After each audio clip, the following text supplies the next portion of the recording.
1. Stillwell could hear the plane, but couldn't see it. The moon and stars were behind cloud cover, and the plane was no doubt running without lights as it circled above the island. The radio crackled, and Quigley's voice came through. "Boss, you hear that?" Stillwell brought his rover up to his mouth and keyed his two-way. "Affirmative," he said. "Hold your position. Be ready." He stopped looking up at the sky and used the binoculars to look down from his position toward Airport Road. He picked up an approaching vehicle, also running without lights, as it ascended to the mountaintop airstrip. He keyed the two-way again. "Ground vehicle on approach," he said. "No lights." "Copy," Quigley said. It was an ATV. It entered through the open gate and drove directly out to the airstrip. It sped down to the runway's threshold, turned around, and backed into the brush. Then its lights came on, high beams from the front of the ATV and a powerful set of halogens across the top of its roll bar. The first third of the 1,800-foot runway was sufficiently lit for the planes circling above. Stillwell went back to the radio. "Okay, we go as planned," he said. "Move on my call." "Copy that," Quigley said. This would be Alton Quigley's first test. He was 2 months new to the island, and Stillwell didn't know what he had in him yet. But he believed that pairing him with Ilsa Ramirez was the right move. She was Stillwell's most dependable deputy, something he could not have said a year ago. But now, after almost 2 years under Stillwell's command, Ramirez had turned into a solid member of the Catalina substation's team. The drone of the plane's single engine grew louder, and Stillwell knew the pilot was bringing it down. He felt his pulse quicken with anticipation and the electric sense of possible danger. Quigley and Ramirez were in an SUV parked in the shadows at the rear of an open hangar, out of sight from the air. Stillwell was in an unmarked hardtop ATV parked next to an equipment shed. There was nobody else. There hadn't been time. The tip came in too late to recruit backup from the mainland. He had to make do with what he had while also keeping one deputy on post in Avalon, should the tip be an effort to draw all law enforcement away from the town. The plane's engine throttled back as it floated down out of the dark sky to the partially lit runway. It landed softly, a testament to the pilot's skill, and coasted toward the southern terminus of the airfield. The ATV pulled out of the brush behind it and followed it down the strip, its lights still blazing. "Should we go?" Quigley said over the radio. Stillwell shook his head in annoyance.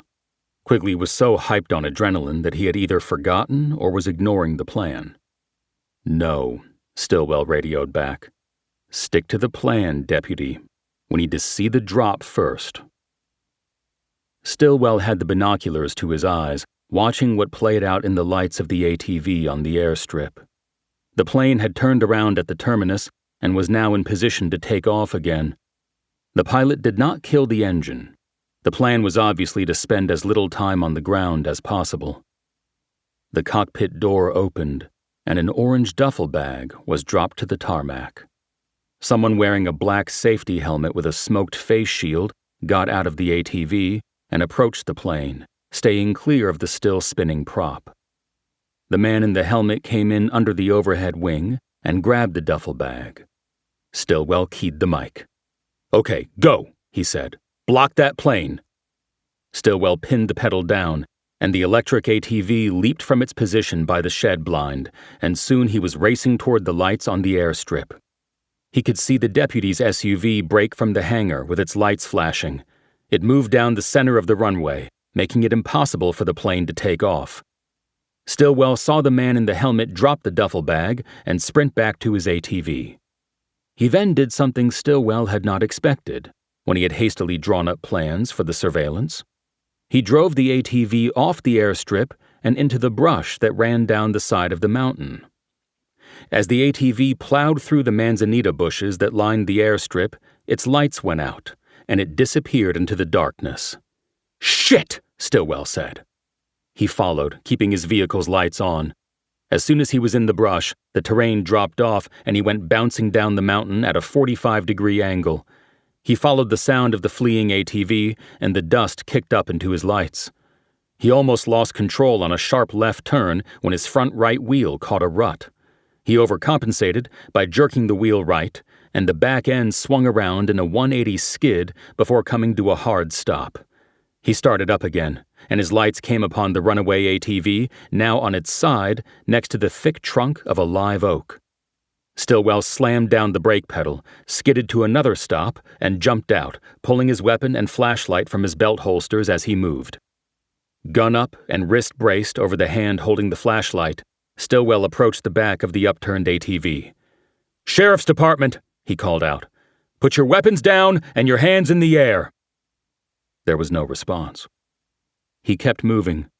Realizing that the flashlight made him an easy target, he flicked it off as he came around the end of the ATV and then turned it back on and focused the beam on the 2 seats. The driver was gone. Stillwell swept the light across the thick brush but saw no sign of the man in the safety helmet. He knew it would be impossible for him to adequately search the mountainside for a runner on his own. As he stood there, annoyed with himself for not catching the man, he heard the rising sound of a plane's engine and instinctively knew it was running down the airstrip to take off. He ran back to his ATV and grabbed the 2-way out of the charging mount. "Quigley, what is—" His voice was drowned out as the plane flew about 75 feet overhead. There was no response on the radio. "Quigley, Ramirez, copy me on your status." He waited. Nothing. Stillwell jumped behind the wheel of the ATV and pointed it up the mountain. But the angle was steep, and its wheels spun on the loose soil. It slowly made its way up, then popped out of the brush onto the tarmac. He saw the SUV with its doors open and lights on. In the beams of its headlights, he saw 2 bodies on the tarmac. Neither was moving. 2. Stillwell knew the fastest rescue would be from the U.S. Coast Guard out of the port of Los Angeles. Their chopper crossed the bay and got to the airstrip 22 minutes after Stillwell made the call. Quigley was dead, the back of his head blown off, but Ramirez was hanging on despite massive blood loss from a bullet that had clipped the top of her vest and gone into her neck.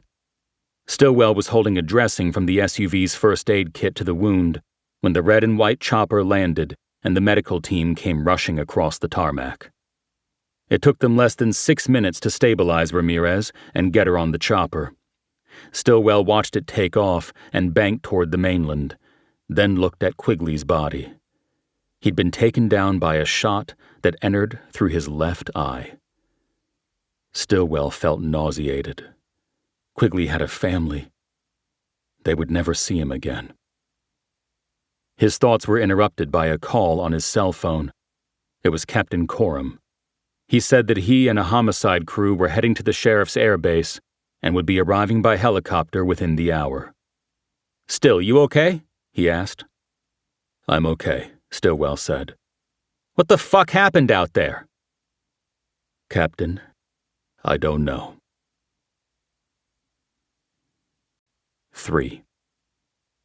As soon as the homicide team took control of the crime scene, Stillwell was brought down to the substation and sequestered in the interview room until one of the detectives could get away and begin the first of what would be several debriefings. Stillwell spent the time reviewing as many details of the surveillance operation as he could remember and writing them down on a legal pad. Because a deputy had died and another had been seriously wounded, Stillwell knew he would be on the hook for every decision, good and bad, made at the airstrip. Though still reeling from the loss of life that had occurred, he had to consider his own situation. He had the option to request a representative from the union to advise him and sit in on any interviews, but he'd decided not to go that route and told Captain Coram upon his arrival that he would fully cooperate with the investigation. After he had written down every salient fact of the past 6 hours on the yellow pages, he got up and started stacking the boxes that cluttered the interview room. Because the space was so infrequently used for interviews, It had become the unofficial lost and found area for the island. There were boxes of lost cell phones, backpacks, purses, and cameras, 3 full suitcases, fishing rods and reels, camping and diving equipment, and other detritus left behind by tourists. Every 3 months, Stillwell ordered a deputy to sort through the accumulation and either find the owners of the left-behinds or donate the items to St. Catherine's, which held a quarterly rummage sale to raise money for the island's struggling families. Organizing things in the room helped Stillwell burn off nervous energy.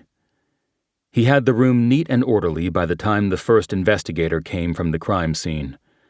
His name was Ernie Simon. Stillwell knew him from his previous posting in the homicide squad. He knew that Simon was a capable and fair investigator who was methodical in his approach to his work, and thus was known as a tortoise, as opposed to a hare, among his colleagues. "What's the status on Ramirez?" Stillwell asked, as soon as Simon entered. "Still kicking, at last report," Simon said. "What's all this?" He gestured at the boxes stacked against the wall. "Lost and found stuff," Stillwell said. "I turned the storage room we used to use for that into a bunk room. It's made the rest of the sub kind of cramped, but we needed a place for people to sleep." Simon took a seat at the table across from Stillwell. He had shaggy white hair and a paunch that came from too much fast food and a fondness for vodka after work. He held a clipboard with a blank sheet of paper on it. "The captain says you're okay talking to me," he said. "That right?" "Right," Stillwell said. "Whatever you need." "What I like to do is have you tell your story, and then we'll turn on the recorder and you tell it again, the same thing. Seems to work best that way." "You can record the whole thing as far as I'm concerned. The story's not going to change." "Let's do it my way, see how we go." "Sure." Simon pulled a mini recorder out of his pocket and put it on the table, but did not turn it on. "The room's wired too," Stillwell said. "I can turn that on if you want." Simon ignored the suggestion and dove into the interview. "Let's start at the start," he said. "How did tonight's operation begin?" "It began with Quigley getting a tip from one of his mainland CIs," Stillwell said. "The guy knew Quigley was working out here now, and he said that there was a plane coming in tonight, coming up from Mexicali. They make the drop out here where nobody's watching, and in the morning it's on the first ferry to Overtown." "Overtown?" "What they call the mainland, over here." "This confidential informant, did Quigley give you a name?" "Wouldn't be confidential if he did. He did say the guy was a 100%er. All his tips were money." "And this was a guy he knew when he worked the narco unit?" "That's what he said. You guys make the notification to his family yet?" "They're handling that from Overtown." "He had a wife and kids." "So I hear. When did Deputy Quigley get the transfer out here?" "A little over 2 months ago." "And this CI calls him out of the blue and says a plane's coming in and it happens to be landing on the island where Quigley now works. That sound a little convenient to you?" "Maybe." "Do you know why Quigley was transferred out here?" "I only know what he told me. I'm allowed access to basic personnel records on the people they move out here, but I don't see the disciplinary files." What Stillwell knew but didn't need to say was that the Catalina substation was a transfer destination for deputies who had somehow run afoul of the department's command staff. This could be due to anything from a political misstep, to an improper show of force, to accepting a free meal, to getting your shirts pressed for free. It was a form of punishment, and everyone in the LASD knew it. If you were transferred to Catalina, you had fucked up. That was how Stillwell got here. "What did he tell you?" Simon asked. "He said it was because he was working a nightclub in West Hollywood and busted a guy selling coke in the restroom who turned out to be the sheriff's nephew. Whether that was a true story or not, I don't know." "The story might be true, but it wasn't the reason he was transferred out of narcotics." Stillwell didn't respond. He hoped his silence would lead Simon to reveal more, but it didn't. "So, you get this tip," Simon said. It's short notice and not enough time to get anybody from narcotics out to handle it, so that leaves you, Quigley, and Ramirez." "Correct," Stillwell said. Quigley said his CI was a 100%er, but what's that mean to me? Nothing. So I also left a deputy in the sub to handle calls in case this whole thing was a decoy op. "You mean to draw you up the mountain to the airstrip while they hit a target down here?" "Exactly." "Very smart." "SOP." "Maybe, but still a good move. When did this tip come in?" "Deputies out here work 12s, changing on the 6s. Quigley worked 3 days on, 4 off. He stayed in the bunk room because he thought he'd be a short-timer out here, and his family was embedded with schools and a house and all of that in Gardena. He had clocked out, but was hanging around the sub because I guess he had nowhere else to go. His CI called him, and he came to me at 7:20 with it. I wrote it down. His guy didn't have an ETA, but said the plane was already in the air. From Mexicali, that's, what, about 3 hours? Depends on the plane and the flight path, I guess. I don't know planes, but it was a single prop with an overhead wing and a blue stripe down its side. No tail number. And judging by the sound, it came in from the west, probably flying outside the 12-mile limit till it got up here. Did you call the narco unit after this tip came in? I did. They were running an op in Compton last night. They said they couldn't get anybody out here, but they'd follow up on it in the morning. But by then it would be too late, so I told Quigley to suit up, and I took Ramirez off the second shift to make 3 of us. What happened up there? Referring to his legal pad, Stillwell began to give a detailed account of the events up at the airstrip. 4.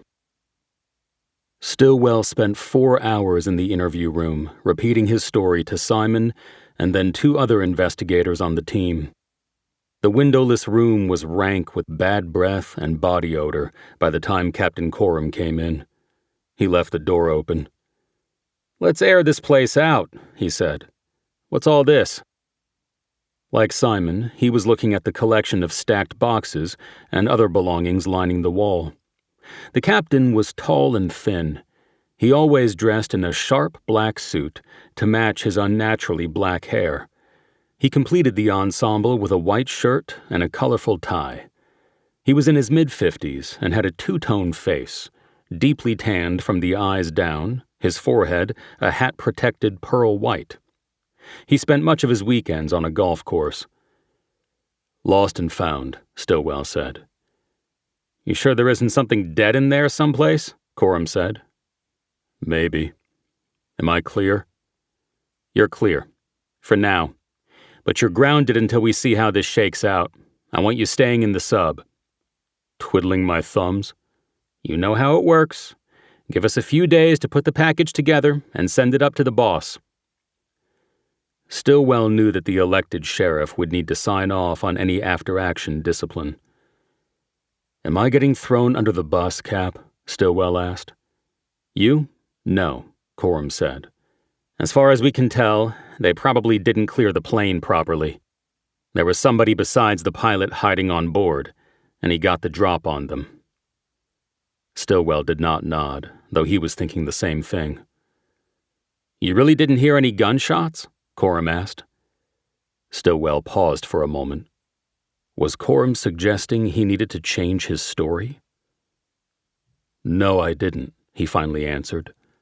"But like I told everybody, I was chasing a gas-powered ATV and was down the side of the mountain. Not sure I would have heard the shots. It's just that if a suppressor was used, why would a guy have a suppressor on an airdrop?" Coram didn't answer. Stillwell changed the subject. "What about the guy I chased?" he asked. "He's probably still on the island. I should be out there looking for him." "That's not happening still," Coram said. "You're on the bench." "So nobody is looking for him?" "We're looking for him. We're just a little short on manpower at the moment. But in the morning we'll have people at the docks in Long Beach and San Pedro checking everybody who gets off the boats from here." Stillwell thought about that and decided not to criticize the plan. He changed the subject again. "Did you talk to Quigley's wife?" he asked. I did not, Coram said. Notification of the family was handled by Ahern and San Pedro over there. Great. They're on this? They're not. I just needed somebody to make the notification. I know enough now to keep your orbits separate. Thank you. There was long-standing enmity between Stillwell and Ahern, going back to Stillwell's prior posting in the homicide unit. It was their dislike of each other that had led to Stillwell's transfer to Catalina. And things had only gotten worse last year when they both worked a murder case on the island. They traced the ATV yet? Stillwell asked. They did, Coram said. It was reported stolen last night before the shit hit the fan. I didn't get any report on that.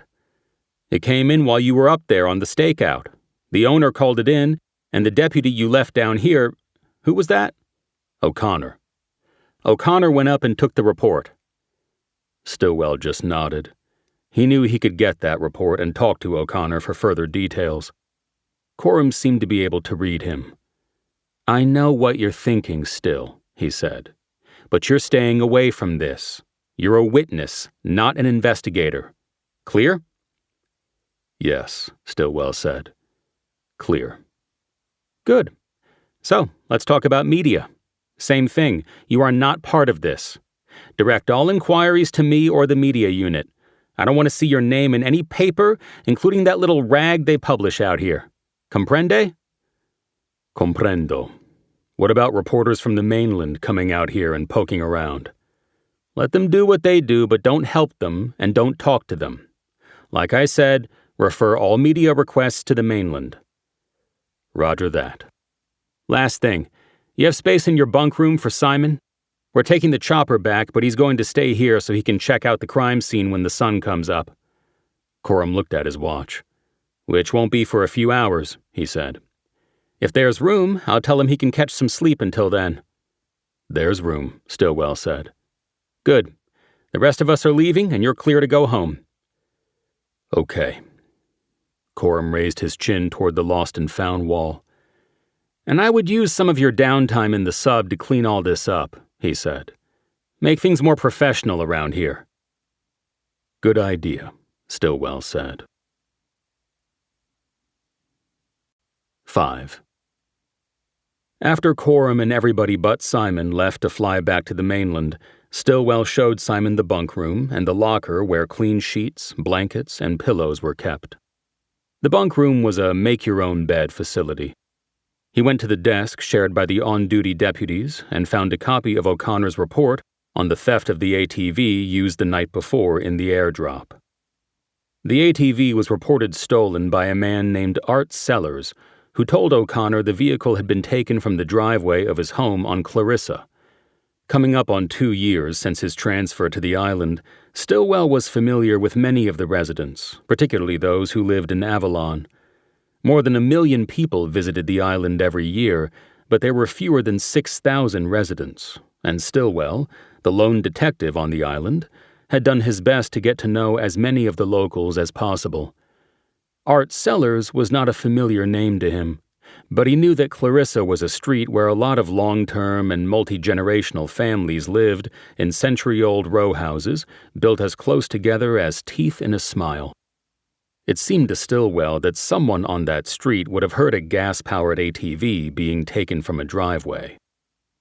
Sellers told O'Connor that he had had the ATV for 2 years and usually left the key in it because he had never been worried about it getting stolen. This was the practice of many residents on the island, as they tried to cling to the idea of Catalina as a crime-free atoll cleanly separated from the ills of society by 22 miles of ocean. There would be a rude awakening for Sellers and others when word of the murder of a deputy spread in the days ahead. The ATV in question was still lying on its side up on the mountain by the airstrip. Though it had been processed by the criminalist who came with the homicide team, extricating it would have to wait until daylight. The vehicle was clean as far as fingerprints and other evidence went. The driver in the full helmet had apparently worn gloves. Before going home, Stillwell pulled a radio from the wall-mounted charging station and called Deputy O'Connor, who was out on patrol. and told him he was leaving the sub and that there was an Overtown detective sleeping in the bunk room. "Roger that," O'Connor said. Stillwell left the sub, made sure the door was locked, and drove his ATV up the hill to his home. Tosh had left the front door of the house unlocked, despite his repeated requests over the year they had lived together to lock up at night. He entered quietly and found her asleep and snoring in the bedroom. Though it was a mid-range snore, he knew it would keep him up. He grabbed his pillow and retreated to the living room couch. It was just past 4, and he had to get back to the sub early. He set a timer on his phone for 2 hours and was asleep within minutes of putting his head down on the pillow. He was too tired to dream. In the morning, he was up before Tosh and managed to shower, shave, and get dressed without waking her. Before leaving, he watched her sleep for a little while. Stillwell had hated everything about his transfer to the island until he met her. Now he knew he had stumbled into the right place at the right time and didn't think he'd ever want to leave. But that did not stop a sense of foreboding that had descended on him in recent months, a feeling that something bad was coming to his island idol. He didn't know what it was, but he had taken to calling it the dread in the once-a-month therapy sessions he secretly attended on the mainland. It was why he insisted that Tosh lock the door at night. His first stop was the sub, to pick up a fully charged two-way and look in on Simon, but he found the bunk room empty. Stillwell assumed he had already gone up to the airstrip to view the crime scene in daylight. He checked the vehicle log and saw that Simon had signed out the SUV. Stillwell walked from the sub to the ferry dock, where people were lined up to board the 7:50 boat to Long Beach. It was the first of the day, and the second did not leave until 10.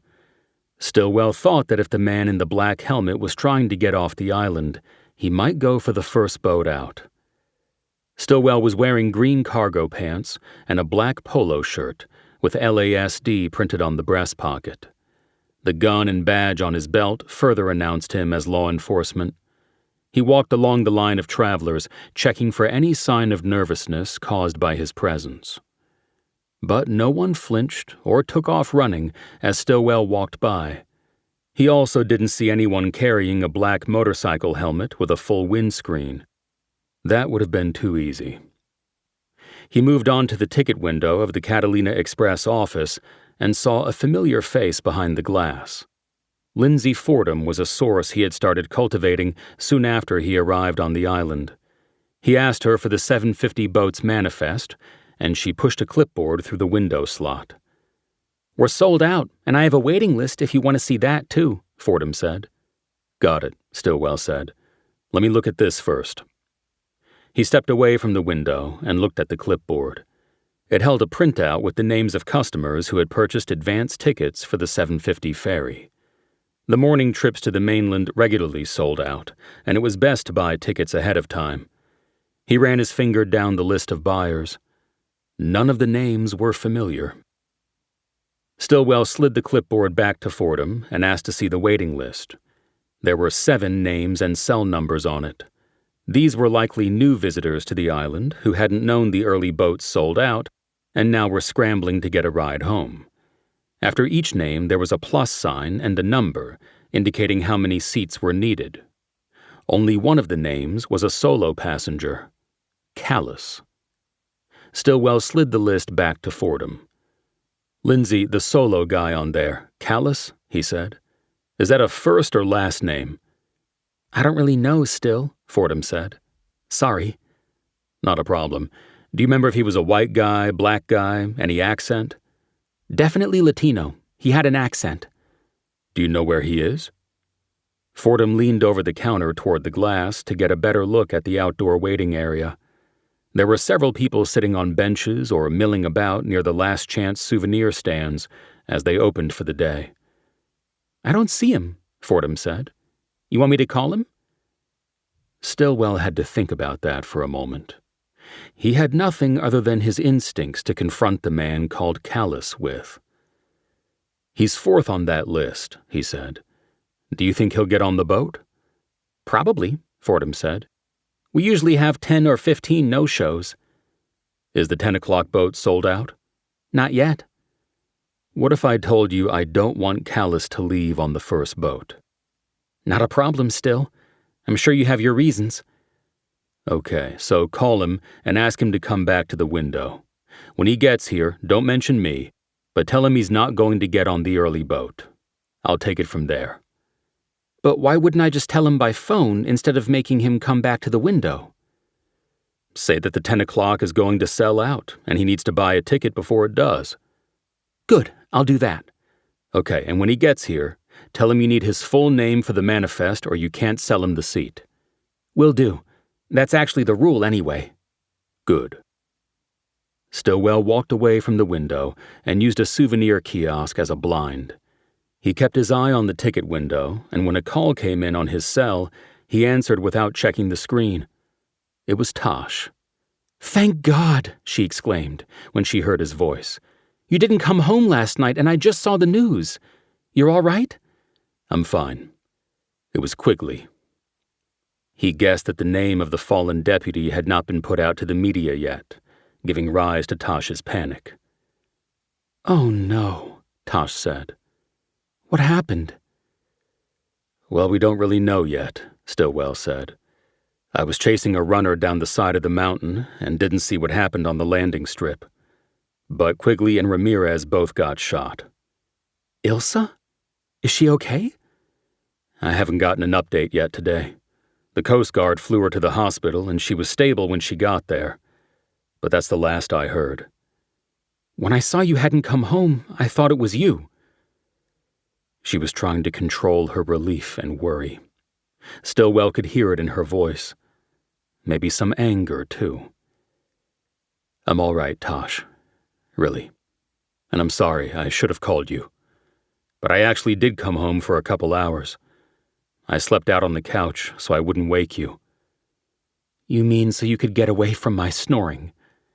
Not really. You weren't bad last night. You're a terrible liar, Still. Stillwell watched a man walk up to the ticket window. He wore sunglasses and a wide-brimmed hat. Stillwell saw that he was Hispanic and thinly built. Stillwell thought about the man who jumped out of the ATV to retrieve the duffel bag last night. The body size seemed close. So did the black jeans and the dusty boots he was wearing. The man carried only a backpack, no suitcase. This told Stillwell that he was a short-timer on the island. The backpack bulged and sagged off the man's shoulder like it contained something heavy and bulky. Stillwell watched as the man slid cash through the slot. He was buying a ticket. Maybe, Stillwell said to Tosh. But listen, I'm in the middle of something, and I need to go. Can we talk later when I know more? Of course, Tosh said. I'm about to head in. Tosh Dano was interim Avalon harbor master, elevated from the assistant position when the longtime harbor master resigned. Tosh was hoping that the city council would give the job to her permanently, but she had competition from applicants in overtown yachting centers. They said their goodbyes, and Stillwell watched as the man at the ticket window turned and started walking back toward town. He had a slight limp, maybe from an injury he had gotten when he dumped the ATV on its side last night. Stillwell hurried back to the ticket window. Was that Callus? He asked. Yes, Fordham said. You get his full name? Yes, Gonzalo Callus. She slid the clipboard with the manifest to the window and put her finger on the handwritten name. Got it, Stillwell said. Thanks. I'm glad you're okay still, Fordham said. I heard what happened up at the airstrip. Terrible thing. It was. Thanks. Stillwell stepped away from the window, got a bead on Callus, and started following. He was aware that he was advertising that he was a cop with his exposed gun and badge. He hung back, even though the docking area was now crowded with travelers who had just gotten off the first ferry in. He stayed 100 feet away and watched as Callus left the pier and turned onto Crescent Avenue. Many of the shops and restaurants were not open this early. Callus raised a cell phone to his ear, but it was not clear if he had called someone or received a call. Callus turned abruptly onto Catalina Avenue. Stillwell got to the corner and glimpsed him slipping through the door of original Jack's Country Kitchen, which was open for breakfast. Stillwell crossed the street and stepped into the entry alcove of a closed shop. He pulled the two-way off his belt and called the substation. Avalon 1 to base. Go ahead, 1. It was Mercy, the office manager. The sub had its own radio channel, and she had a stand-up microphone on her desk. Is our visitor from Overtown there? No, haven't seen him. Copy. Stillwell pulled out his phone. He had Simon's number in his contacts from when they both worked homicide. Simon answered, and Stillwell could tell he was driving. You left the airport? Stillwell asked. Just did, Simon said. Where to now? I was going to interview the owner of the stolen ATV. You want to come with me? Stillwell wondered if Simon knew that he was supposed to be on the bench. Yeah, I'll go with you, Stillwell said. But before we go, I have eyes on a guy who might have been the one driving that ATV last night. What makes you think that? You never saw his face. True, but this guy has the right size and the right boots. Plus, he's trying to get off the island. I'll meet you. Where? 6. While Stillwell waited for Simon, he called Mercy back and asked her to run the name Gonzalo Callus through the computer. She did so and learned that there was an ice hold on a Gonzalo Callus, age 34. Stillwell guessed that he was looking at the wanted man and asked if there was an ICE contact listed on the hold. Agent Jerry Gordon, Mercy said. Santa Ana office. Got it, Stillwell said. Is there a contact number? Mercy gave it to him, but with reluctance in her voice, and Stillwell knew why. I'm not crazy about calling ICE, he said, but I need some intel on who this guy is. I get it, she said, though the reluctant tone was still there. He hung up and called the number she'd given him. The phone was answered right away. Agent Gordon, how can I help you? Stillwell identified himself and said he had eyes on a man he believed Gordon was looking for. I'm looking for a lot of people, Gordon said. Which one are we talking about? Gonzalo Callus, Stillwell said. Gordon responded quickly, apparently without having to check the name in his files. You have him in custody? He asked. No, I said I have eyes on him, Stillwell said. Where? Catalina. The island? No shit. Not where I expected to get him. Thing is, I'm not going to be able to get out there for a bit. Can your gang take him down? I'm waiting on backup. Can you tell me anything about this guy? Yeah, he's a dirtbag, and we want to send him back where he came from. Which is where? Sinaloa, Mexico. He's a courier for the cartel, maybe even a sicario. A hitter? If we have the right guy, he was involved in a drug drop at the airport over here last night. 2 deputies got shot. Oh man, I just saw that on the news. And this guy was the shooter? Not the shooter, but he was there. Can you send me a picture so I can make sure we're talking about the same guy? We don't really have a good shot of him, but I'll dig up what we have and send it. Text it to this number? Yes, that would be good. Thanks. And you'll let me know when you have him in custody? We'll come take him off your hands. We'll stay in contact, but he's going to face charges here. We have a dead deputy. Right. Yeah, there's that. Just keep me in the loop then. And if we can be of service, you know where to find me. I do. After disconnecting from Gordon, Stillwell looked at his watch and wondered where Simon was. He checked the restaurant and saw Callus sitting in a booth by the front window. It looked like there were 2 glasses of water on the table. Where's the guy? Stillwell turned and saw Simon coming from Crescent. Stillwell nodded toward Original Jack's. Front table by the window, he said. I think he might be waiting for someone. What makes you think that? He either made or got a phone call while walking over from the ferry dock, and there are 2 glasses of water on the table. Simon checked the restaurant to confirm Stillwell's report, then nodded. What boat did he buy a ticket for? He asked.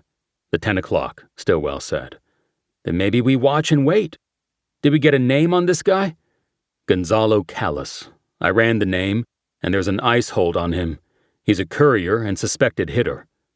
Surprise, surprise. He's carrying a backpack that might contain a weapon. We'll need some backup. Who do you have that won't fuck it up? Stillwell took that as a slight aimed at Quigley and Ramirez, and maybe even himself. He ignored it, for the moment. I've got 2 deputies on, he said. I can pull them over here. Do it, Simon said. But if they're in uniform, tell them to hang back till we need 'em. They're in island uniform, like me. Then tell them not to wander into our surveillance. Stillwell used his two-way to call deputies DeGiorgio and Mason and direct them to stage at Crescent and Catalina until needed. When he turned back, he saw that Callus was still sitting by himself in the booth at Original Jack's. I think it's bullshit, Simon said. I think he just said it would be 2 so he could get the booth. Maybe, Stillwell said. He did have a call. That could have been anything. Maybe he was arranging his pickup on the other side. So what do you want to do? I want to see what he's got in that backpack you mentioned. Then as soon as we have backup, we go in. 10 minutes later, Stillwell and Simon crossed the street and approached the door to Original Jack's from an angle to Callus's back. They entered the restaurant, with Simon in the lead. He slid into Callus's booth opposite him, and Stillwell slid in next to Callus. Keep your hands on the table, Simon said. What is this? Callus said. Stillwell shifted his position so he could put his hand on his holstered weapon. Are you armed? He asked. No, I'm not armed, Callus said. What is going on here? He spoke with a heavy accent. We just wanted to speak with you, Simon said. And, I'm sorry. Did I just kick your leg? Simon leaned back to look under the table. Oh, your backpack, he said. Let me get that out of the way. It's not mine, Callus said quickly. It was already there. Really? Simon said. He reached down and pulled the backpack up onto the bench next to him. Stillwell wondered if Callus understood the mistake he had made by denying ownership of it. You sure it's not yours? Simon asked. It's a nice backpack. It's not mine, and I must go now, Callus said. I am on the next boat. Then you've got plenty of time, Simon said. Doesn't he still? At least an hour till boarding, Stillwell said. You must really want to get off the island, Simon said. I have business, Callus said. Tell you what, Simon said. If this isn't yours, then we're going to have to open it up to see if we can figure out whose it is. Simon unzipped the main compartment of the backpack and spread it open. It revealed the shiny black crown of a safety helmet with a full wind visor. He looked at Stillwell, who nodded, confirming it matched the helmet worn by the runner the night before.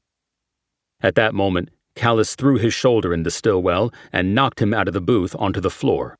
Callus climbed out of the booth to run, but Stillwell recovered enough to grab his leg. Callus tripped and fell into a table where a family of 4 were sitting. Water glasses and mugs of coffee crashed to the floor. Both Stillwell and Simon were on him then. They pulled him off the table and took him down. Help! Callus yelled. I'm a citizen, and they're taking me away! Stillwell pulled his cuffs from a belt holster and quickly secured Callus's hands behind his back. Callus kept yelling.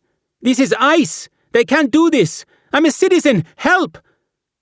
People were standing up from their tables to get a view of the man lying face down on the floor. Stillwell saw a woman recording the scene on her cell phone. Stillwell held Callus on the ground and used the two-way to call DeGiorgio and Mason in. Simon got up, out of breath. Sorry about that, folks, he announced to the restaurant. Just a little excitement to start your day with. We are not ICE, Stillwell told them. We're LA County Sheriffs. Please be seated and enjoy your breakfast.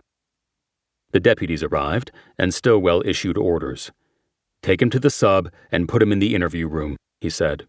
Make sure you search him for weapons and lock him down. You got it, Mason said. He and DeGiorgio walked Callus out of the restaurant, holding him by both arms. Stillwell went over to the family sitting at the table Callus had crashed into. They had either finished their breakfast or were still waiting for it, so the only damage was to water glasses and coffee mugs. Everybody okay? He said. We're sorry that happened. He got 4 looks of wide-eyed shock in response. We're okay, the father said. We weren't expecting that. Neither were we, Stillwell said. 7. Simon borrowed Stillwell's office to call Captain Coram and update him on the morning's activities. When he stepped back out, Stillwell was waiting. "You didn't tell me you're supposed to be riding the Pine," Simon said. "I thought you knew," Stillwell said. "The captain's upset?" "He'll get over it. I told him it was you who came up with Callus. What's he going to say to that?" "Thanks."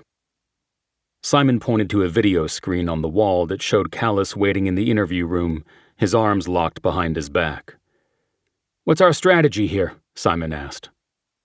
Stillwell noted that he called it our strategy and appreciated Simon's decision to keep him involved, despite what Coram might have told him. "I was thinking that he doesn't know what he doesn't know," Stillwell said. "Meaning what?" Simon said.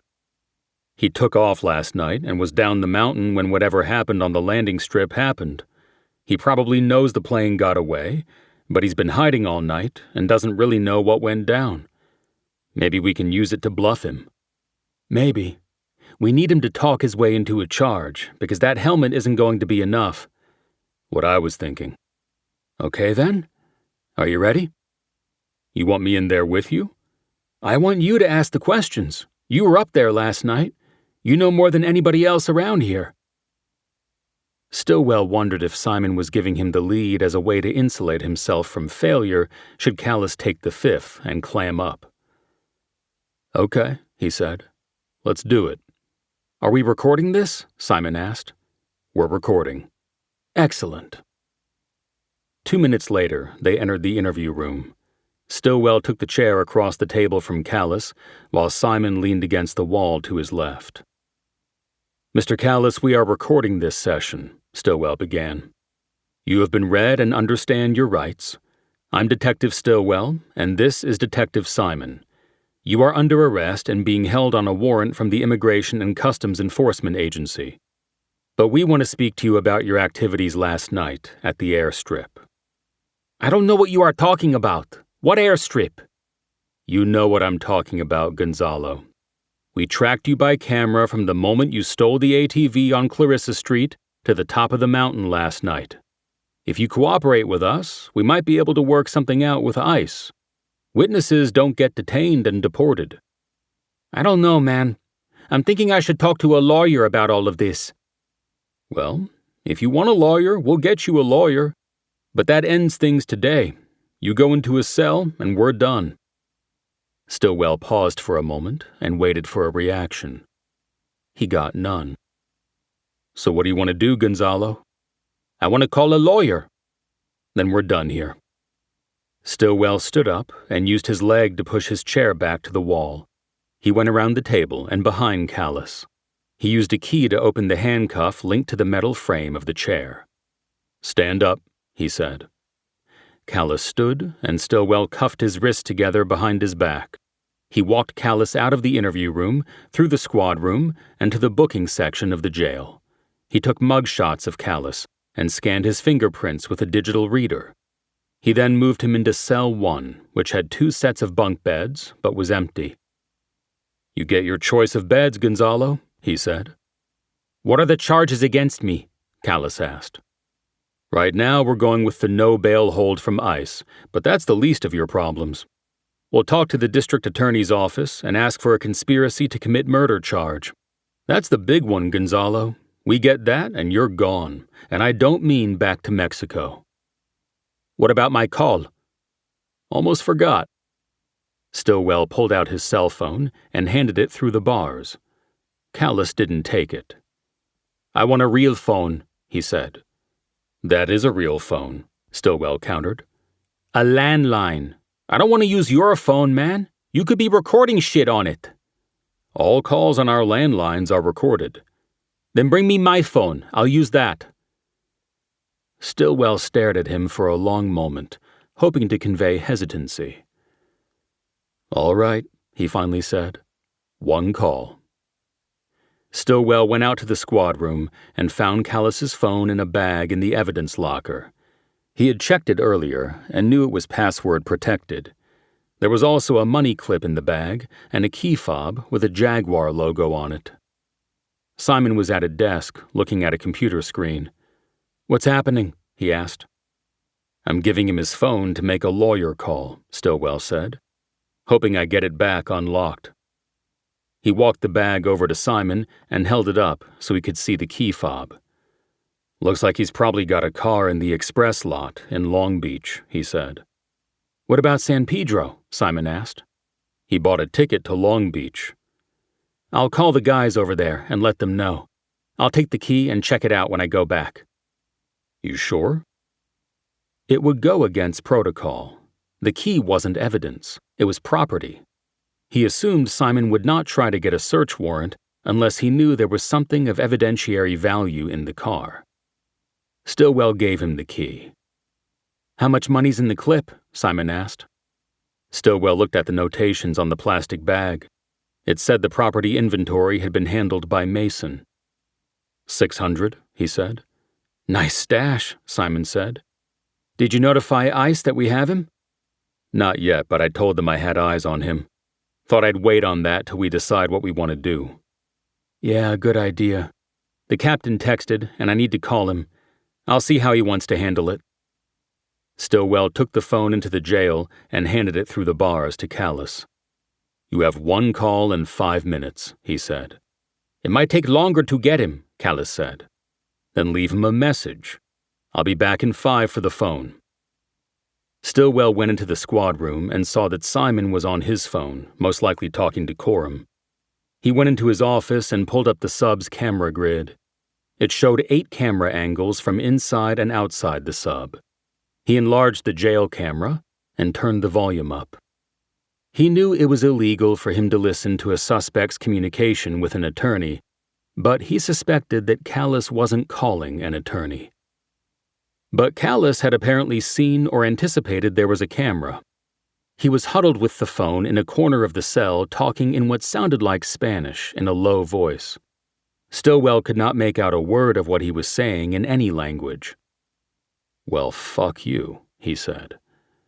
When Callus finished the call, he stood up and held the phone up to the camera located on the opposite wall. "I'm done," he announced. "Funny guy," Stillwell said. He left his office and went back to collect the phone. Callus had locked it. When Stillwell returned to the squad room, Simon was off his call. He averted his eyes from Stillwell's, and that was a tell. "What's up?" Stillwell asked. "The captain wants me back there," Simon said. "He's sending an air unit. You think somebody can give me a ride over to the heliport?" "Yeah, I can do that." "No, he wants you here. He's a little bit pissed off and told me to remind you that you're on the bench." "Did you remind him I came up with Callus this morning?" "I did, but he still got upset." "Whatever. Are you taking Callus with you?" "No, he wants to leave him here for now." "Why?" "He thinks ICE won't come all the way out here for just one guy, so we keep him here for now. But if we hear ICE is coming for him, the captain will send an airship and we can do the shuffle." He was talking about the so-called sheriff shuffle, which was a means of hiding a suspect in custody from lawyers and other agencies by constantly moving him from one detention facility to another in the department's massive jail system. "What about the follow-up with Sellers?" Stillwell asked. "The captain doesn't think we need him since we got Callus," Simon said. "I could do it." "I don't advise it still. The captain got pretty hot. He's even pissed at me. Said he was going to call you. And, He gestured at the video camera mounted on the ceiling in the front corner of the room. "He wants the link to the cameras you got here," he said. "Are you kidding me?" Stillwell said. "He wants to watch me?" "Sorry. You know how he gets." "I guess I do now." Stillwell walked over to Mercy's desk and asked her to radio one of the deputies on patrol to come pick up Simon and take him to his rendezvous with the sheriff's helicopter. "You also want me to send the camera link to the captain?" she asked. "Yes, go ahead," Stillwell said. "Everything? Interior and exterior links?" Stillwell thought about that for a moment before answering. Just the interior cameras, he said. The sub was covered by 6 interior cameras, 2 in the holding area focused on the cells, and single cams in the squad room, kitchen, interview room, and entryway. Stillwell's office, the bunk room, and the restrooms weren't covered. If Coram thought he was going to be able to monitor every move Stillwell made, he was wrong. 8. 5 minutes after Simon was shuttled to the heliport, Stillwell took a call from Captain Coram, who dove headlong into his upset. "I thought I was clear with you, Still," he said. "You are on the bench until the investigation of the shooting is complete." "You were clear, Captain," Stillwell said. "I just thought I had to check the morning boat to see if anybody caught my eye. Someone did, and now we have him in a cell. Would you rather we didn't have him?" "The question answers itself. But you could have sent Simon or any of your deputies out there to check the boat. Instead, you chose to disregard my order. So I will give it again. You are benched until further notice. If you are on duty, you are in the substation. Do you understand?" "I understand." "Am I being clear?" "You're clear." "Good." Captain, what about court?" "What about it?" "The Allen trial? I'm supposed to go to Long Beach next week to talk with the prosecution team about my testimony. What if This will be wrapped up by the end of the week, so don't worry about that. Until then, just stay in the sub. Handle the phones, clear that junk out of the interview room. Oh, and one other thing." "What?" "Give me a heads up if you hear anything from ICE. If they come and grab our guy, he'll be out of the country before we know it." "Will do. And Captain?" "What?" "What's the latest on Ramirez?" "Last I heard, she was hanging in, but we can't talk to her. They got her on a ventilator. Hoping for tomorrow." "Okay." After the call, Stillwell put his phone down on his desk and thought about Ramirez fighting for her life. He had gotten close to her in the past year as he mentored her and had watched her become the most capable and dependable deputy on his team. Now it seemed possible that her days as a deputy were over, and this made Stillwell feel both sad and guilty. It didn't matter whether the review of his actions resulted in him getting a slap on the wrist or an all clear from the department. His own review left him wondering what he could have or should have done differently. He used a key to unlock a desk drawer and took out the folder on Quigley. It was Stillwell's practice as the supervisor of the substation to keep a file on all deputies assigned to the island. Each folder was thin, just transfer orders and a basic info sheet that included the deputy's address and phone number and, if applicable, the spouse's name and phone number and children's names and birth dates. Now he made the call he'd always dreaded making when he worked homicides. Quigley's wife already knew he had been killed, but that didn't make this any easier. He almost hoped no one would answer so he could put it off for a while, but it was picked up right away. "How can I help you?" A man's voice. "This is Sergeant Stillwell. I was Deputy Quigley's supervisor. I'd like to talk to Adriana Quigley, if she's available." "Can you hold on for a moment while I check?" "Sure." 2 minutes later, he heard a woman say weakly, "Hello?" Stillwell spoke fast, following a subconscious urge to get the call over with as quickly as possible. "Mrs. Quigley, this is Sergeant Stillwell," he said. "I was Alton's supervisor here on Catalina. I'm calling to express to you how sorry I am for the loss of Alton. He was new out here, but I could tell he was a good and dedicated man." The truth was that Stillwell barely knew Quigley and hadn't yet formed an opinion of him as a man or a law enforcement officer. "What happened out there?" Adriana Quigley said. "Ma'am, I'm not part of that investigation," Stillwell said. "But I'm sure you will be kept—" "Why was he out at the airport? I know your name. The captain said you were there." Yes, I was there, but I didn't see what happened. I was chasing a suspect down the mountain." "Then you should have been with him. You could have saved him." Stillwell wasn't sure if she meant that he could have prevented the shooting or that he could have saved Quigley if he had been with him. "Anyway, I have to go," she said. "Goodbye, Sergeant Stillwell." She disconnected before Stillwell could respond. He thought about the conversation for a few minutes before he was interrupted by a call on the desk line from Mercy. "The tow guys went up and pulled the ATV up to the top," she said. "They want to know where to take it." She was talking about the ATV Stillwell had chased down the mountain the night before. It had been processed and towed out of the brush. It could now be returned to Sellers, its owner, but Stillwell didn't want to make that call because Coram might give him a hard time for working the case. "Tell them to put it in the city equipment yard," he said. "I'll take care of it later." He stepped out of the office and checked the deputy's report-writing desk, then went over to Mercy. "What happened to O'Connor's report on the ATV?" he asked. "Oh, right here," Mercy said. She handed him a sheet from the top of a stack on her desk. He checked the info boxes on the reporting party and saw that Art Sellers was a quality control supervisor at the desalination plant located on the south side of the island. There were cell phone and work numbers for Sellers, but Stillwell wasn't interested in interviewing him by phone. He decided he would attempt an in-person interview later, when he was off duty and technically not violating the captain's order to work in the sub. "Mercy, I'm going to start clearing out the lost and found," he said. "Do you mind calling Father Braxton and telling him that we'll be ready tomorrow for him to pick up donations for the church sale?" "Glad to," Mercy said. Stillwell looked up at the camera mounted in the corner of the squad room and imagined the captain sitting at his desk, watching him. "Did you send the captain the camera link?" he asked. "I did," Mercy said. "The 6-pack." "Good." Stillwell went to the interview room to assess the boxes and other property he had neatly stacked against one wall.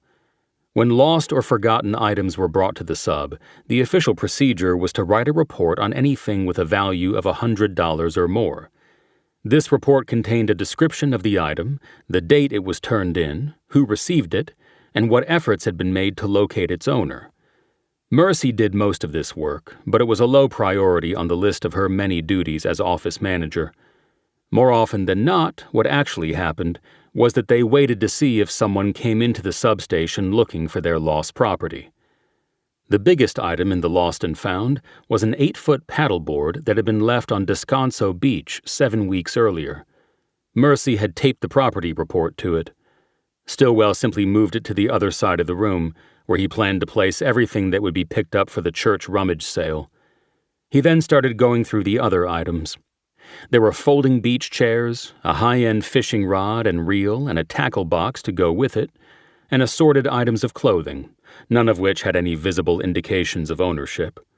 Stillwell moved all of it over to the donation wall. There was a plastic box containing phones that had been found and turned in. They were password protected, leaving Mercy no way to trace them. A whole plastic carton was filled with various pieces of scuba diving equipment left behind at the diving steps near the casino. He moved these cartons over to the donation wall, too. There were 3 backpacks, including what looked like a fairly new Hyperlight Unbound camping pack. Stillwell knew it was top of the line and went for over $300 because he had priced backpacks the Christmas before as a present for Tosh, who camped several times a year on the island. The property report Mercy had written was slipped into a netted pocket on the side of the pack. Stillwell pulled it and saw that it had been brought into the sub 2 months earlier. A person named Lenore Beaupre had turned it in after finding it on a bench on Crescent Avenue near the pier. He unzipped the pack and dumped its contents onto the interview table.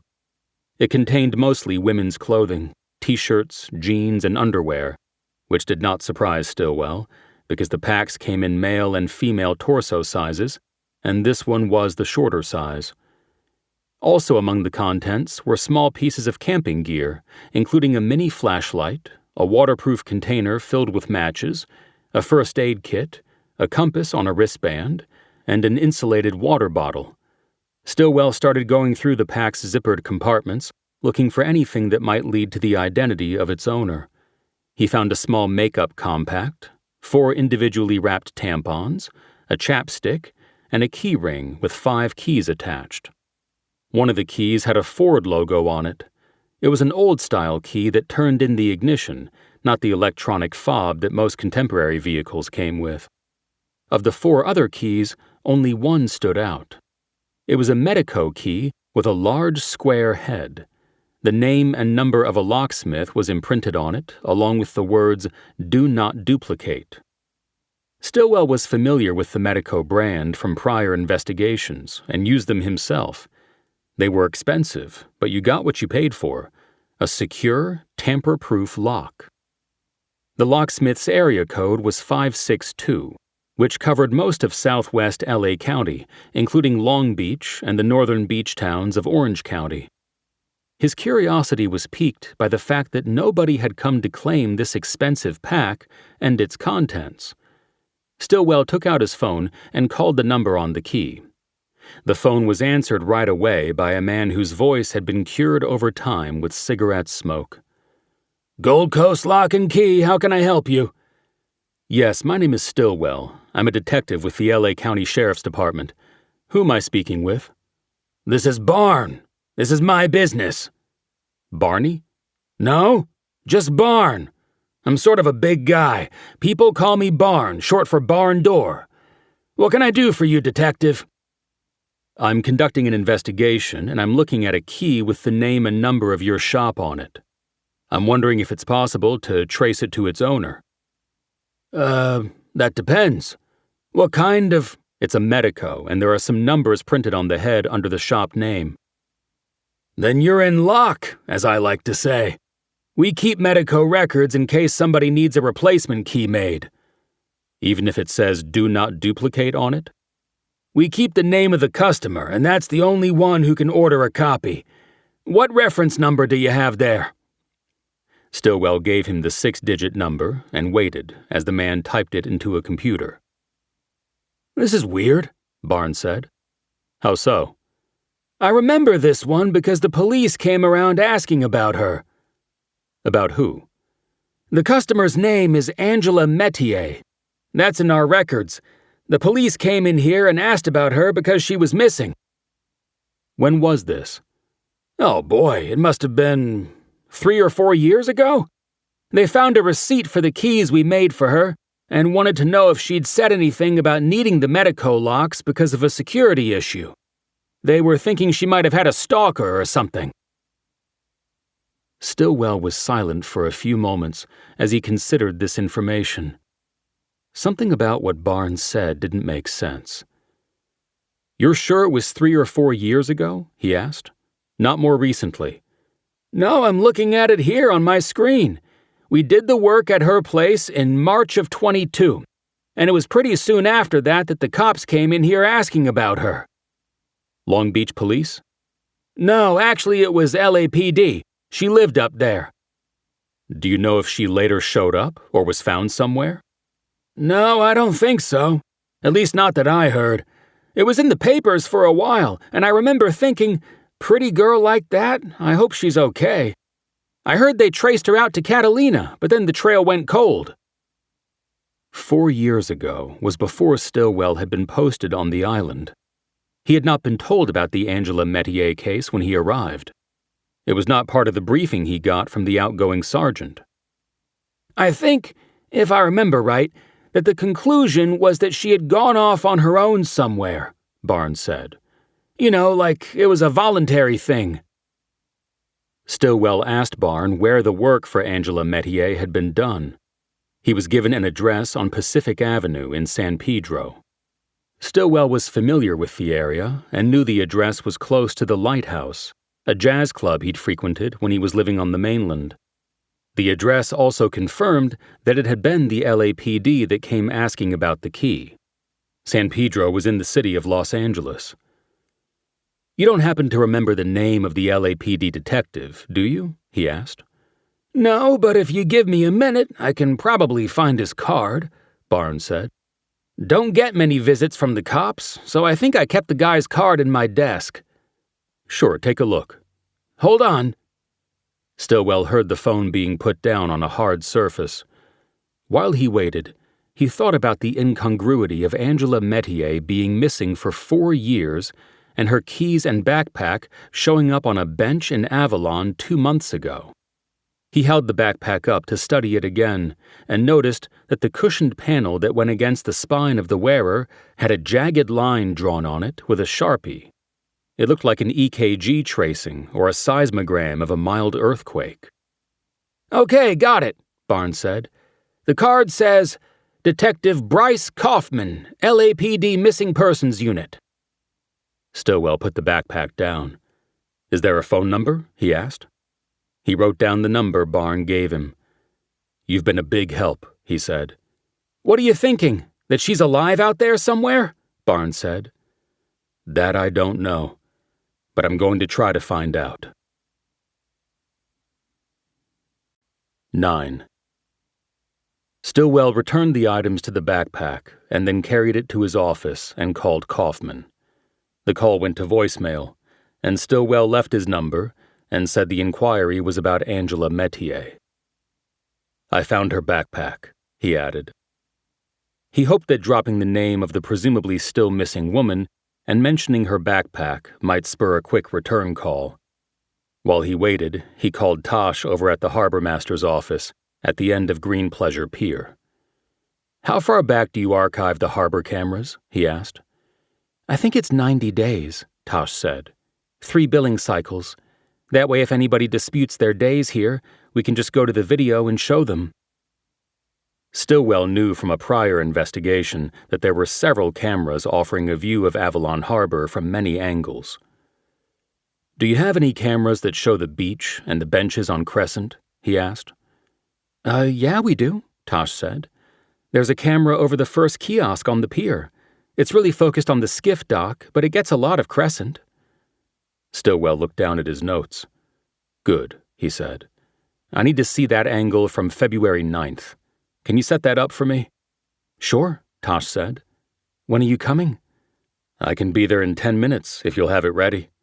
"Come on over. I'll have it ready to watch. It's pretty slow around here even for a Tuesday, and it will give me something to do." After disconnecting, Stillwell left the office and crossed the squad room to the restroom. He didn't have to use the facilities, but wanted to show up on camera should Coram be keeping visual tabs on him. Afterward, he announced loudly for the camera as well as Mercy that he would be making calls from his office and didn't want to be disturbed unless it was necessary. Mercy acknowledged the request, and he returned to his office, shutting and locking the door behind him. He then went to his office window, cranked it open, and removed the screen. He climbed through and dropped down behind the hedge that ran the length of the building. Soon he was walking down Catalina Avenue to the pier. Tosh had a screen with the camera angle on Crescent up and ready for him when he arrived. He put the recording on high-speed playback for the first viewing. Mercy's report noted that the unbound backpack had been turned in at 2:15 p.m. The camera angle Tosh had set up for him was from a distance of 50 yards. With Tosh looking over his shoulder, he pointed to the benches on the screen. "This is the best angle you have on these benches?" he asked. "Yes, sorry," she said. "But as I said, it's focused on the skiff dock, not really on the benches." The video review was tedious. Stillwell had to stop the playback every time he saw somebody sit on one of the 4 benches that lined the seawall in the plaza. The view from the benches was one of the best on the island, so Stillwell was stopping and starting the playback often. It wasn't until he had run the video back to 11:15 a.m. that he caught sight of the unbound backpack. He slowed the playback to normal speed and watched as a male figure sat down on the last bench in the line and placed the distinctive black and white pack next to him. Stillwell froze the video. "Okay, can we blow this image up?" he asked. "Let me sit there," Tosh said. Stillwell got up, and Tosh took his place. She expanded the image on the screen. The pixels spread, and the image became blurry. Still, he could see that the man on the bench was wearing a baseball cap with an indistinct logo on it, sunglasses, and a face mask. It had been more than 5 years since the COVID pandemic, and although some people still used masks, they were rare enough for Stillwell to think that the man was trying to hide his identity.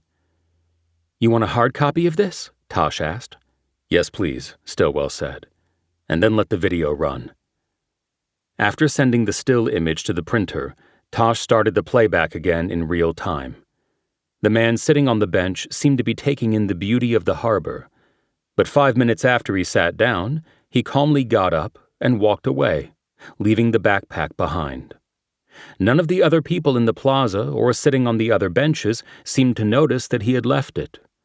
Stillwell watched as the man crossed Crescent and started walking up Catalina Avenue. Soon he was out of the camera frame. "Stop it?" Tosh asked. "No. Take it to about 1:30, and then let's watch," Stillwell said. It was turned into the Lost and Found a little after 2. Tosh did as instructed, and at 1:42 on the playback, a woman eating an ice cream cone sat down on the bench and noticed the backpack. She swiveled her head, looking around for the owner. She even stood up, turned to the plaza, and held the backpack up, appearing to call out to the other tourists. But no one claimed the pack. "Let's watch the drop-off again," Stillwell said. Tosh reversed the video to the 11:10 mark, and they watched as the masked man sat down on the bench and then got up and left the pack behind. "What do you think he's doing?" Tosh asked. "I don't know," Stillwell said. "But it's almost like he knew he was on camera and wanted the backpack to be found and turned in." "Like he's getting rid of evidence?" "Like he wants us to find it." "That's kind of creepy." "Yeah." Stillwell thought it was more than creepy. It seemed to be about engagement. The psychology was disconcerting. 4 years after Angela Metier disappears, this man places her backpack in a spot that will surely lead to the reopening of the case. Why? Was he taunting law enforcement? "Can you shoot me a link to this video?" Stillwell asked. "Sure," Tosh said, "and I'll go get the still we printed." She got up and went to the printer. When she came back, she asked Stillwell if they were cooking or going out for dinner. I was actually thinking about going over town and visiting Ilsa," Stillwell said. "You could come if you want." "No thanks," Tosh said. "How is she?" "Last I heard she was hanging in there, but she's on a ventilator and sedated." "That doesn't sound good. How much longer will she be on it?" "I don't know. I'd like to go over whether she knows I'm there or not." "You sure about staying here?" "Definitely. I'll be fine." "Thanks for understanding." "Sure." Tosh religiously avoided going to the mainland. She believed that only bad things happened over there, and there was evidence to support that belief. "Okay, I'm going to get back to it," Stillwell said. "I'll let you know if I go across."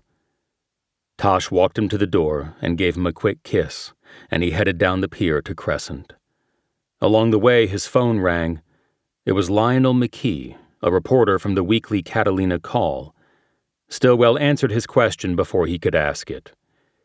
"If this is about the airstrip shooting, I can't talk about it, Lionel." "But you were there when it all went down." "Doesn't mean I can talk about it. You need to speak to Captain Coram." "He never calls me back." "The life of a reporter." "Yeah, tell me about it."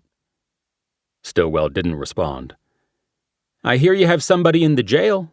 Is that related to last night?" Stillwell had to respect McKee. The reporter had the island wired. Stillwell would have liked to know who McKee's sources were, beginning with whoever had given him Stillwell's cell number. But to ask the question was to reveal that it bothered him, and Stillwell didn't want to give the reporter that. "No comment," he said. "Come on, Still," McKee said.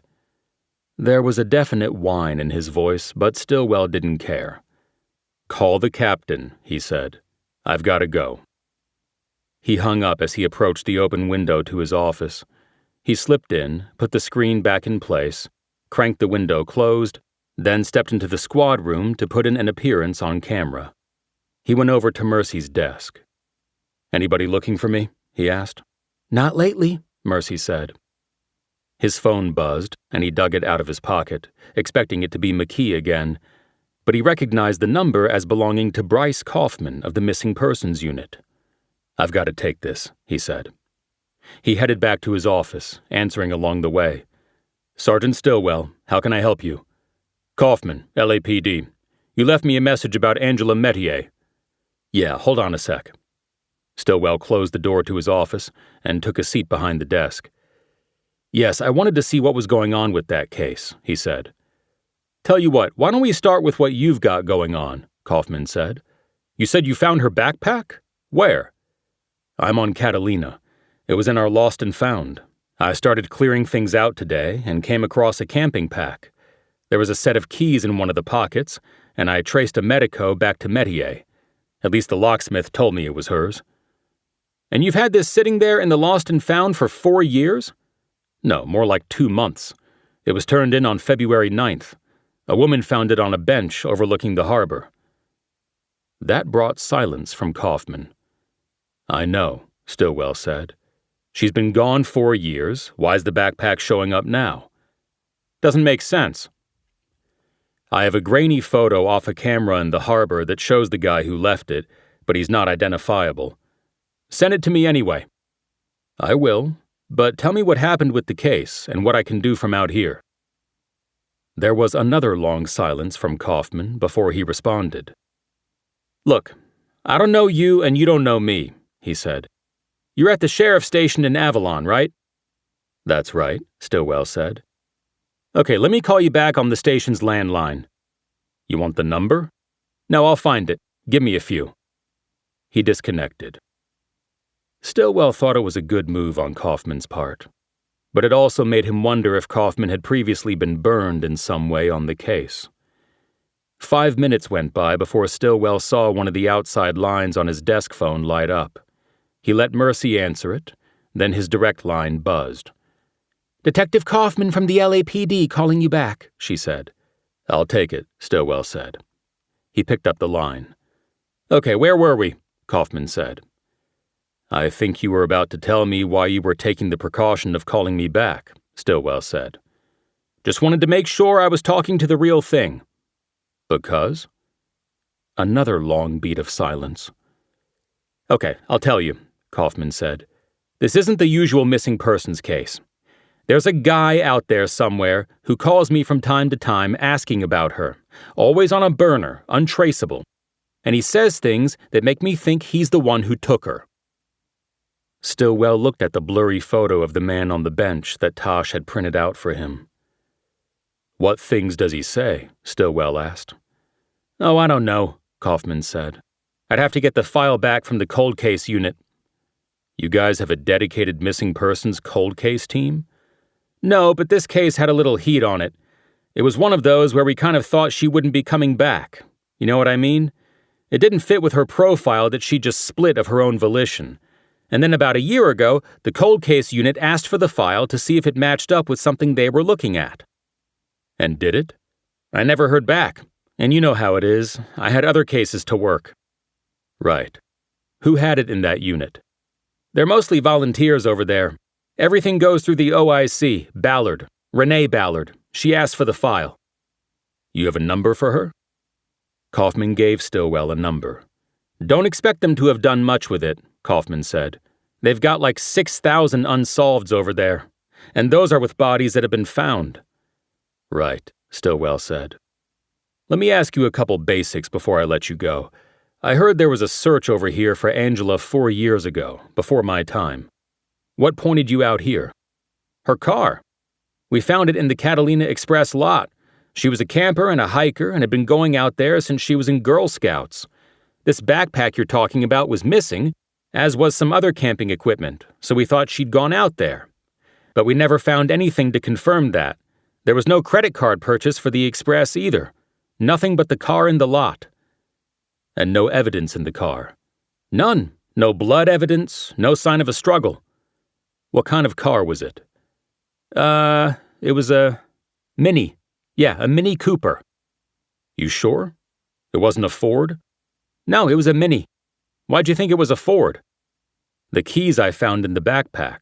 There was a key with the Ford logo on it. An old-style key, not a fob. That's strange. I don't remember anything about a Ford. You could ask Ballard. I will. 10. Stillwell called the number Kaufman had given him for Renee Ballard. The phone was answered by a man. Cold case unit, LaFont. Yes, I'd like to speak to Detective Ballard. She's tied up. Can I help you? I want to talk to her about a case she's working. Which one would that be? Angela Metier. It's a missing persons case. I can help you with that. Who am I speaking to? Stillwell hesitated. He knew that squad rooms could be as competitive as any office environment. There were backstabbings and fierce loyalties, and employees with trust issues. He didn't know what the LAPD cold case squad was like. Detective Sergeant Stillwell, LA County Sheriff's, he finally responded. And you have information on Angela? LaFont said. I want to speak to Detective Ballard about it. Can I leave a message? Can I ask what made you call here? I called Kaufman in missing persons. He told me to call Detective Ballard in cold cases because she's taken it over. And why did you call Kaufman, Sergeant Stillwell? I work out on Catalina and found her backpack. I heard that years ago Kaufman worked her case in missing persons. Okay, can you hold on a second? Stillwell was put on hold before he could reply. He waited nearly a minute before the connection went live again. Sergeant Stillwell, LaFont said. You're on speaker with Detective Ballard and myself. Hello, Sergeant, this is Renee, Ballard said. My colleague says you think you have Angela Metier's backpack.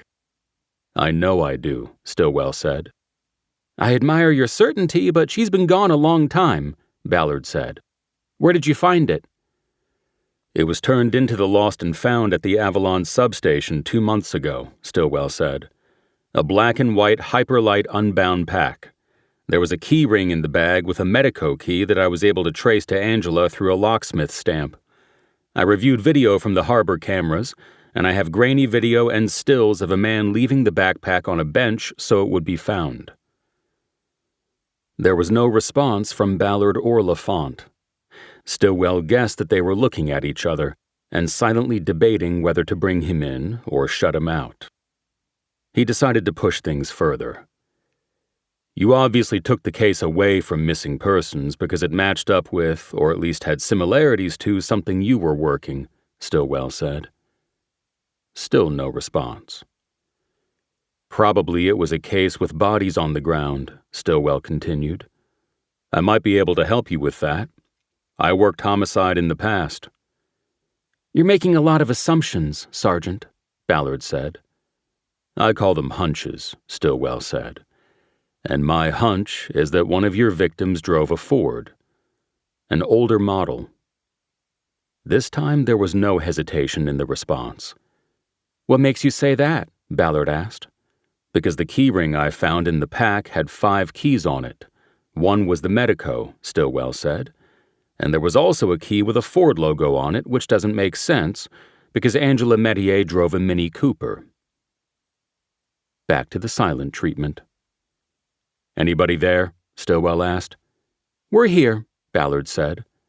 You have a first name, Sergeant? I do, Stillwell said. But people call me Still. Well, Still? I think we need to see the backpack and the key ring, Ballard said.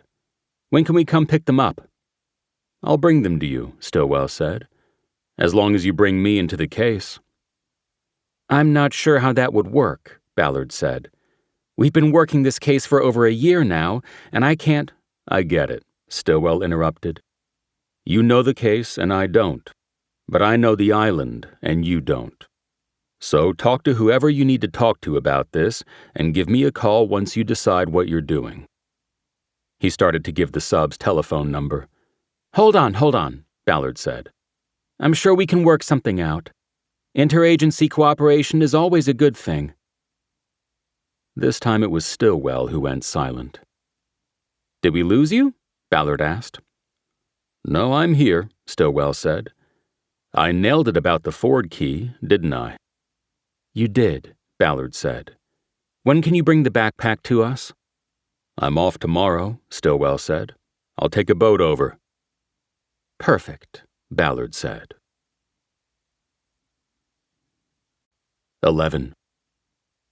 The LAPD Cold Case Unit was located at the Amundsen Center training facility near the airport. Stillwell had never been there. He took the first boat over from Catalina, carrying Angela Metier's camping backpack and a drawstring trash bag from his kitchen. He kept an old Bronco in the long-term lot at the express dock, but it had been 2 weeks since he'd been there, and the 50-year-old engine failed to start. This was becoming routine. He called to the lot attendant, who eventually came over with a battery pack and cables and jump-started the car for $20. Stillwell didn't arrive at Amundsen to meet Renee Ballard and Tom Lafont until 10 a.m. The cold case investigators worked in a pod of desks that were dwarfed by the rows of unsolved case files surrounding them. So many cold cases kept coming in that the shelves were on tracks that could be pushed together like a giant accordion to make room for more. Stillwell noticed that someone had used a Sharpie to write "Library of Lost Souls" over the entrance. Ballard and Lafont were waiting for him. Ballard was a dark-haired, deeply tanned woman in her early 40s. She looked like a surfer and was dressed informally in a black polo and cargo pants. Lafont looked like a stiff.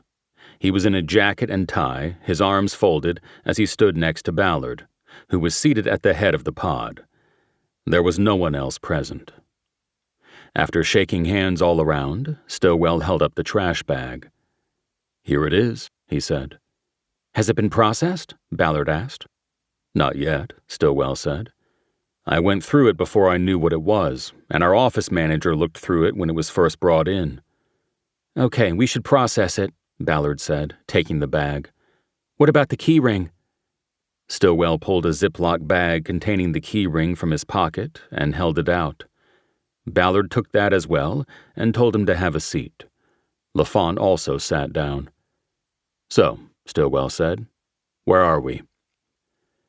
"I talked to my captain, and we are good to read you in on this," Ballard said. "We just need to be clear that LAPD is lead. We're already a year and a half down the road on this guy." "No problem on my end," Stillwell said. "I'll do anything I can on Catalina. If it's anywhere else, my captain is going to get hives. He's kind of allergic to me leaving the island." "How'd you end up on Catalina?" Lafont asked. "You've got a lot of experience that probably doesn't get tapped out there." The question told Stillwell they had checked him out before bringing him into the fold. He believed that his history, especially the 8 years he'd spent in the homicide unit, would work in his favor. "It's a long story," Stillwell said. "But if you've checked me out, you probably heard a version of it. I got some people upset with an investigation I was on. They sent me out to Catalina to cool my heels for a little while, but something happened. I liked it out there. I told them I wanted to stay." "Well, we don't know how much of this involves Catalina," Ballard said. "But we're going to run it down for you, and maybe something will pop up now or later." "Sounds good to me," Stillwell said. "And by the way, for what it's worth, I have this." He unfolded the printout of the fuzzy still from the harbor video of the man who'd left the backpack. He handed it to Ballard. "Damn, it would have been perfect if we could ID the guy," she said. "You think it's worth turning the video over to our photo techs to see if they can clean it up?" "The camera was at least 150 feet away," Stillwell said. "Probably not, then," Lafont said. Using a tag-team approach, Ballard and Lafont proceeded to describe the investigation they had been working on for the past 18 months. "This whole thing started in Griffith Park," Ballard said. "A hiker up there, just below the observatory, found some bones that had been disinterred by animals. Excavation led to the recovery of the full skeletal remains of a young woman," Lafont said. "Cause of death was likely strangulation. Her hyoid was crushed. But the date of death was unknown. Near as we could tell, she had probably been in the ground 8 to 10 years before the animals found her." "That made it a cold case," Ballard said. "We got stuck with the bones." "But the lab was able to extract DNA from the marrow," Lafont said. "It connected to a missing persons report. Increasingly with missing persons cases where foul play is considered a possibility, they put the DNA into the data bank. Our victim was named Candace Neary. She was 28, lived in Las Feliz, and loved hiking in Griffith Park. She went up there often by herself. She was reported missing in 2016. There was a search, but nothing was found, except for her car, which was parked at the observatory. A Ford Mustang. Locked. No key. This didn't look like a one and done, Ballard said. So we profiled Neary and started looking for other cases that might be similar. Angela Metier was one of the cases we found. We were looking for women who were hikers, in their 20s, dark hair, athletic, confident, known to hike and camp on their own, LaFont said, ticking things off on his fingers. When these women were reported missing, it was thought that they were lost. No foul play was suspected at first. And sometimes not for months or even a year, the thinking being that their bodies would eventually show up in a crevasse or at the bottom of a cliff, Ballard said. How many did you come up with that matched the Neary profile? Stillwell asked. 4, Ballard said. Neary, Metier, a woman who went missing on a hike in Angeles National 9 years ago, and a 2011 case where a mother of 2 young children disappeared in Malibu Canyon. But there are 5 keys on the key ring, LaFont said. We might be missing one. That brought a somber moment of silence before Stillwell spoke. Those last 2 you mentioned, he said, Malibu Canyon and Angeles National, they're in the county. Have you brought in the sheriffs? Actually, they're National Park Service jurisdiction, Ballard said. We're working with them, but they don't have a homicide team. And what about the suspect? Stillwell asked. Do you have enough to profile him? We thought we did until the backpack showed up, Ballard said. We had him as very smart, likely some kind of professional, a planner, a hiker himself. He probably stalked these women for weeks before the kill. The grave where he buried Neary was 4 feet deep. That took some work and planning. He clearly didn't want her found. Usually 4 feet is below foraging depth. That tells us a lot, or we thought it did. We figured he was an untraceable, a killer who flies below the radar, whose psychological gratification comes from the hunt and the kill, not from the public horror and fear generated by the discovery of the victims. And not from engagement with law enforcement, LaFont said. They don't care about the cat and mouse, I am smarter than you of it all. But that whole profile seems to be wrong now, Ballard said. He apparently wanted that backpack and keyring found. Something with him has changed. I think he's trying to engage now. He wants our attention. He's got a big ego. Stillwell nodded. So where do we go from here? He asked. Our focus has been on connecting the victims, Ballard said, trying to find commonalities beyond the fact that they were all hikers. They didn't know one another, as far as we've been able to determine. But there has to be a nexus where they crossed paths with our bad guy. We think we're looking for a guy who knows these trails and encounters his victims as a fellow hiker, LaFont said. Have you thought about going public? Stillwell said. Putting it out there and seeing if any hikers come forward with encounters they've had on the trails? Until now, no, Ballard said. We haven't wanted him to know we're on to him. But given his backpack move, that might be the way for us to go. The thing is, we don't have evidence tying these cases together. It's all circumstantial and based on similarities between the victims. I'll talk to my captain about it. Maybe we'll put out that grainy photo and see what comes in. That will undoubtedly be a circus, LaFont said. Yep, Ballard said. What do you want me to do? Stillwell asked. I think go back to Catalina, Ballard said. Do a deep dive on Angela Metier and find something that was missed before. Her roommate told us she was going to hike something called the Trans-Catalina Trail, LaFont said. You know it? That's 38 miles all over the island, Stillwell said. She was covering it in pieces, LaFont said. It was her 3rd time out there when she disappeared. Stillwell knew through Tosh about the TCT. She had hiked it numerous times over the 35 years she had lived on the island, also doing it in pieces. He nodded. Okay, I can do that, he said. Good, Ballard said. Do you have a media file you can share with me? Stillwell asked. I'd like to take a look at the news coverage these cases got. Ballard looked at Lafont and nodded. "Give Tom your email, and he'll get it to you," she said. "Any sense in me re-interviewing the roommate?" Stillwell asked. "I won't stop you, but I think we got what's there," Ballard said. "Tom will also send you summaries of the interviews so far." "Excellent," Stillwell said. "We appreciate it," Ballard said. "This is an all-volunteer unit, except for me. We'll take all the help we can get." "Copy that," Stillwell said. "I'll stay in touch." "We will too," Ballard said. 12. Ilsa Ramirez was in the critical care unit at Torrance Memorial. Stillwell went by on his way from the Amundsen Center to the Catalina Express docks at Long Beach. He'd been told she was in a medically induced coma, but he wanted to go and show his support, even if she didn't know he was there. She was in a single room with an observation window. A uniformed deputy was posted at the door. Not that anyone seriously thought that Ramirez was in danger from a threat outside the room. Her biggest threat was the possibility of her own organs shutting down. Stillwell stood at the window thinking about the 20 minutes it had taken for the rescue chopper to get to them and all the blood he could not stop flowing from her body. Her neck had been torn up by the bullet. He'd tried to slow the bleeding with a dressing from the first aid kit, but it had soaked through. "Do they need blood, do you know?" he asked the deputy at the door. "Nah, people have been lining up to give blood," the deputy said. "She probably could use some prayers, though." "Right. What about her family?" "Yeah, they've been here. A bunch of them came up from San Diego." "Good."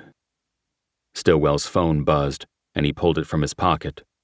It was Captain Coram. He started walking down the hallway as he answered. "Captain?" "Still, I haven't seen you on the cameras today. Why is that?" "Because I'm off Wednesdays and Thursdays, remember?" Right. Are you at home?" "No, I took a boat over to the mainland. I'm at the hospital checking on Ramirez." "How is she?" "No change.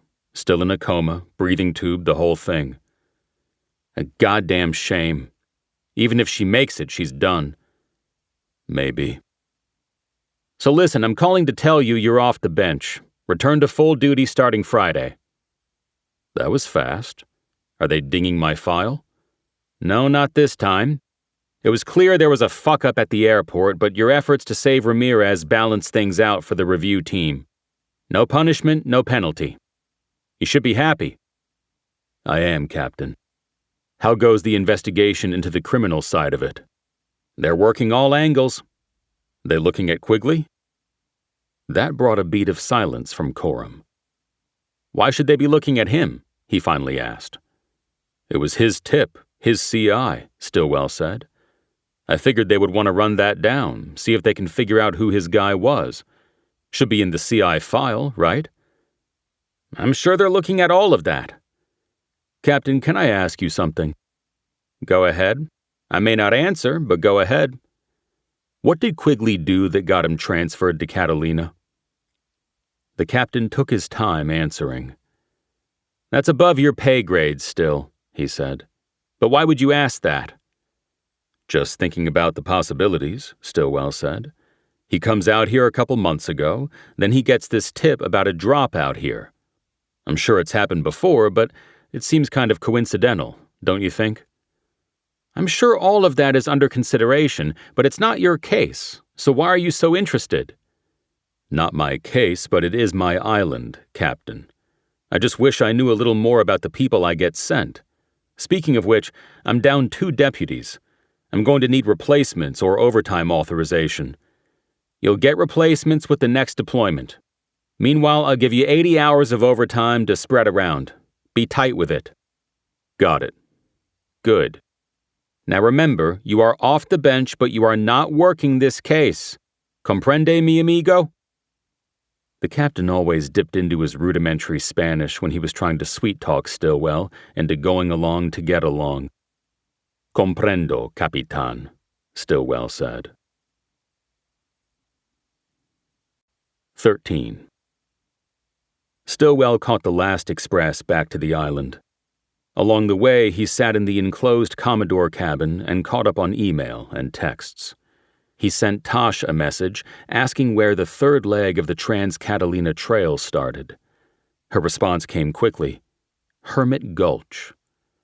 Stillwell decided he would go up there the next day to get a feel for the area where Angela Metier had been heading. It was Tosh's usual day off, and he would invite her to come, as she was the experienced hiker, and he wouldn't have to worry about getting lost. Plus, he would enjoy her company. As the boat cruised into the harbor, Stillwell pulled up the substation's cameras on his phone so he could see who was on duty and what was going on. Mercy made the schedule for the island's deputies, and with 2 officers down, that was not an easy task. He planned to tell her in the morning about the 80 hours of approved overtime from Quorum. He saw no one in the squad room. Mercy's desk was empty, but it was after 5, and that was not unusual. But the standard protocol was to keep a deputy in the sub whenever anyone was held in a cell. He switched to the jail cameras and saw that cell 1 was empty. He checked the second cell and saw that Callus had not been moved to it. Callus was gone. Stillwell immediately called Mercy's cell. She answered right away, and Stillwell didn't bother with a hello. "What's going on at the sub?" he asked. "Where is Callus?" Nothing's going on, as far as I know," Mercy said. "And the ICE agents picked Callus up." "What? When?" "About 3. They came in with the transfer order from a federal magistrate." "Who let them take him?" "Deputy Mason was in here. He dealt with them and the paperwork." "Mercy, I'll call you back." Stillwell disconnected and went into his call history to find the number for the ICE agent he had spoken to about the hold on Gonzalo Callus. The ferry was now docked, and he got up from his seat to join the tourists disembarking. He made the call as he was crossing the gangway. "Agent Gordon, how can I help you?" It sounded like Gordon was in a moving vehicle. "It's Stillwell out on Catalina. I want Callus back." What are we talking about here?" "Gonzalo Callus. You guys came and picked him up." "That's news to me." "Bullshit. It might not have been you, but you sent guys to grab him. He's the suspect in the murder of a sheriff's deputy, and I don't want him on the next bus to Tijuana." "Look, as far as I'm concerned, I was waiting on you. You said you had eyes on him, and you were supposedly going to call me once you had him in custody. Funny, I never got that call." "You're saying you didn't have him picked up?" "Exactly. But he is on our pickup list. If you booked him, his name could have come up on the computer." Stillwell was silent as he walked toward the substation. "You there, Stillwell?" Gordon asked. "I'll call you back," Stillwell said. He disconnected. He didn't have a two-way with him, so he called Mason's cell phone. It went directly to voicemail, but the message box was full. He dictated a text telling Mason to return to the sub ASAP. 2 minutes later, Stillwell entered the substation through the unlocked front door to find Mason already there. "Sorry, I was in the can when you called," he said. "I was about to call you back." "Tell me about ICE coming for Callus," Stillwell said. Yeah, 2 ICE guys came in and said they were here to pick him up. They had the pickup order from the judge." "What judge?" "A federal magistrate, actually." "Did they leave it?" "No, but I made a copy of it." "Show it to me." Mason went over to the deputy's report-writing desk and took a document off the top of a stack of papers. He handed it to Stillwell. "What about badges and IDs?" Stillwell said, looking at the document. "You checked them?" "They had badges," Mason said. "Did you get their names?" "Yeah, but I didn't write them down. One was Rivera, like the pitcher. I remember that. Not sure I remember the other one." At first glance, the custody transfer order looked legitimate. But then Stillwell noticed that it had a seal from the magistrate of the U.S. District Court for the Southern District of California. Los Angeles County was in the Central District. It didn't mean the order wasn't valid, but it made him suspicious. "This is from the Southern District," he said. "So?" Mason said. "Is that a problem?" "Just seems odd that they'd come all the way up from San Diego to pick the guy up. Did they say anything about where they were taking him?" No, they just said that they were here for him and showed me the transfer order.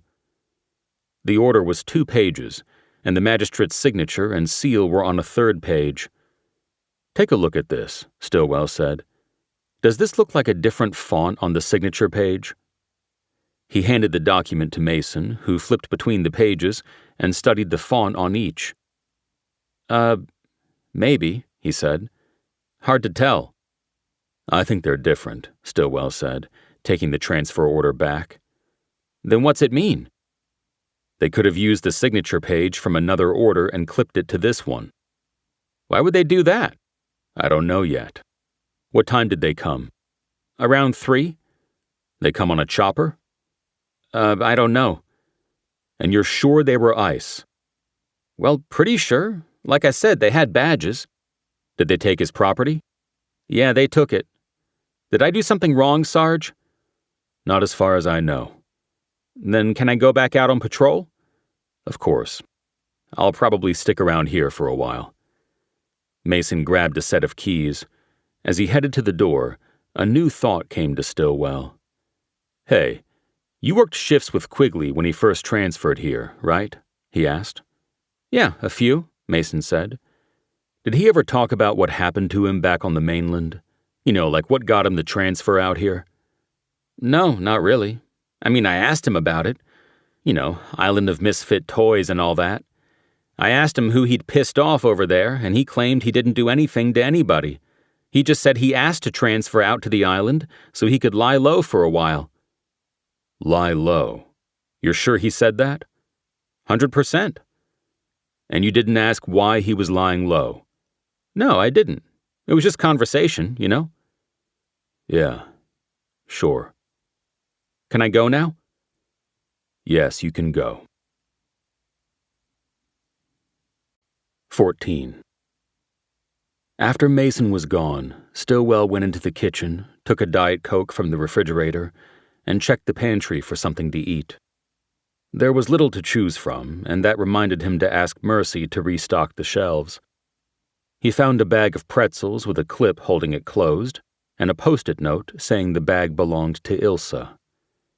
It hit Stillwell then that she would probably never be back to the station. Either the injury and recovery time would prevent it, or the attractive injured-on-duty pension would make coming back a financial mistake. He went into his office, sat down at the desk, and pulled up the sub's cameras on his computer screen. He backed up the recordings to 2:20 p.m. and started the playback. At 2:26, 2 men entered the sub through the front door. They were wearing the dark, nondescript, and unmarked raid attire Stillwell had seen on television reports showing ICE roundups of immigrants on the mainland. They also wore baseball caps reading ICE. Stillwell switched to an interior camera. The 2 men entered, and Mercy greeted them, then turned them over to Mason. The conversation was muffled because the 2 visitors stood with their backs to the camera and kept their voices low. He did hear Mason ask for verification of the removal order from the magistrate. One of the 2 visitors produced the document, which Mason read quickly. "Do I keep this?" Mason asked. The man's answer was unintelligible, no matter how many times Stillwell replayed it at various volumes. "Then okay if I make a copy?" Mason said.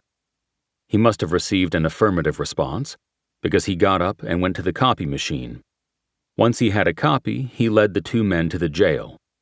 On the jail cameras, the men waited for Mason to unlock the cell. They then entered and cuffed Callus's hands behind his back. When Callus was walked out of the cell, Stillwell had his best view of the visitors, but the brims of their baseball caps hid much of their faces from the camera mounted in the upper corner of the room. With each of the ICE agents holding one of his arms, Callus was walked through the squad room and out the door. Stillwell called ICE agent Gordon back. "I'm looking at video, and I see 2 guys with ICE hats walking Callus out of the station," he said. "Hey, after you called, I checked on this," Gordon said. "As far as I can tell, it wasn't us. I can't find Callus on the computer. That means either he's still in transit or it wasn't us." "Then keep checking the computer and let me know if he turns up." "Will do." This is a murder of a law enforcement officer. They need to bring Callus back here." "Got it, got it." Stillwell disconnected and stared at his computer screen while he thought about his next moves. He didn't know if he could trust anything Gordon said. He could be lying about not having Callus, but if he was telling the truth, then Callus had escaped.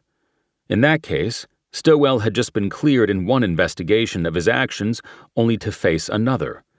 While Mason would be the fall guy for actually allowing the prisoner to be walked out of the jail, the buck would stop with Stillwell as the station supervisor. He would go back to the bench, or worse, just as the investigation of the missing hikers was picking up speed. He couldn't let that happen, but he also couldn't ignore the possibility that Callus was in the wind. He decided to start with a call to Ernie Simon at the Homicide Bureau. "Still, what's up?" he said. "Did our guy confess his sins?" "I actually have some bad news about him, Ernie," Stillwell said. "All I need on this case. Lay it on me, brother." "I was off today and went over to the mainland to visit Ramirez. While I was gone, ICE showed up out here and took Callus." "Those motherfuckers! They didn't know he's our suspect?" "We were only holding him on the ICE warrant, remember? They either didn't know or didn't care about our case." "That's fucked up. Who gave him to them?" "We had a deputy on duty. They had a transfer order from a magistrate. I can send it to you if you want to take a look." "What good would that do? This is some serious bullshit. Did you try to find out where they took him?" "I called the agent whose name is on the hold, and he claimed he didn't know about the pickup. I told him we want Callus back, but I don't know how motivated he'll be to find him." "Text me his name and number. I'll call him and light a fire." "Will do." "And give me the name of the magistrate. We might have to get him involved in producing the body." "You got it." "What I ought to do is leak to the Times that ICE stole the suspect in the murder of a sheriff's deputy." "That might cause more trouble for you than them. There was something off about the pickup." "Like what?" "Just the way they did it. The pickup order is from a magistrate in the Southern District." "That's weird. Does it look legit?" "Yeah, it looks legit, but the deputy only made a copy of it. He didn't keep it, so I'm not looking at the original." "All right, send me that too. I'll talk to the captain about what he wants to do. Anything else happening out there? I heard you were cleared back to full duty." "I was, and thanks for whatever your part was in that. So anything you need from out here, give me a call." "Right now, what I need is our prisoner back. How do you think they got him off the island?" "Helo, government boat, take your pick if they were legit. If not, they could have just jumped on the express. You want me to try to run that down?" Not yet. Let me see what I can find out first." "Okay. I'll get back to you." "I'll be here." Stillwell was satisfied that he would be able to operate until it was determined whether Callus was in federal custody or had escaped. After the call ended, he got up and stood in front of the map of the island that was mounted on the office wall. It showed the island's established hiking trails and campgrounds, as well as their elevations. As he looked at it, he pulled out his cell and called Tosh. "Hey, what's up?" she asked. "I need to ask you another TCT question," he said. "Sure." "Just looking at a trail map here. You said you think the third leg would be at the gulch." "I do, yes." "That looks like it would work if you went straight from the second to the third leg. What if you were breaking it up? Hermit Gulch would be kind of hard to get to, wouldn't it?" You mean like on different days or visits?" "Exactly." "Then I guess it would depend on what kind of hiker you were. Experience level and skill, equipment, all that stuff." "Okay, let's say experienced. Pretty highly skilled. Top-of-the-line equipment." "Then probably you'd start at the campground at Blackjack Mountain on the third leg. If it were me, that's where I'd start." Stillwell ran his finger along the trail on the map until he found Blackjack Mountain. "Okay," he said. "And how far would you plan to go from there in a day?" "It depends on how often you stop to rest or eat or just enjoy the views," Tosh said. "But if it were me, I'd get to Soapstone Quarry. It's not that far, but it's pretty rugged up there. And high. Soapstone's only a few miles, but they're slow miles. A lot of switchbacks. But if you're ambitious, you could go all the way down to Little Harbor. Stillwell followed the trail with his finger to Little Harbor on the back of the island. And you can get a ride up there to Blackjack? He asked. Sure, easy, Tosh said. You can arrange it. Why are you asking about the TCT? I wasn't out here then, but do you remember Angela Metier, the hiker who went missing about 4 years ago? Of course.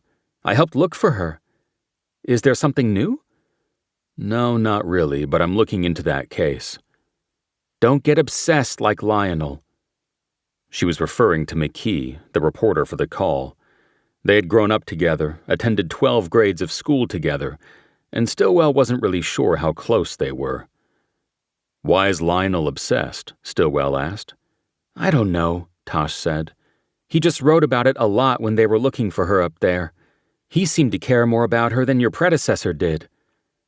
Stillwell had inherited the post on the island from an investigator named Dan King, who treated the assignment as a punishment and therefore did little to integrate himself into the community and generally got low marks in the protect and serve part of the job.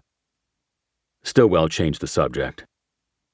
Are you still off tomorrow? He asked. I am, Tosh said. You want to go up there and look around? I was thinking about it, just to get a feel for it, but only if you would be my guide. Love to. We should go early, though. When you're up that high, the sun is super hot by midday. Fine by me. I'm off tomorrow, and I can go up any time. We also need to register with the Conservancy and get passes. Can you handle that? Yes, and I'll put together a pack tonight. We're going up and back, right? No camping? No camping. I'll need to get back. Deal. When am I going to see you tonight? I'm heading home in a little bit. Me too. See you then. 15. After the call, Stillwell remained standing and studying the wall map. He located Soapstone Quarry on it and saw that it did appear, at least on the map, to be only a short distance from Blackjack Mountain.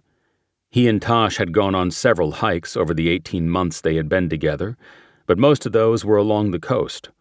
Hiking the interior of the island was less appealing to Stillwell, largely because he feared he wouldn't be able to keep up with Tosh, who was 8 years younger and not carrying an ounce of extra weight. Not wanting to embarrass himself, he always chose the hikes that didn't involve climbing mountains. Tomorrow would be different. While he was looking at the elevations printed on the map, he noticed a road that cut away from the Trans-Catalina Trail, went east toward the mountaintop airport, then connected to Echo Lake Road. There was no name on the map for the cutaway road, but it was a black line as opposed to the yellow line for the TCT. According to the map's legend, a black line was a road accessible by vehicle. Without taking his eyes off the unnamed road, he called Tosh back. I'm looking at a map that shows the TCT, and there's a road that cuts away from it on Blackjack Mountain, he said. Any idea what that road is? It sounds like you're talking about Blackjack Road, Tosh said. It goes east? Yeah, directly east. Then yes, that's Blackjack Road.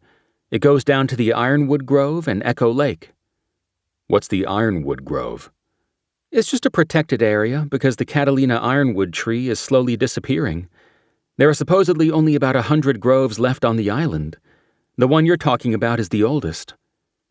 Well, doesn't grove mean a bunch of trees? Ironwood trees share an underground root system. So basically, a grove is really one tree. Everything is connected. Then why are they disappearing? Aren't they called ironwood because they are strong and durable? Climate change, rising temperature, drought.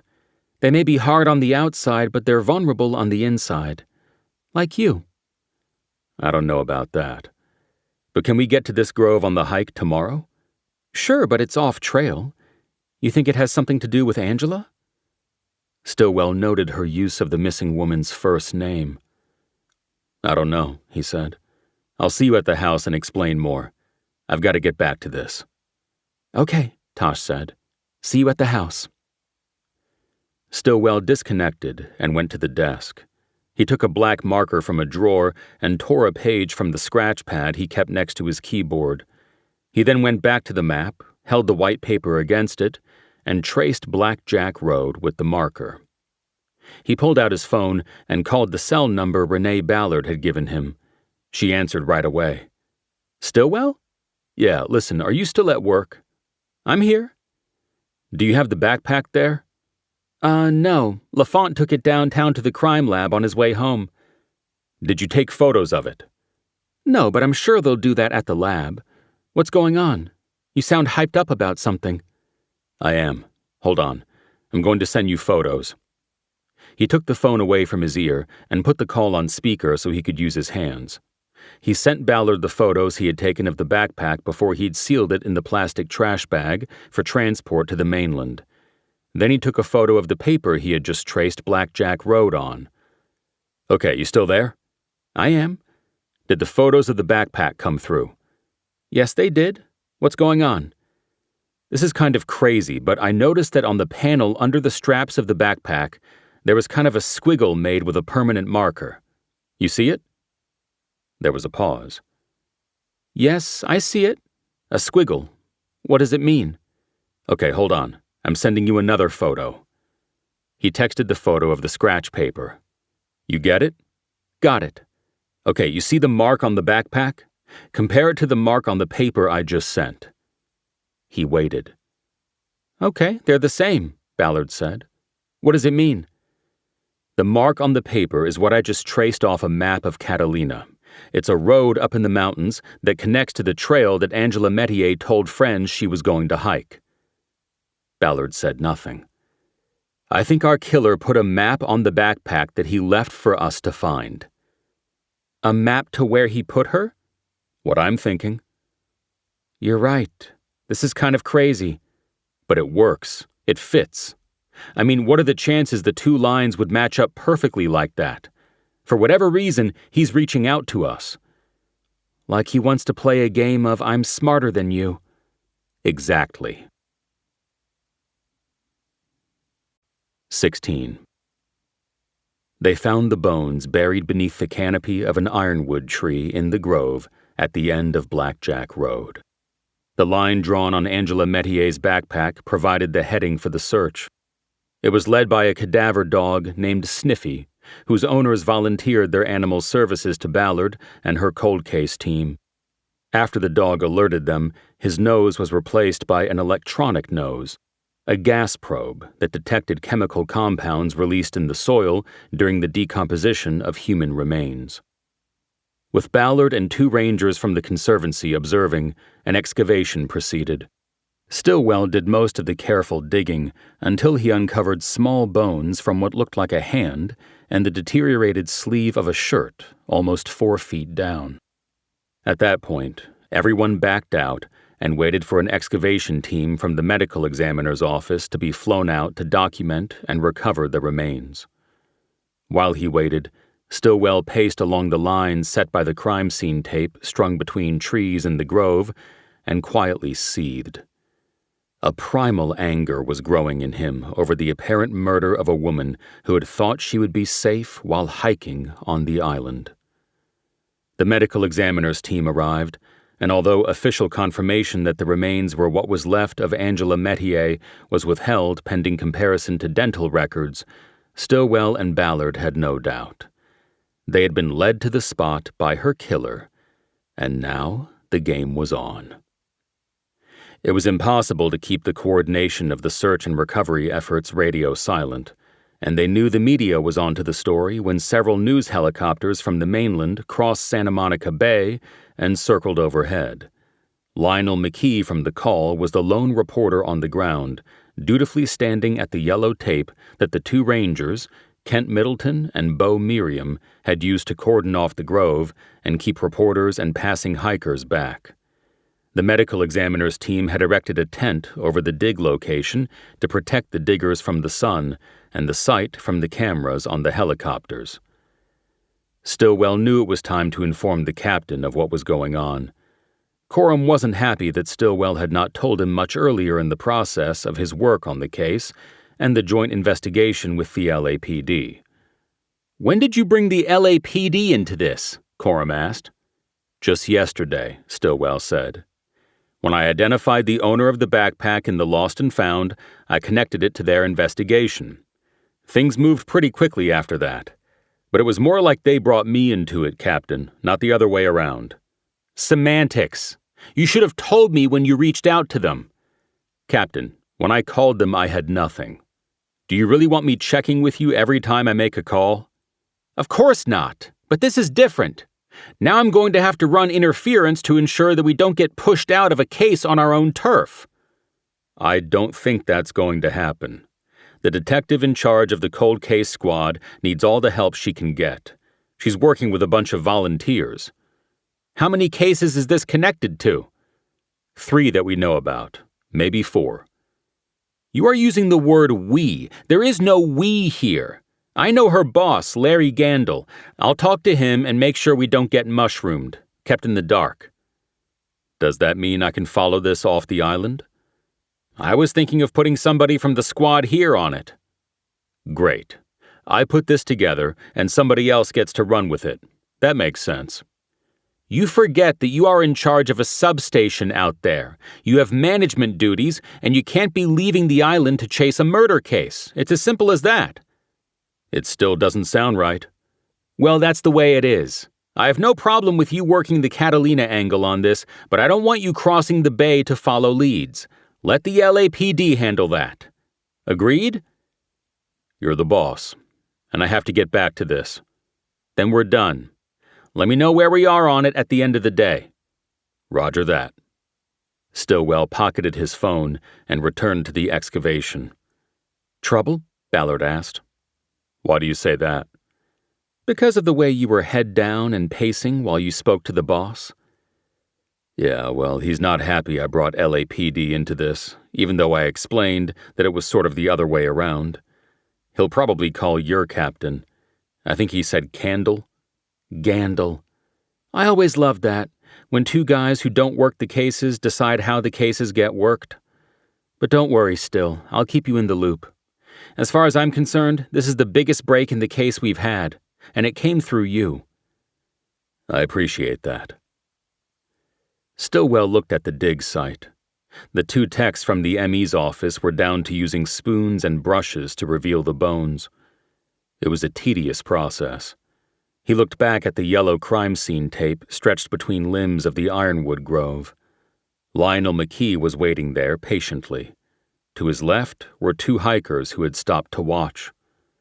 Middleton, one of the Conservancy Rangers, beckoned Stillwell over with a wave. "That one guy there is a reporter for the Call," he said. "You want me to get rid of him?" No," Stillwell said. "He's got every right to be there, just as long as he doesn't try to get closer." Stillwell left Middleton and walked over to Ballard. "I'm going to go talk to the reporter," Stillwell said. "How well do you know him?" Ballard asked. "He's not a problem. They don't go to print till tomorrow anyway." "Before you go, let's talk about holdbacks." Stillwell stepped closer to her so they could speak without even the Rangers hearing them. "The mark on the backpack?" Stillwell asked. "Yes, and also the keys," Ballard said. "Let's keep that stuff to ourselves." "You got it. I'm actually going to try to get more from him than he gets from me. He was here when Angela Metier disappeared. I wasn't." "Okay, good idea." Stillwell walked to the yellow tape at an angle that would pull McKee farther away from the looky-loo hikers. "Lionel," he said, "how'd you hear about this?" "Hard to keep the arrival of the LAPD and sheriff's choppers quiet," McKee said. "Is that Angela Metier you're digging up?" "You know I can't confirm that. They are definitely human remains, and it appears to be female clothing, what's left of it. You can put 2 and 2 together, but I can't confirm until we have an official identification made by the ME's office." "Cause of death?" "Same answer." "I just called her mother to see if she had heard anything. It was news to her. But she's going to fly down from Spokane." "That's all we need, the media jumping the gun. I hope you're the one who gets to call her if it turns out not to be her daughter in the ground over there." "Come on, who else could it be?" "You tell me. You've been out here your whole life. Tosh told me you were all over this story originally. I was and I still am. What led you to this spot? Sniffy did. Is that the cadaver dog? Yes. Maybe you should go interview him. Funny. But what made you bring Sniffy out? Can't say. What about LAPD? Will they talk to me? I kind of doubt it. Why are they here? Because if it's Angela Metier, then it's their case. Come on, Still, you gotta give me something. This is my story, not the big shots from Overtown. You don't even publish till tomorrow. Why don't you check with me in the morning? Then you can get the freshest update, if there is one. My deadline for tomorrow is today. All right, check with me later. If I can give you more, I will. What do you mean more? You haven't given me anything. All right, so when you call me later, ask me about the backpack. The backpack? That's it. For now, that's it. It better be good. You wrote the story when she went missing 4 years ago, right? I did, yeah. A lot of stories. But I thought you weren't confirming it's Angela. I'm not. I'm just asking you questions. Do you remember if this grove with the ironwood trees was searched back then? I think it was. But I was mostly up at Blackjack and then Hermit Gulch. Why Hermit Gulch? They got a tip from another hiker who said he thought he saw Angela on a trail over there. It was unsubstantiated, and obviously it was wrong. He gestured toward the excavation. So in all your reporting, did you find any confirmed sightings of her? Stillwell asked. No, not really, McKee said. It was all based on what she told her parents and friends, that she was going back to Catalina to hike, and the permit she got online. She'd been out here twice before to hike? Yeah, the Conservancy had issued 2 other hiking permits to her in May and October of the previous year. She was doing the Trans-Catalina Trail in parts, like the way people do the Appalachian Trail in the east. Any of the park rangers remember checking her for a permit? No, that would have been big. And look at me answering your questions when you should be answering mine. How's it feel? Not good. Stillwell smiled and clapped him on the shoulder. Call me later, he said. Right, McKee said, and I'm sure you'll answer. What's with the sarcasm? I told you I would. Yeah, we'll see. Stillwell approached the rangers. Either of you guys here 4 years ago? He asked. Not me, Middleton said. Got the job about 2 years ago. Me neither, Miriam said. I'm just wondering what records might be in your office from the search for Angela Metier, Stillwell said. I can certainly look and get back to you, Middleton said. That would be great, Stillwell said. Thank you. Stillwell looked past Middleton. There was a blanket of pink flowers growing in the shade of one of the ironwood trees. The flowers looked beautiful, but they couldn't lighten the tragedy of the moment, and the dread Stillwell was feeling now. 17. The excavation went on until dusk. The bones and clothing were collected and catalogued and secured in a plastic box for transport to the medical examiner's office. Ballard flew back in the LAPD helicopter shortly after the sheriff's airship took off with the ME's team. Stillwell got home to the smell of Tasha's gumbo.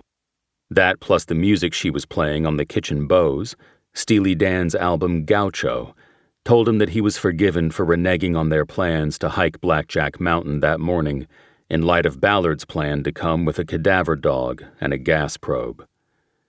She was at the stove with her back to him, stirring a pot with a wooden spoon when he entered the kitchen. Hey, she said. How did it go up there? Good and bad, Stillwell said.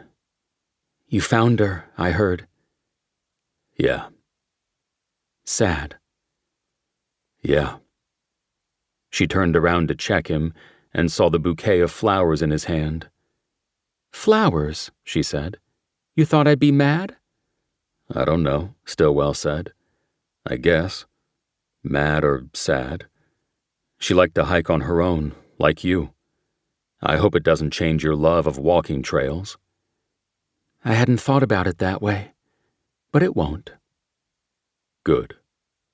She put the wooden spoon down on a plate on the counter and came over to him in the doorway. She took the flowers. "How did you know?" she asked. "Know what?" Stillwell asked. "These are wishbones, my favorite. Did you pick them up there in the grove?" "Yeah, away from the dig." "I hope so." He realized it was the first time he had ever given her flowers. "Do you mind stirring the roux while I find a vase for these?" Tosh asked. "As long as I can take a taste," Stillwell said. "Don't you dare." She went out to the dining room and came back with a wine carafe from the shelves. She filled it with water and arranged the flowers in it. She saw him raising the spoon from the pot. "No," she said. "Smells so good," he said. "My grandma's Catalina gumbo." "I know. Why can't I try it?" "Because it's not ready. Why don't you go get cleaned up? It'll be ready when you're back." "Perfect. I definitely need a shower." She came to the stove and took the spoon from him. "I know," she said. "So go." She pushed him toward the hallway. "Yes, ma'am," he said. "You want red or white?" she called after him. "I'll open a bottle." Red." "Red it is." A few minutes later, his head was under the hot shower. He raised his face into the spray. He knew that it couldn't wash away everything. But he was home, and he felt the dread he had been carrying start to lift. Part 2. The Impenetrable Darkness. 18. Alton Quigley was buried on the Sunday after his death at Oakwood Memorial Park in Chatsworth. More than 1,000 people attended, most of them in uniforms from various law enforcement agencies throughout Southern California. Even Stillwell was in uniform, as dictated by department regs. He also saw officers from Las Vegas and Phoenix. The bagpipes were played, 7 rifles were fired 3 times, and a flag was precisely folded and presented to his widow. And the media was there to record it all. Stillwell had been to more cop funerals than he could remember and knew the protocol. The only thing different this time was that he knew and had worked with the fallen deputy and carried the lingering regret and guilt over not preventing the death. Quigley's former boss in the narcotics unit, Lieutenant Gavin Lambert, gave the eulogy. Lambert was a tall man with a jutting Dudley Do-Right jaw, a thick black mustache, and an even thicker mane of dark hair. He gave a somber and heartfelt speech about the loss of a close colleague, whom he referred to by his nickname. Quiggs was only 36 years old and had so much more life ahead of him. It was a familiar theme at cop funerals. The widow, dressed in black and hiding her eyes behind dark sunglasses, stoically lasted through the ceremony without a tear streaking her face. When it was over, Stillwell watched as Lambert stood with the other members of his unit to commiserate about the loss of Quiggs and tell stories about their fallen comrade. Pretty soon there was laughter to go with their memories and tears. Ernie Simon joined Stillwell, and they watched the narco group for a few moments before Simon said what was on his mind. "I need to give you fair warning," he said. "I'm pretty sure ICE didn't take our suspect." "Why is that?" Stillwell asked. "Because I can't find the guy anywhere, and the magistrate's clerk tells me he didn't issue a pickup order for him." "Shit." "Yeah, and I'm not going to be able to contain it once I tell the captain that ICE can't cough the guy up because they say they don't have him. It isn't going to look good for you or your deputy who let him escape." "Thanks for the warning. When do you plan to tell Coram?" "I can't sit on it for much longer. We've got to put out the bolo." Stillwell nodded. "You got anything else working to brief him on?" he asked. "Not much," Simon said. "What about Ramirez? I heard she's off the vent and is going to make it." "I talked to her. Tried to. She doesn't remember a fucking thing. Plus she's got to write everything. Her vocal cords were damaged by the fucking round that hit her." "Shit. Permanent?" "That's what I heard." "That's bad. Tell me about it," It could come back to her. Her memory, I mean. Yeah, that's what the medical staff say. I'll stop by again in a few days. We'll see. They stood in silence for a few moments, watching the mourners crossing the lush grass of the cemetery to their cars. Have you identified the CI who set the whole thing up at the airstrip? Stillwell asked. Not yet, Simon said. But I have a second sit-down with Lambert tomorrow morning. He said the other night he'd look into it. The way he just talked about Quigley, he was a hero. But why did he get shipped out to Catalina? In our first interview, Lambert said Quigley came to him and asked for the transfer. To Catalina? To anywhere. He wanted out of Narco. Stillwell thought about the cold way the widow had reacted when he called with condolences. And now at the funeral, no tears. Have you interviewed the wife? He asked. No, the captain said to give her a few days, Simon said. Maybe tomorrow. What about Callus? Stillwell asked. Any connection to Quigley or to Narco? None that we know about, so far. Well, good luck. Yeah, I'll let you know how it goes. Anything I can do for you out on the island? Did Quigley have a locker at the sub? Yeah, everybody does. I didn't think about it when I was out there. You check it? Yeah, just some clothes and boots. I can get it to you if you want to take a look. I'll take your word for it, and I'll be in touch if anything else comes up. Simon walked off, and that was when Stillwell noticed that Renee Ballard was also at the funeral. He saw her talking to an old man he didn't recognize. He wasn't in uniform, but had the bearing of a cop. He kicked around in the grass as Stillwell watched, then bent down to retrieve something. The old man touched Ballard's arm, apparently said goodbye, and headed off. The touch on the arm told Stillwell that they were close. Stillwell walked over to her. Was that one of your volunteers? He asked. A little long in the tooth. I wish, Ballard said. He worked a case for me, but I couldn't get him to stay on. But he's a damn good homicide guy.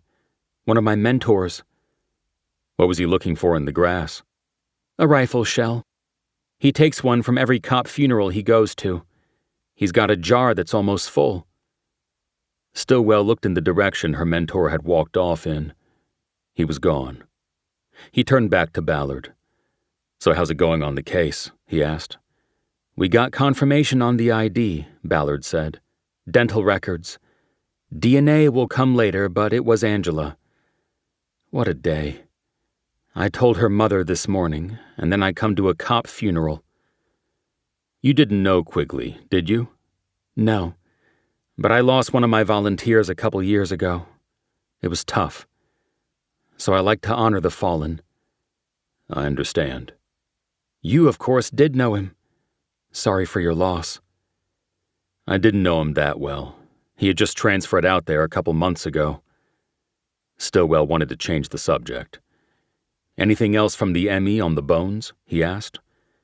Cause of death matches Candace Neary's, Ballard said.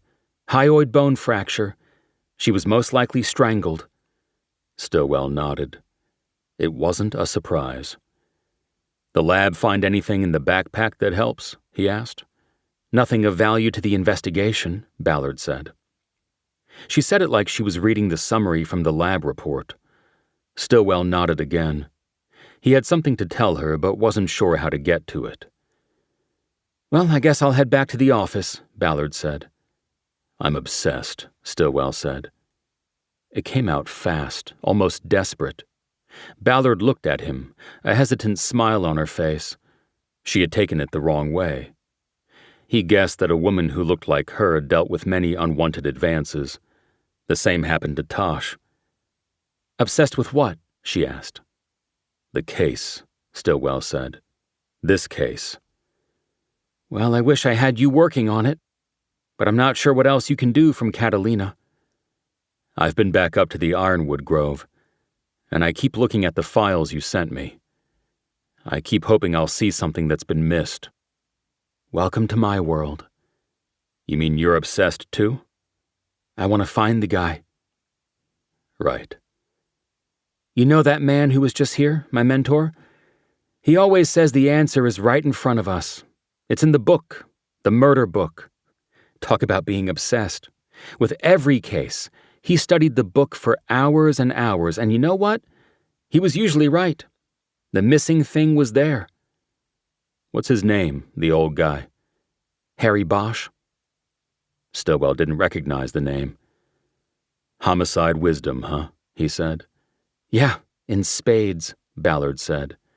He never came at the book the same way twice. He would always change it up. Sometimes reverse chronology, sometimes he'd just open the book randomly and start there. He said a fresh angle meant fresh thinking. Stillwell thought about how he had been reviewing the records himself. That's a good idea. 19. After getting back to the island, Stillwell sequestered himself in his office at the sub. It was early Sunday afternoon and quiet. He opened a file cabinet and took out the murder book he had put together from the reports shared by Ballard and Lafont on the missing hikers investigation.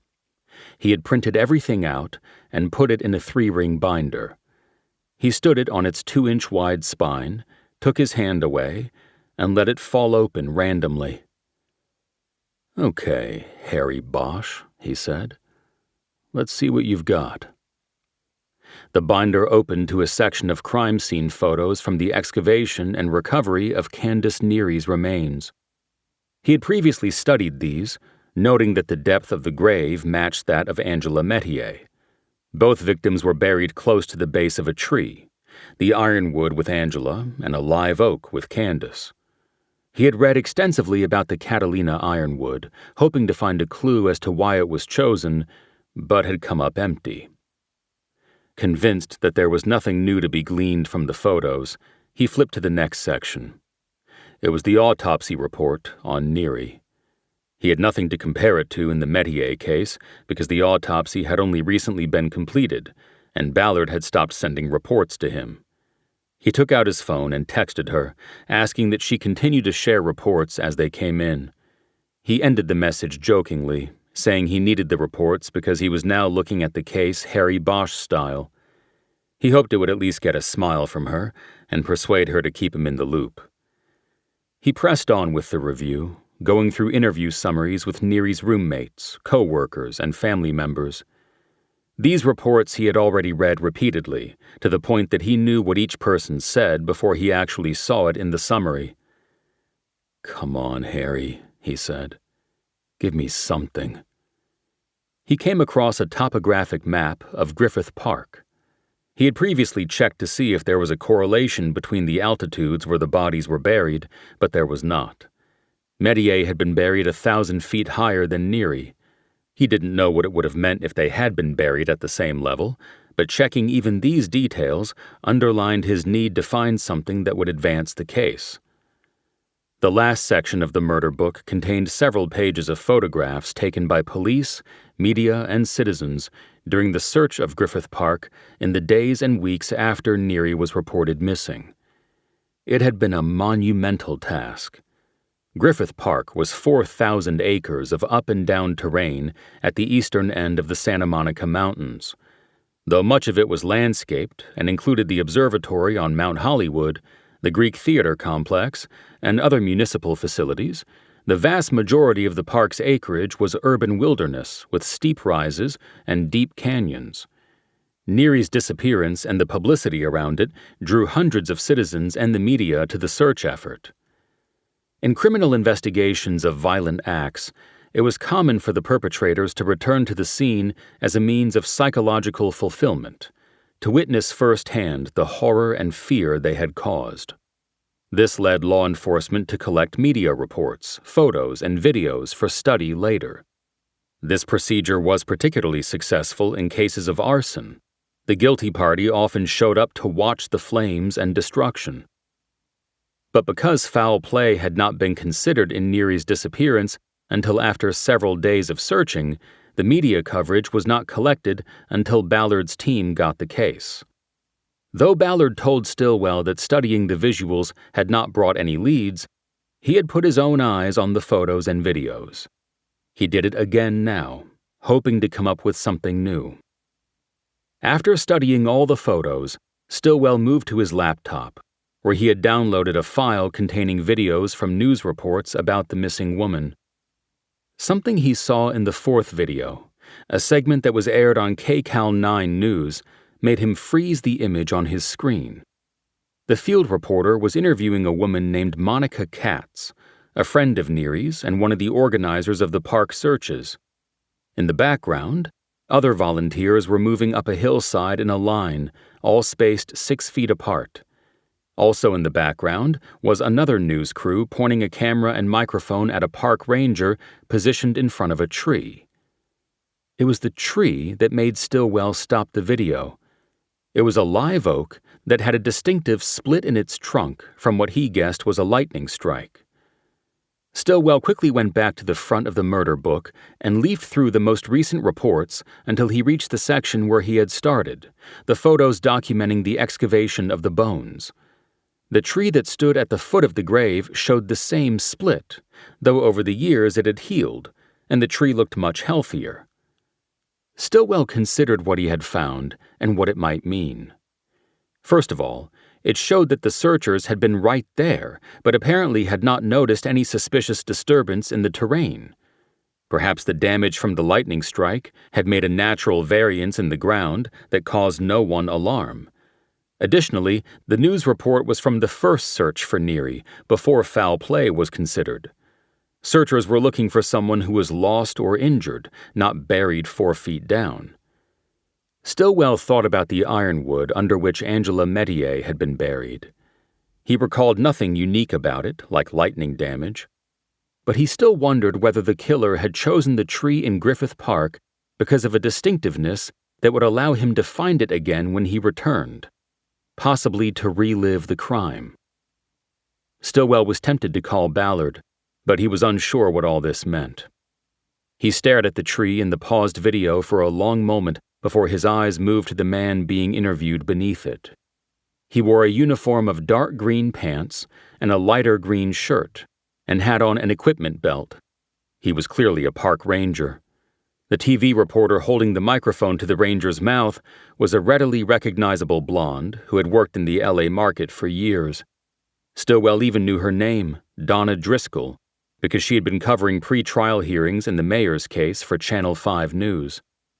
He hit the play button and watched the rest of the KCAL report, hoping to get a better look at the ranger. A moment before the cameras cut away to the studio anchor, the ranger in the background turned his head slightly and pointed in the direction of the line of searchers moving methodically up the hill. Stillwell froze the image again, studied it, and then his breath caught. 20. Stillwell pulled out his phone and quickly called Ballard, dispensing with any small talk when she answered. "I think I owe Harry Bosch a beer," he said. "Maybe a whole case." "Oh yeah?" Ballard said. "Tell me." Stillwell told her to pull up the Griffith Park news videos on her computer and then directed her to the KCAL report. "Okay, freeze it at the 12-second mark," he instructed. "Got it," Ballard said. "What am I looking at?" "In the background. Is that the tree where Candace Neary's bones were found?" Hard to... Is it? It's got a split from what was probably a recent lightning strike at the time she was buried. When the bones were found years later, you can see the split has grown together, but it's scarred. Look at the excavation photos. It's the same tree. Okay, so what does that mean? Well, 2 things. First, I'm thinking maybe the guy picked that tree so he could easily find it again. So he could come back and visit his kill. Exactly. That's good still. I get that. What's the other thing? The interview going on in the background. That's Donna Driscoll from Channel 5 interviewing a park ranger. You see the uniform? Yes. Okay, take the video to the 16-second mark and freeze it when he turns to point at the searchers going up the hill. There was a long silence. Stillwell waited for Ballard to make the connection. "Holy shit," she finally said. "Is that Kent Middleton, our ranger out on Catalina?" "So what are you saying?" "That I don't believe in coincidences, not like this." "You sound like Harry Bosch." So he was a volunteer on the Neri search, but worked on Catalina? No, he didn't start working on Catalina until 2 years ago. He was a city ranger during the Neri search and helped lead it. It's what we were just saying. He buries Neri under the lightning strike tree so he can always find the spot and visit and relive his fantasy. But then what happens? About 2 years ago, the grave is supposedly disturbed by animals and the bones are found. They're removed, and there's no more grave for him to visit. Exactly. So he applies to the CIC for a job because he's got another victim up there under the ironwood. He's got one he can visit any time he wants. It's a leap. Yeah, but I made it across. So can you. Ballard didn't reply. Stillwell thought she was probably running it through her filters, looking for a flaw in the logic. While he waited her out, he pulled up the still photo of the man leaving the backpack on the bench at Avalon Harbor. He compared it to the image on the screen. It was impossible to make a solid connection. "What is the CIC?" Ballard finally said. "Catalina Island Conservancy. It's a nonprofit. 50 years ago, the Wrigley family gave most of the island to the CIC to preserve and protect it." "And why did you just say supposedly about the bones being disturbed by animals?" Stillwell was surprised she had noticed that. But he had been impressed by Ballard every time he talked to her. "Okay, hear me out," he said. "He instigated this whole investigation when he left the backpack on the bench for us. He was inviting us to find Angela, and we did." "That's a contradiction between the cases," Ballard said. "Neri's remains were found because animals got into the grave, but the killer intentionally led us to Metier." "That's why I said supposedly. How sure are you about animals digging 4 feet down and pulling up the bones?" "It's a bit of a stretch, I know. But I sent photos to a wildlife biologist at Cal State LA, and he said coyotes can dig dens as deep as 6 feet. "Is that what this was? A den?" "It could have been. But the Cal State guy said the animal, most likely a coyote, was probably just foraging, which would be a shallower dig. But when it got down a foot or so, it picked up the scent of the remains and just kept going. But it sounds like you're thinking the bones were intentionally unearthed?" "It's a possibility. It would fit with Metier, and there would be no contradiction." "That's good. Do we have the video of the Donna Driscoll interview?" "I didn't see it in what you sent me." "Okay, I'll get somebody on that first thing tomorrow." "What do you want me to do out here?" "I need to think about next moves. We don't want to spook this guy." "When we were up at the excavation, I asked him if there were any records at his office from the search for Angela. He said he'd check, but I haven't heard from him. I could follow up on that." "That might be good. Kind of take the measure of the guy." "Okay, I'll go see him tomorrow. Very casual, just following up on that request." "Perfect." After the call, Stillwell decided to wrap things up for the day. He texted Tosh and said he was heading home and suggested that he pick up dinner at Steve's, the island's venerable steakhouse. She responded with a thumbs up, but told him she was still in the harbor master's tower waiting for the last 2 boats to leave their moorings and head out to the open water. Sunday was an exodus day on the island. The hotels emptied out, the non-resident moorings ended, the ferries leaving Avalon were full, and the boats coming back were almost vacant. Stillwell and Tosh often ended the weekend with a steak and red wine dinner on the deck of the house they shared on Descanso Avenue. Stillwell stepped out of his office into the squad room. It was empty, and he went to the wall monitor on which all law enforcement and emergency services vehicles were tracked by GPS on a digital map of the island. The screen had been installed after the fires that devastated areas of the county the year before. Emergency responses had been slowed by a lack of communication and poor allocation of equipment. Now all vehicles operated by the fire department, sheriff's office, county utilities, and CIC rangers were tracked on the map. There were 2 deputies on duty, and Stillwell saw that the location icons for their ATVs were stacked. The deputies were supposed to be patrolling the harbor zone separately, but they were apparently together and high up on Avalon Canyon Road. This concerned Stillwell. It meant something had happened, and both deputies had responded to it. Either that, or they were cooping, slang for parking, sleeping, or generally not on patrol. Given the location of the two ATVs on the map, Stillwell thought something had happened. He checked the deployment sheet on the bulletin board next to the screen and confirmed that Ross McGowan and Dawn Stabile were on duty. He stepped over to the charging rack, grabbed a two-way, and called McGowan, who was the ranking deputy of the two. "Avalon 1, come back," he said. He waited for a return. Nothing came. "Avalon 2, come back." "Go for 1." It was McGowan's voice. "What do you have up there, 1?" Stillwell asked. "Another 594 at ABC," McGowan responded. Stillwell stepped back over to the wall monitor and stared at the map as he cursed to himself. ABC was the Avalon Beverage Company, the corporation that operated the island's only vineyard, and 594 was the state penal code for felony vandalism.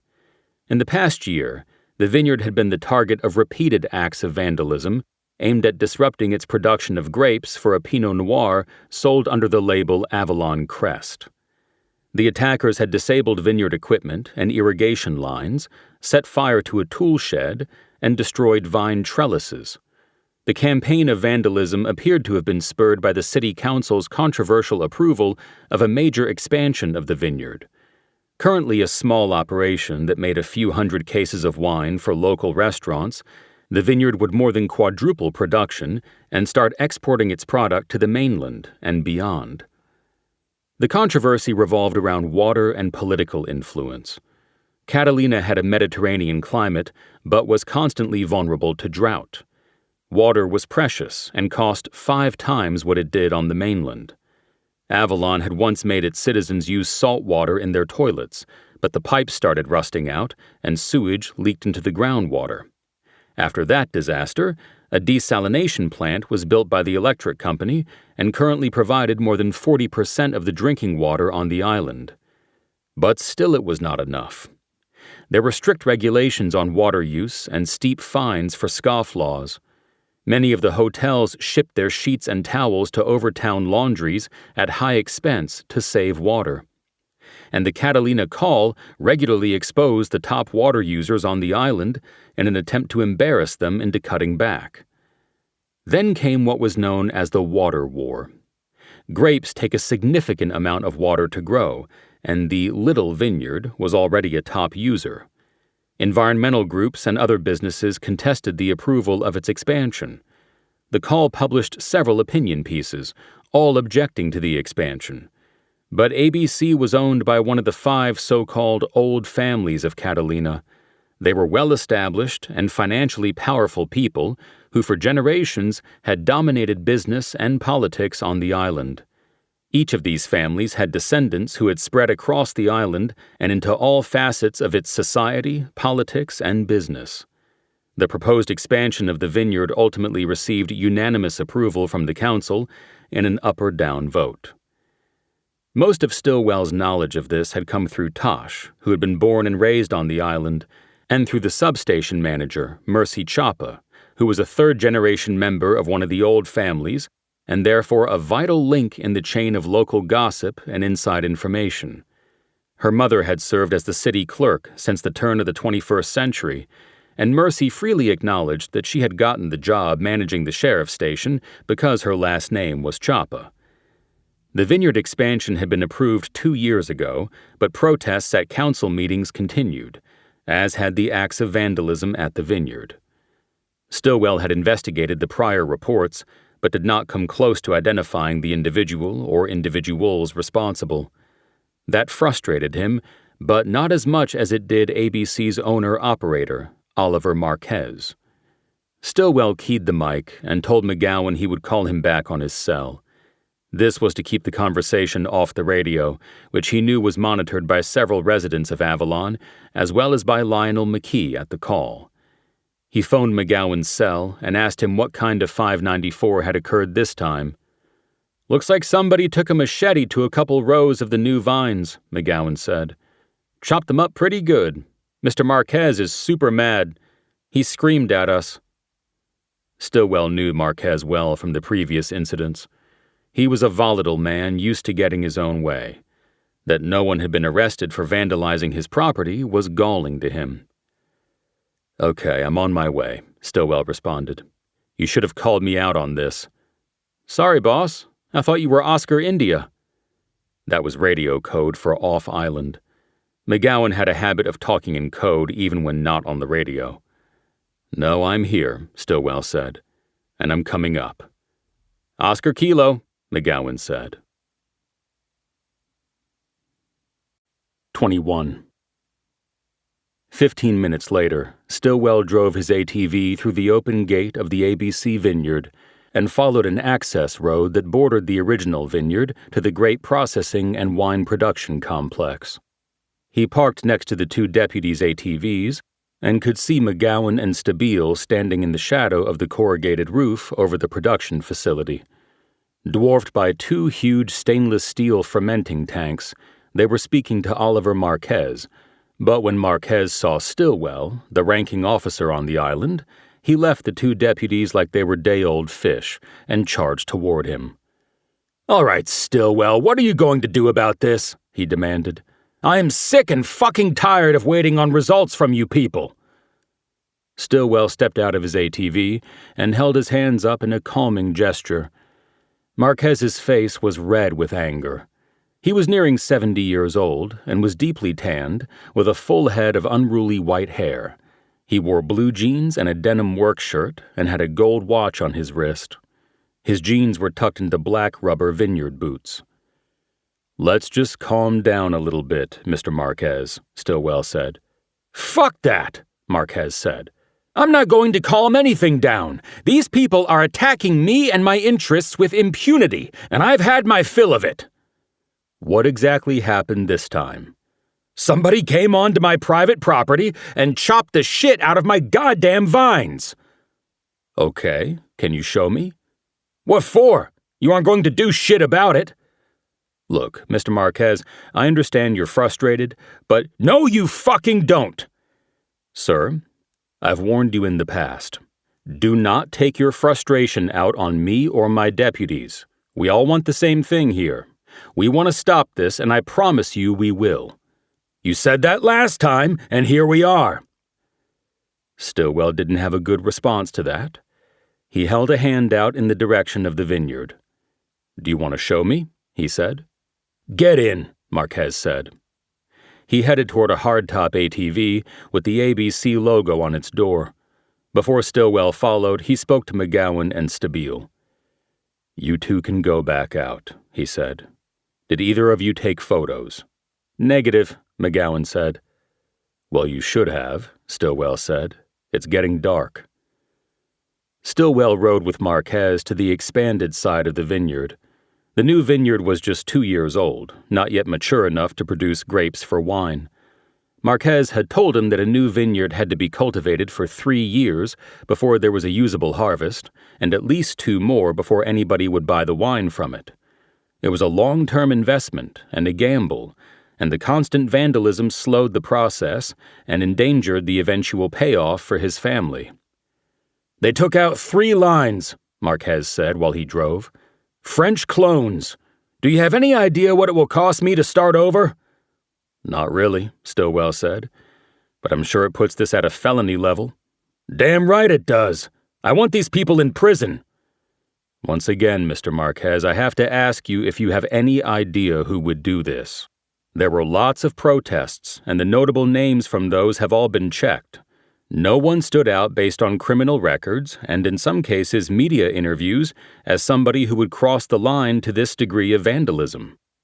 Then you're naive. Look at all the protesters who crossed lines with ice, burning cars, throwing rocks at the cops. I think that was a little different.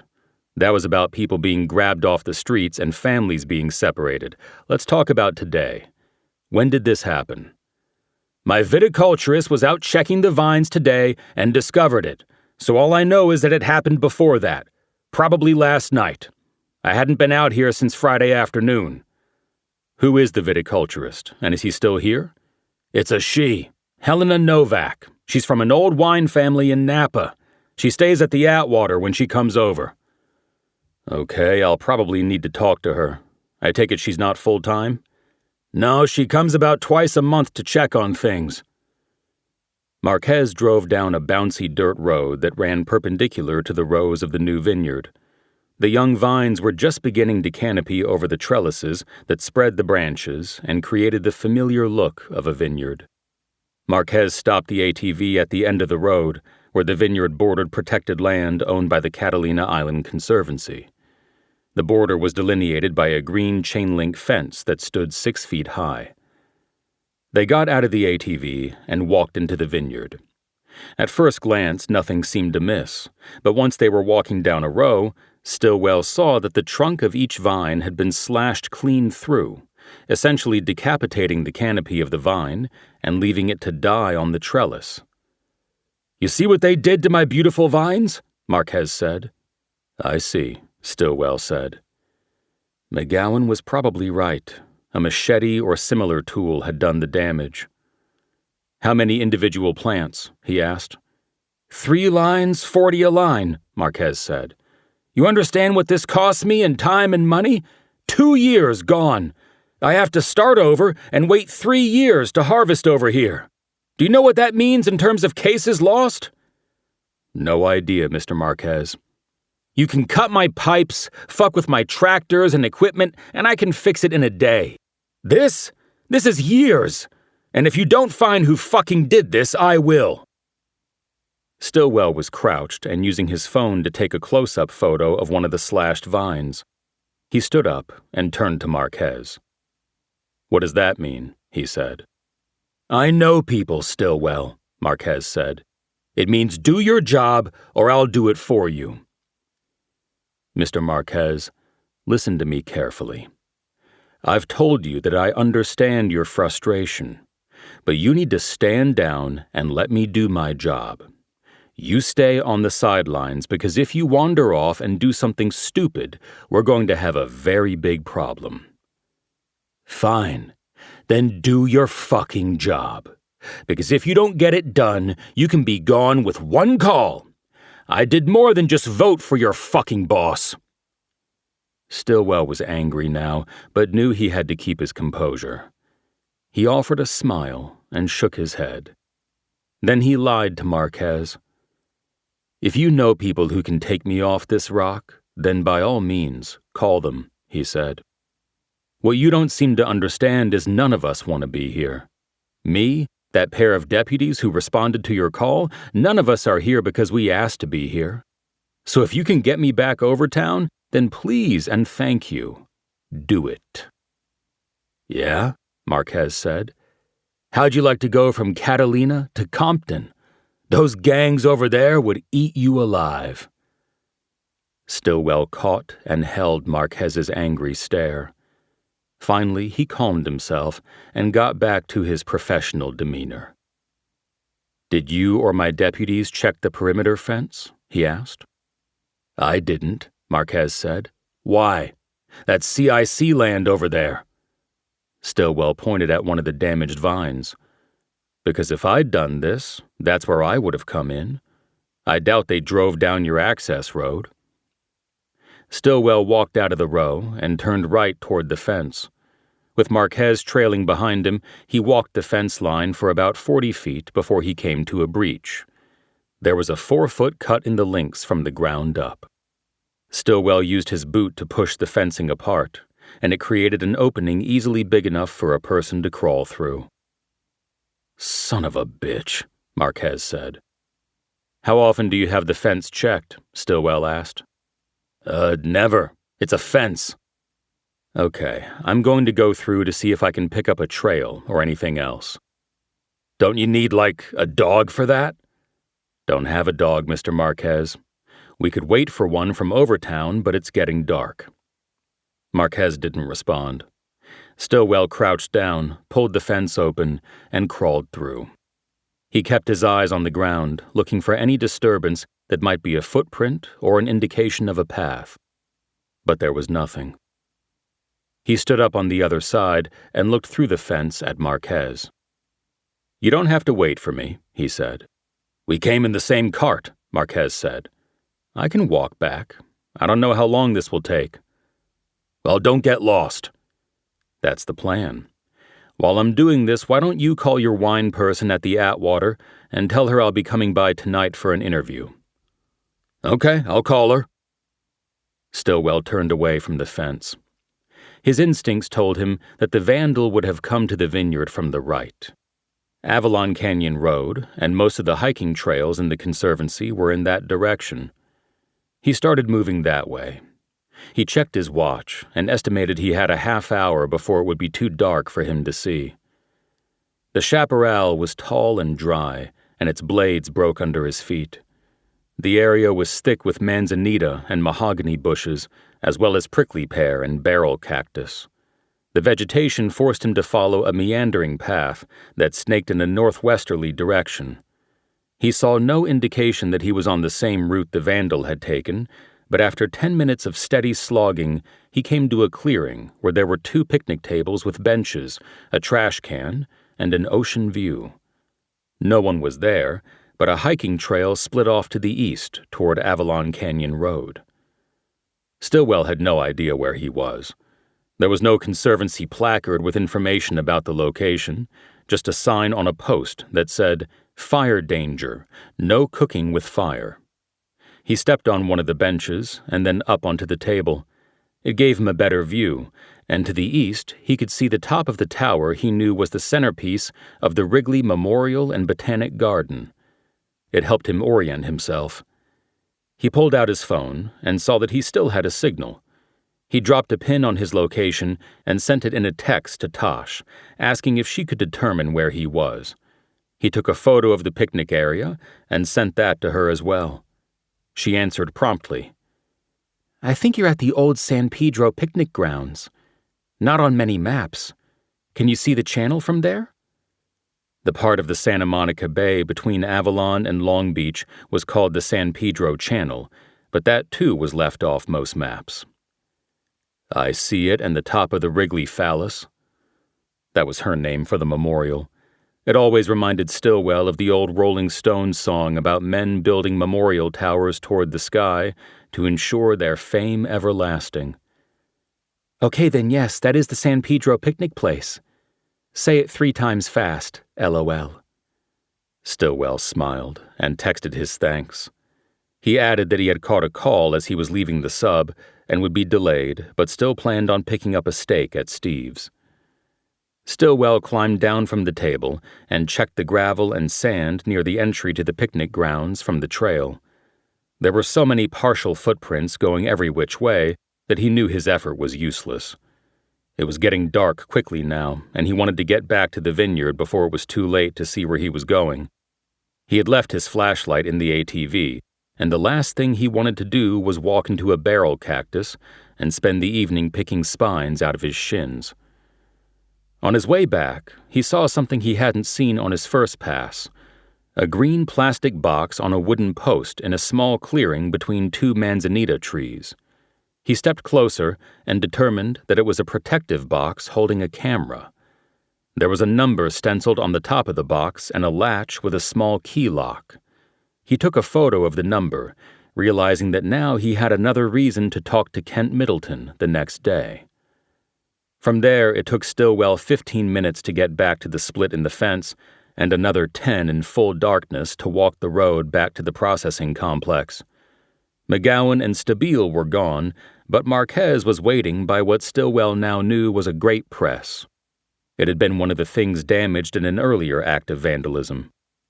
"Anything?" Marquez asked. "The cut in the fence is about 15 minutes from the San Pedro picnic grounds," Stillwell said. "From there, a trail leads to the road. It's probably the route that was used by the vandals, but I didn't find any evidence to support that." "So a waste of time, then?" "Not really. There's a wildlife camera in the bushes out there. I'll check it tomorrow, and maybe we get lucky." "Where exactly is it?" "About halfway between your fence and the picnic grounds. The Conservancy puts them up to track animals and check for fires, that sort of thing." "You'll let me know if it's got anybody on it, right?" "I'll let you know when the time is appropriate to let you know.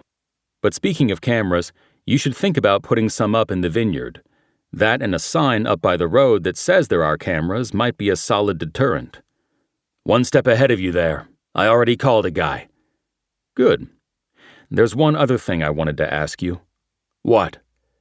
Could this be something else? Somebody using the water protests to get back at you for other reasons? You mean like, do I have any enemies? Exactly. No, this is not something else. My only enemies are the people who try to prevent me from using my land the way I see fit. You're sure? I'm sure. Okay, then. I'm going to go down to the Atwater to get a statement from Helena Novak. When will I get the report? What report? The crime report on this. I'll need it for insurance. Give me a day to get it written up, and then you can pick it up at the substation. I will. Good night, Mr. Marquez. Good night. And listen, I'm sorry if I came on a little too strong. Like I said, I understand your frustration. I want to get whoever did this as much as you do. Stillwell got in his ATV, turned on its lights, and headed back down to Avalon to talk to the viticulturist, and then pick up dinner. 22. Stillwell walked into the lobby of the Hotel Atwater on Sumner Avenue and had to marvel at its lush appointments and stylish modern furniture.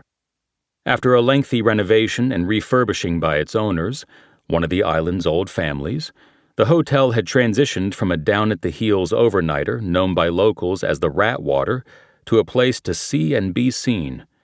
It was now considered one of the top hotels in downtown Avalon, rivaling the two venerable hillside hotels, the Zane Grey and the Mount Ada, the old Wrigley Mansion, as the best place to stay on the island. To the left of the registration desk, he saw a counter with a house phone. He picked it up and asked the operator to connect him with Helena Novak. When she answered, he identified himself, and she said she had been given a heads-up by Marquez and would be down shortly to meet him in the lobby. They found an empty corner with a sitting area and took chairs across a coffee table from each other. Stillwell was surprised by Novak's age. He thought she could not be much older than 30. She was dressed similarly to Marquez, in jeans and a work shirt. She had sun-streaked hair and was deeply tanned, presumably from days spent in vineyards. "I don't know if I can help you," she said. I found the damage to the vines today, but I have no idea who did it." "I understand that," Stillwell said. "I'm actually more interested in what you might have seen on previous visits to the vineyard, and whether you've received any odd or offbeat questions from anybody." "Like what?" "Like maybe someone asking what would be the worst thing to happen to a vineyard." She scoffed. "Well, nobody's ever asked me that," she said. "I would remember." "If someone did, what would your answer be?" Stillwell asked. Fire, obviously." "A fire is not controllable. What is something that would cripple the vineyard without threatening people or adjoining properties?" "Probably what happened today. Where those vines were cut is devastating." "Well, aren't the root systems still intact? I know it will take time, but won't the vines just grow again?" "Unlikely. Like I told Mr. Marquez, the canopy collects sunlight and sends it down the shaft to the roots. The roots take in water and moisture and send it up. If that connection is severed, both sides will probably die." Stillwell nodded. "How did you get the job at ABC, if you don't mind my asking?" "Well, I grew up in Napa, and my father was a winemaker," Novak said. "I've been running around vineyards for as long as I can remember. I went to UC Davis to study viticulture, and then spent a year at a vineyard in the Rhone Valley. I started making wine with my dad when I came home. When Mr. Marquez called my father to try to hire him, he wasn't available. He was about to retire, in fact. He told him that I was the next best thing, and I got the job." "That's great. And that was 2 years ago?" "Yes, I planted the new vineyard." "And how is it working with Marquez?" "He's been fine. He's got a lot of other businesses and isn't there a lot. I think he even owns part of this hotel. At least he gets me a discount." "How often are you here?" "Every 2 weeks I come down for a day or two." "From Napa? Is that where you live?" "Yes." "Are you aware of the other vandalism that occurred up at ABC?" "Yes, Oliver called me every time." "And were you involved with the repairs?" "No, not really. It's not what I do. I'm about growing grapes and making wine." Stillwell nodded. He had one more thing he wanted to ask, but needed to approach it carefully. "How is the vineyard doing in general?" he asked. "Seems like a huge gamble to plant a vineyard. You have to wait so long before you have wine you can sell, you know?" "It takes a lot of time and a lot of money," Novak said. "We've had some setbacks because of the vandalism and other things, but I don't think we'll miss our target by much." "What other things are you talking about?" "Well, we had some black rot we had to deal with, but our biggest problem is labor. We are one relatively small vineyard on an island. It was already hard to find seasonal pickers. Then all the ice stuff last year made finding field workers even more difficult. They're all gone, deported or hiding. We might not have fruit that's mature enough to make wine, but we still need to harvest it every year. That didn't happen at ABC last October, and that set us back, time and budget-wise. Mr. Marquez had to pay some high school kids, including his grandson, to come pick grapes. It was a mess because they'd never done it before, so it was very slow." "And what about the black rot? What's that?" "It's a disease caused by a fungus." "How do you treat it?" "Different ways. We used a fungicide, but you also have to go in and cut out infected leaves and branches. That was another thing we couldn't find the labor for, and that contributed to its spread. We have it under control now." "Is it going to delay production?" "Not really, but it means less fruit, which eventually means less wine." "And less profit." "Exactly." Stillwell nodded. He had gotten a good sense of what was happening at the vineyard. "Can I ask you one last thing?" he said. "Just for my own education." "Sure," Novak said. "Marquez mentioned that the damaged vines were French clones. What does that mean?" "It just means the vineyard was propagated with cuttings from French vines. You get a genetically identical copy of the mother vine, and the theory is that you will then get the same characteristics in the wine you eventually make." "Is that expensive?" Marquez mentioned filing an insurance claim. "Oh yeah, it's much more expensive than germinating seeds and starting from scratch." "You learn all this at UC Davis?" "Some of it I did, but most I learned from my dad." "Well, listen, thank you for taking the time to talk with me. I'll let you get back to your evening now." "Like I said, I don't know if I was a help, but I hope you catch the people who did this." "Do you think it was more than one person?" "Who knows? But whoever it was, they should be locked up. I've never seen Mr. Marquez so upset." "I think I understand why." Stillwell stood up. He shook hands with Novak and headed to the lobby's exit. Out on the sidewalk, he called Steve's and ordered 1 ribeye and 2 rice pilafs. He was told it would be ready in 15 minutes. He had parked the ATV out front. He got in and headed toward Crescent. Steve's was on the 2nd floor of a building and had one of the better views of the harbor. Along the way, he called Tosh to assure her that dinner would be there soon. "Good," she said. "I'm starved." "Sorry about the wait," he said. "It was another vandalism up at ABC." "Really? Then why were you at the Ratwater?" Old habits died hard. Tosh had grown up knowing the hotel by its nickname. It was also apparent that she had been checking his phone location. "I had to interview a witness there," he said. "Who was that?" she said. "The viticulturist who found the vandalism today." He had intentionally kept Novak's gender out of his answer. It seemed to quell Tosh's curiosity, and she changed the subject. "Did you get rice?" she asked. "I did ×2, he said. "Hurry home." "I will." 23. The Catalina Island Conservancy protected more than 42,000 acres of land, dense vegetation, and fragile ecosystems that amounted to nearly 90% of the island. The phalanx of rangers who patrolled it worked primarily out of 4-wheel drive vehicles and small stations spread out over the jurisdiction. Stillwell knew many of the rangers by name and had weekly check-ins with Mick Dunaway, who was the captain of the troop and stationed at a headquarters up in Falls Canyon. Mindful of Renee Ballard's concern about spooking Kent Middleton, Stillwell thought the best way to get to him would be through Dunaway with what seemed like a routine follow-up. He also had fresh business to discuss with Dunaway and called him on his cell. "Still, how was your weekend?" Not bad, except we had another problem up at the vineyard. No shit. That old guy over there must be hot. Marquez, yeah, that's putting it mildly. Somebody took a machete to 3 rows of vines. Oh shit. That ramps things up. Yeah, and that's why I'm calling.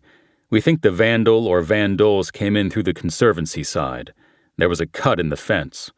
I went through and looked for a trail, but I'm no Boy Scout. I didn't find anything, but the cut in the fence was pretty close to the San Pedro picnic grounds. Okay, I know that spot. I'm thinking that was a starting point, and then they went through the brush to the vineyard. Like I said, I couldn't find a trail. But on the way back to the fence, I did see one of your wildlife cameras. Yeah, I was just about to say that we have cameras up there. Did you get a number off it? I did, G14. How can I look at the footage? Well, you're in luck because all the camera feeds go here. You could come up and take a look. All right then, I'm on my way. I'll be here. Oh, and one other thing. How old is the camera project? I was wondering if there was one 4 years ago near the Ironwood Grove where we found the remains last week. No, I would have told you if we had cameras at that time. They all went in a couple years ago. Part of a grant UCLA got to study the Channel Islands animal migration. Important stuff. Is Middleton around today? Yeah, he's working. You need him for something? I have to finish the paperwork on that thing up here, and I want to follow up with him. He told me he was going to look for some records for me. Not a problem. I'll call him in. It might take him a bit. He's up at Eagle's Nest. Eagle's Nest was at the top of the mountain off Middle Ranch Road. It offered the best 360-degree views on the island. What's going on? Stillwell asked. The high school kids are up there today, Dunaway said. Senior class retreat. You okay pulling him off that? I've got 3 rangers there. It's not a problem. I'll tell them to meet you here. Thanks, Mick. After the call, Stillwell left his office and went to the charging rack to get a fresh 2-way. Mercy watched him. Are you leaving? She asked. I'm going up to the ranger base, Stillwell said. Not sure how long I'll be. Oliver Marquez called and said he was going to pick up a crime report. Do you have that? I haven't written it yet. Call him back and tell him we'll let him know as soon as it's ready. He's a man who doesn't like to wait. I know that. Call me if anything else comes up. Will do. The drive up to Falls Canyon took 15 minutes. Inside the ranger base, there was a reception counter where hikers could pick up permits and maps of the trails, as well as brochures for other island attractions and activities. A ranger named Loretta Petty was posted at the counter to field questions from hikers. She told Stillwell that Dunaway was expecting him, and he headed back to the office. He had been there before and knew the way. Dunaway had already looked at video from camera G14. The camera picked up something, but I'm not sure it's going to be helpful, he said.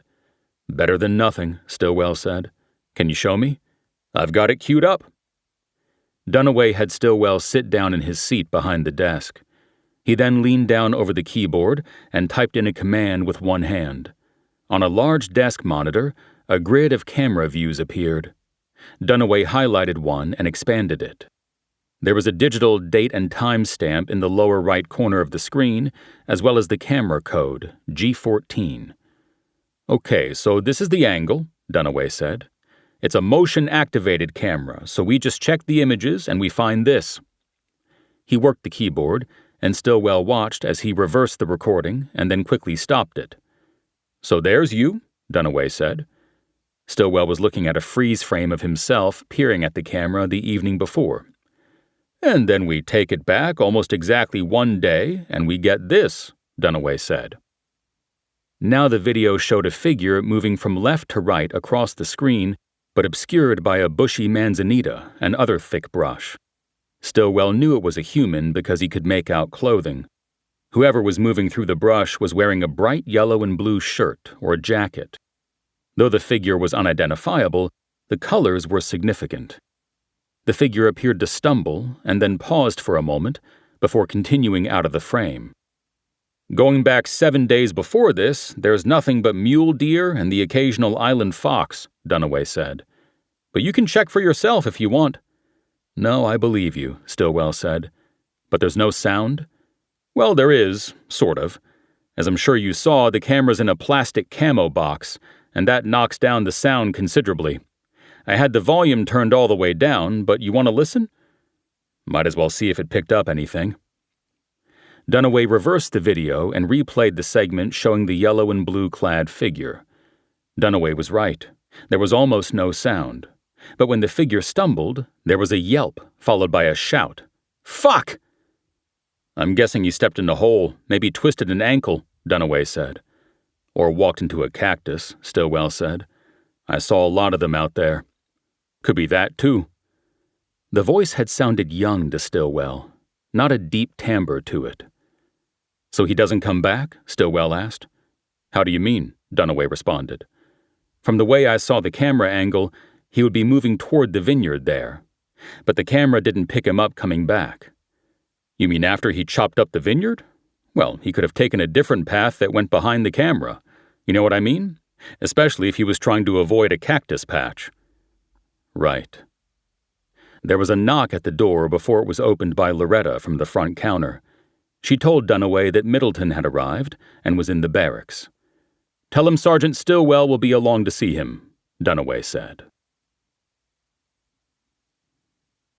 24. Stillwell went down a hall to the barracks. It was a spacious room that slept 6 in 3 sets of double bunks. As with the sheriff's deputies assigned to Catalina, many of the CIC rangers lived off-island and used the bunks between their 12-hour shifts. The room was empty, but Stillwell heard a toilet flush, and Middleton came through the door of the lavatory, buckling his belt. He was 6 feet tall with the ruddy complexion that seemed standard with most of the rangers Stillwell knew. He was in his late 30s with reddish-brown hair and green eyes.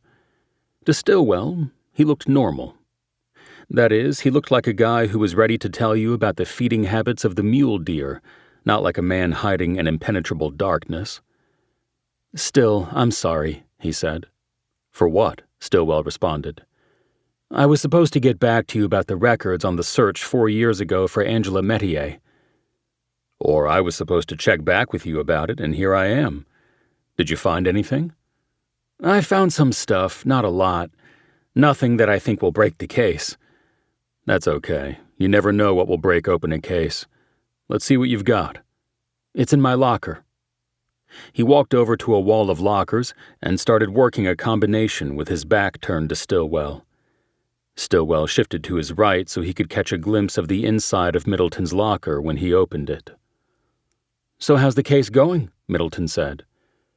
Well, it's not really my case," Stillwell said. "Homicide Overtown has it. They've got me running errands, like picking up reports from you." Stillwell saw a ranger jacket on a hook in the locker. Not much else. No photos or keepsakes like cops often have in their cubbies. There was a shelf, and Middleton took a thin file off it and turned.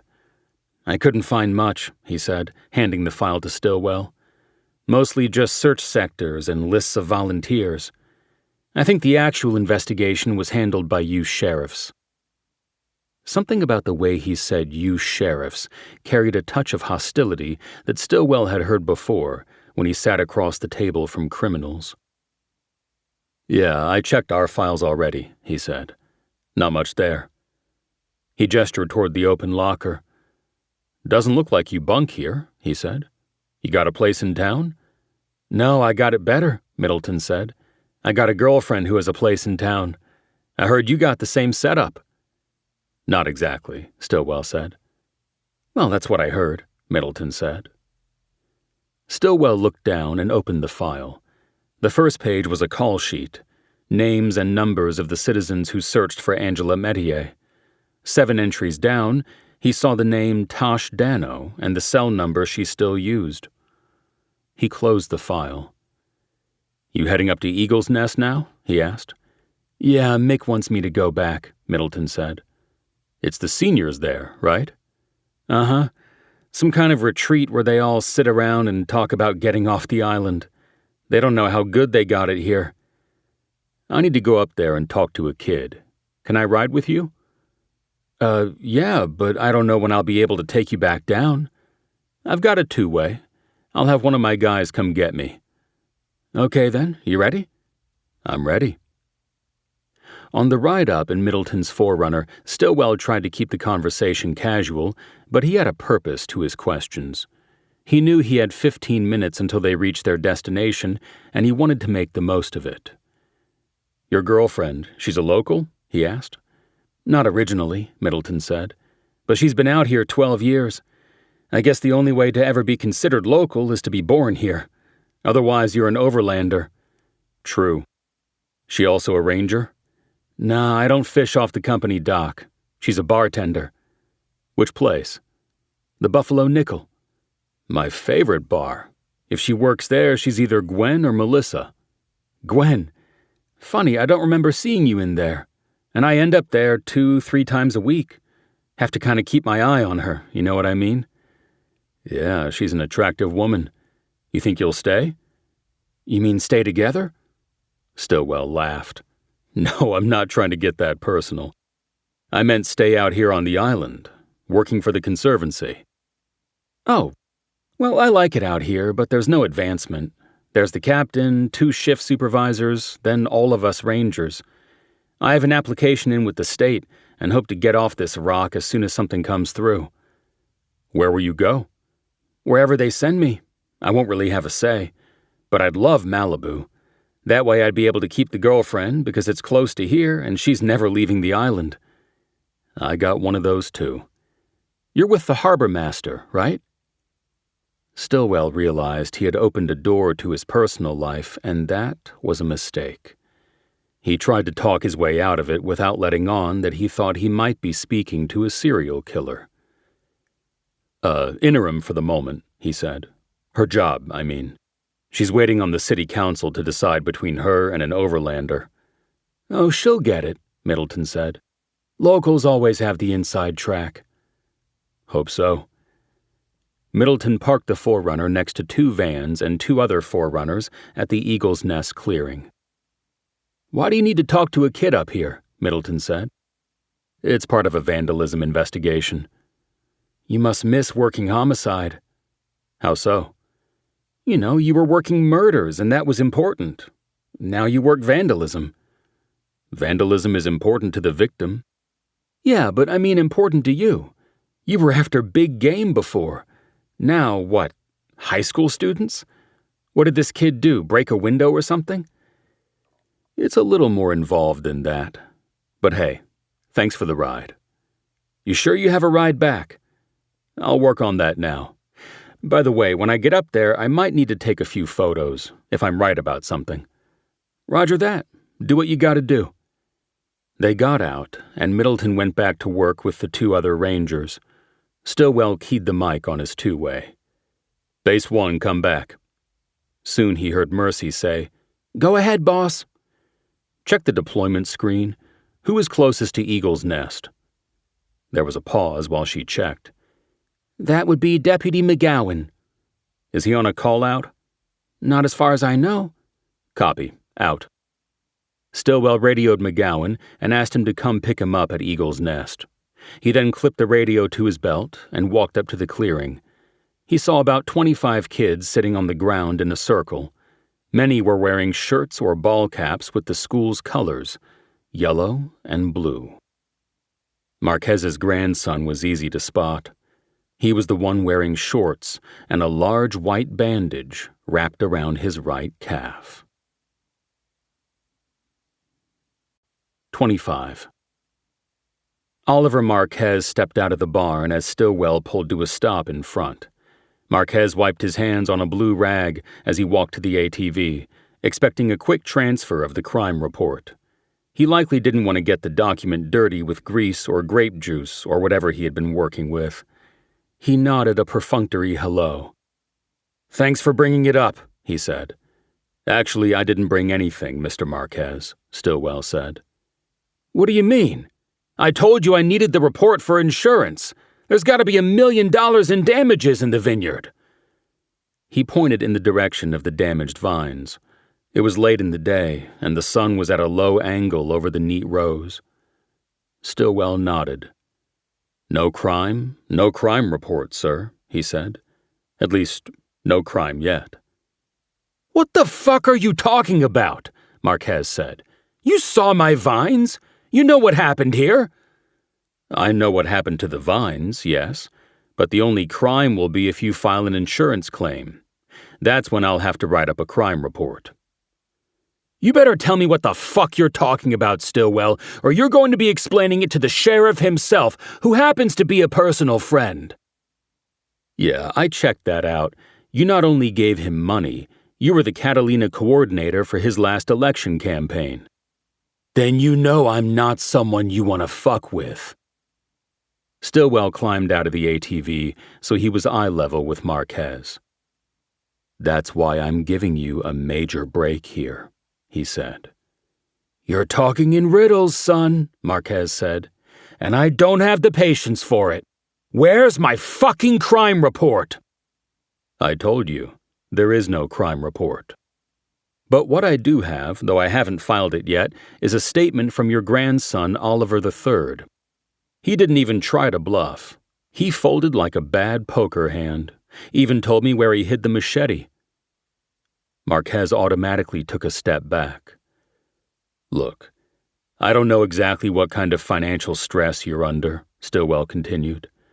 "I heard from your grape grower that you've had labor issues and other setbacks while you wait for the new vineyard to produce. But since you own the land and the vines, you can do whatever you want with them. Chop them down, burn them, that's your business. And if you paid your grandson $200 to do it, that's fine, even if he got a leg full of cactus spines for his trouble." Marquez's deeply tanned face was turning pale. "So what I'm telling you is, there's no crime here yet," Stillwell said. "But if you make an insurance claim, that's another matter. That would be insurance fraud. You do that, and I'll be back. I don't think you'll want that." Marquez shook his head as he realized his $1 million scheme was not going to pay off, and he would be left with 3 rows of dead vines. "The kid fed you a load of shit," he said. "I had nothing to do with it." Stillwell paused for a moment, surprised but not too much by the response. In his experience, men of wealth and power had few limits on what they were willing to do and say, few lines they wouldn't cross. "You sure you want to throw him under the bus like that?" Stillwell finally said. "I just came from watching a video of you with him in the waiting room at an urgent care.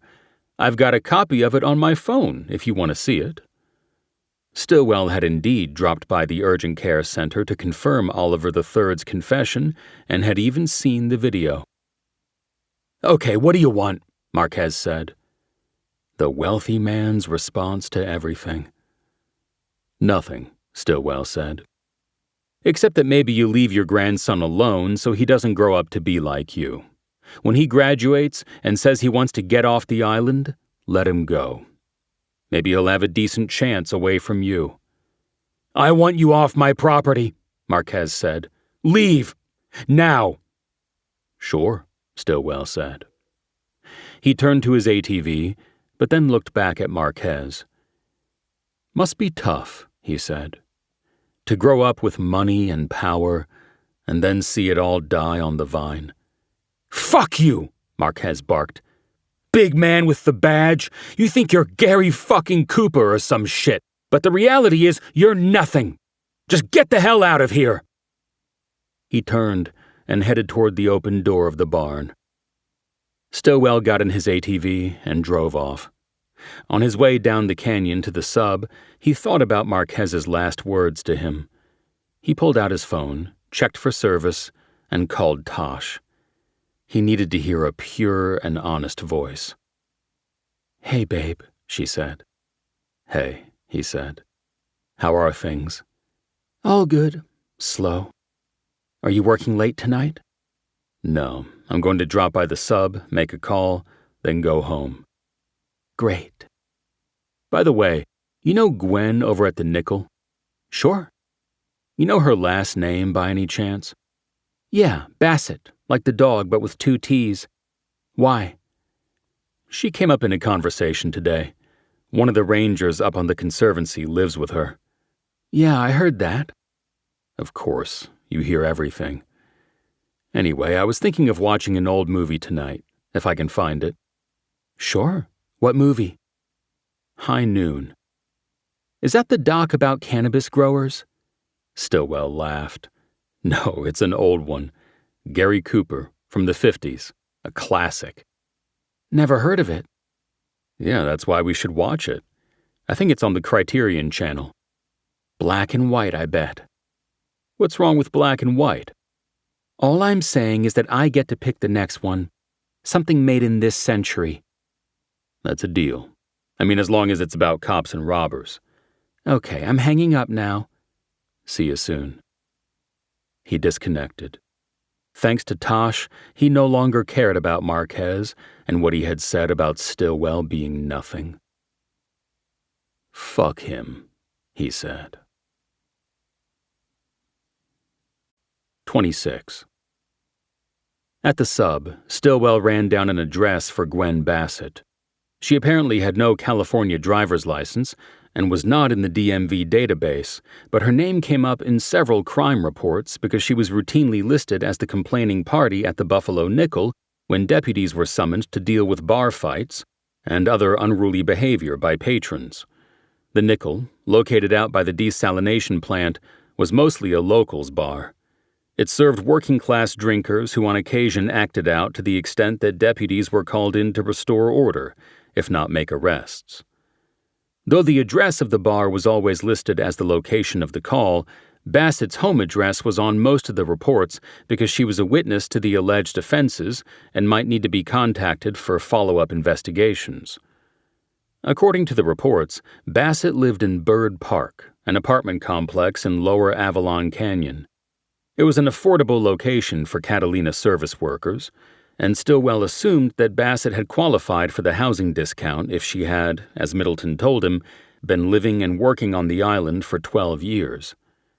Stillwell had been up to Bird Park on various minor calls and was familiar with the layout.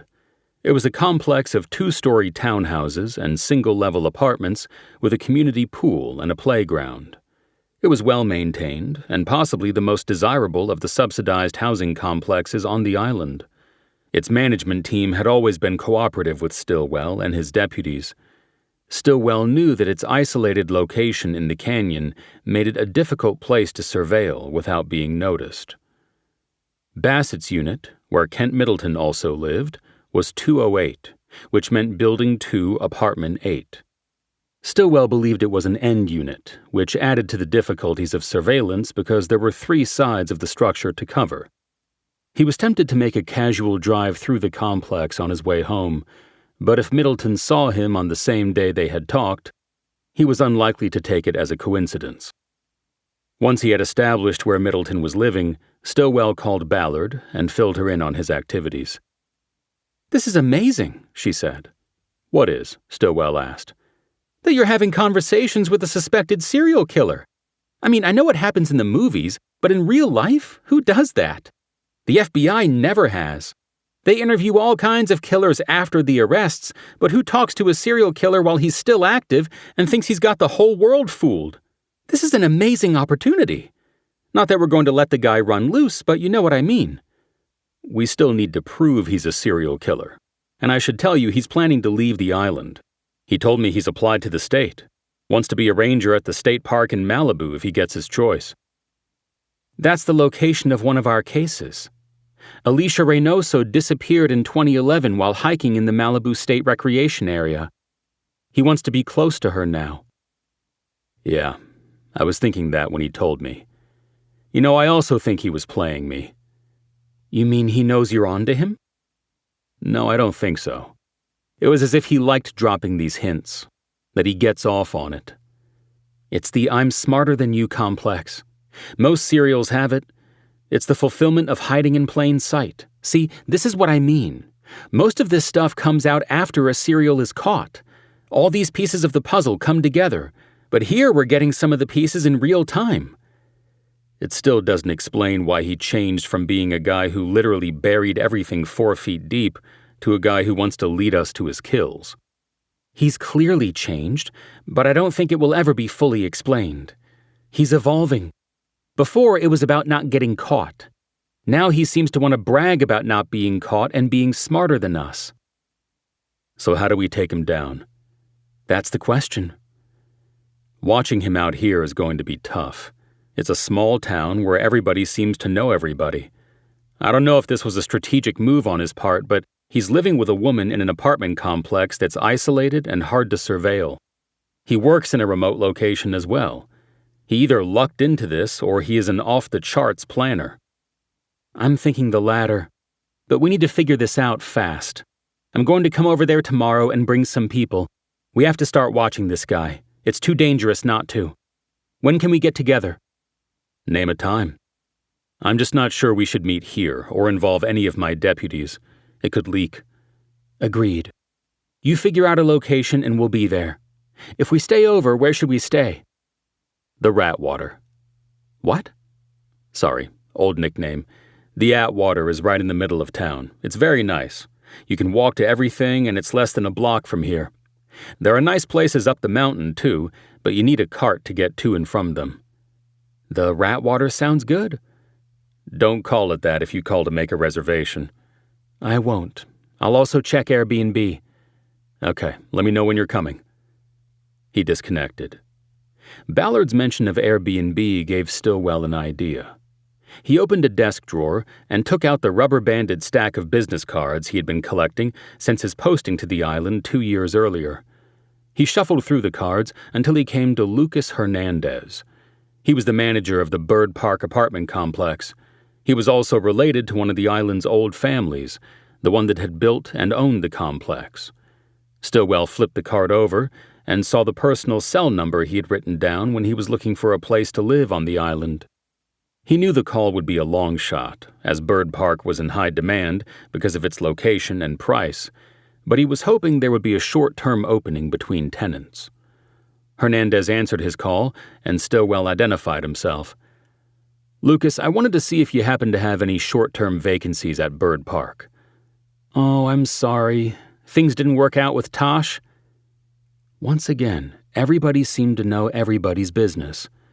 If Stillwell didn't set Hernandez straight, word would spread like wildfire that he and Tosh had split up. Tosh had had many suitors on the island, including Hernandez, before Stillwell came along. No, it's not for me, he said quickly. Tosh and I are fine. I'm looking for a temporary place to put some friends. How temporary are we talking? Hernandez asked. A couple weeks max, I think. Sounds like you need it furnished. That would be good. How many bedrooms? 2, but they'd take anything. Let me call you right back. I want to check something. Sure, you've got my number. And Lucas, I want to keep this confidential. Don't tell anyone that it's coming from me. Wait a minute. Are these people witnesses or something? Are they in danger or dangerous? No, they're cops, and they don't want people to know their business. Okay, got it. I'll call you back in 10. While Stillwell waited for Lucas to call back, he went into the squad room to look at the deployment screen. While riding with Middleton, he had noted the unit number painted on the Forerunner he was driving. He assumed the vehicle was assigned to him and that Middleton would now be trackable when on duty across the island. He also knew there were qualifiers to that assumption. Locating the vehicle did not necessarily mean Middleton was in it or even near it, and it could be used by a different ranger following a shift change. His Forerunner was Unit 5. Stillwell quickly located it at Hermit Gulch, where he knew there was a small ranger outpost. What he didn't know was whether Middleton was still on duty. Stillwell's phone buzzed. Hernandez calling back. "You're in luck," he said. "We had a move out, and the new tenant doesn't come in until the 1st of the month. That gives you a couple weeks. Is that good?" "Yes, really good," Stillwell said. "How big is it?" "It's a 2, and it's furnished, moderately. Beds, couches, but no kitchenware. They'll have to bring pots and pans, knives and forks, all that stuff." "Got it. What's the cost?" "You said they're cops, right?" "Yeah." "Then I'll eat it. We want to cooperate with whatever this is." "You're the man, Lucas. How soon can they get in there?" "It's empty right now." "Which unit is it?" "Building 1, Unit 3, 2-bedroom townhouse." Building 1 was across a parking area from Building 2. The apartment would have a direct view of Gwen Bassett's front door. Okay, perfect, Stillwell said. Can I firm everything up and call you first thing tomorrow? Of course, Hernandez said. And remember, you have to keep who they are and what they do between us. Got it, not a problem. Thank you, Lucas, and sorry about Tosh. What do you mean? That she's still off the market. Hernandez laughed as he disconnected. Stillwell immediately called Ballard back and told her he had found a place where her team could stay and keep eyes on Middleton at the same time. Perfect, Ballard said. We'll be coming out on the first boat tomorrow. Who is we? Me, Lafont, and Paul Masser. I'll meet you at the dock. 27. Stillwell, dressed in plain clothes, waited to greet Ballard and her team at the ferry dock. But he was surprised to see Ernie Simon and his partner, Bob Tressel, come down the gangway first. And they were surprised to see him. How'd you know we were coming? Simon asked. I didn't, Stillwell said. I'm waiting for some people from the LAPD. What's going on? We need to go up to the airstrip, take some measurements, and shoot some photos, Simon said. Now that you know we're here, you think we can get a ride up there? Not a problem, Stillwell said. We can go to the sub and get you a ride. He used his radio to call Dawn Stabile and tell her to come to the sub to take Simon and Tressel up to the airport. By the time he signed off with her, they had been joined by Ballard, Lafont, and Masser, who'd been stuck in the crowd getting off the boat because the two men had to wait for their roller bags. Stillwell made introductions and everybody shook hands.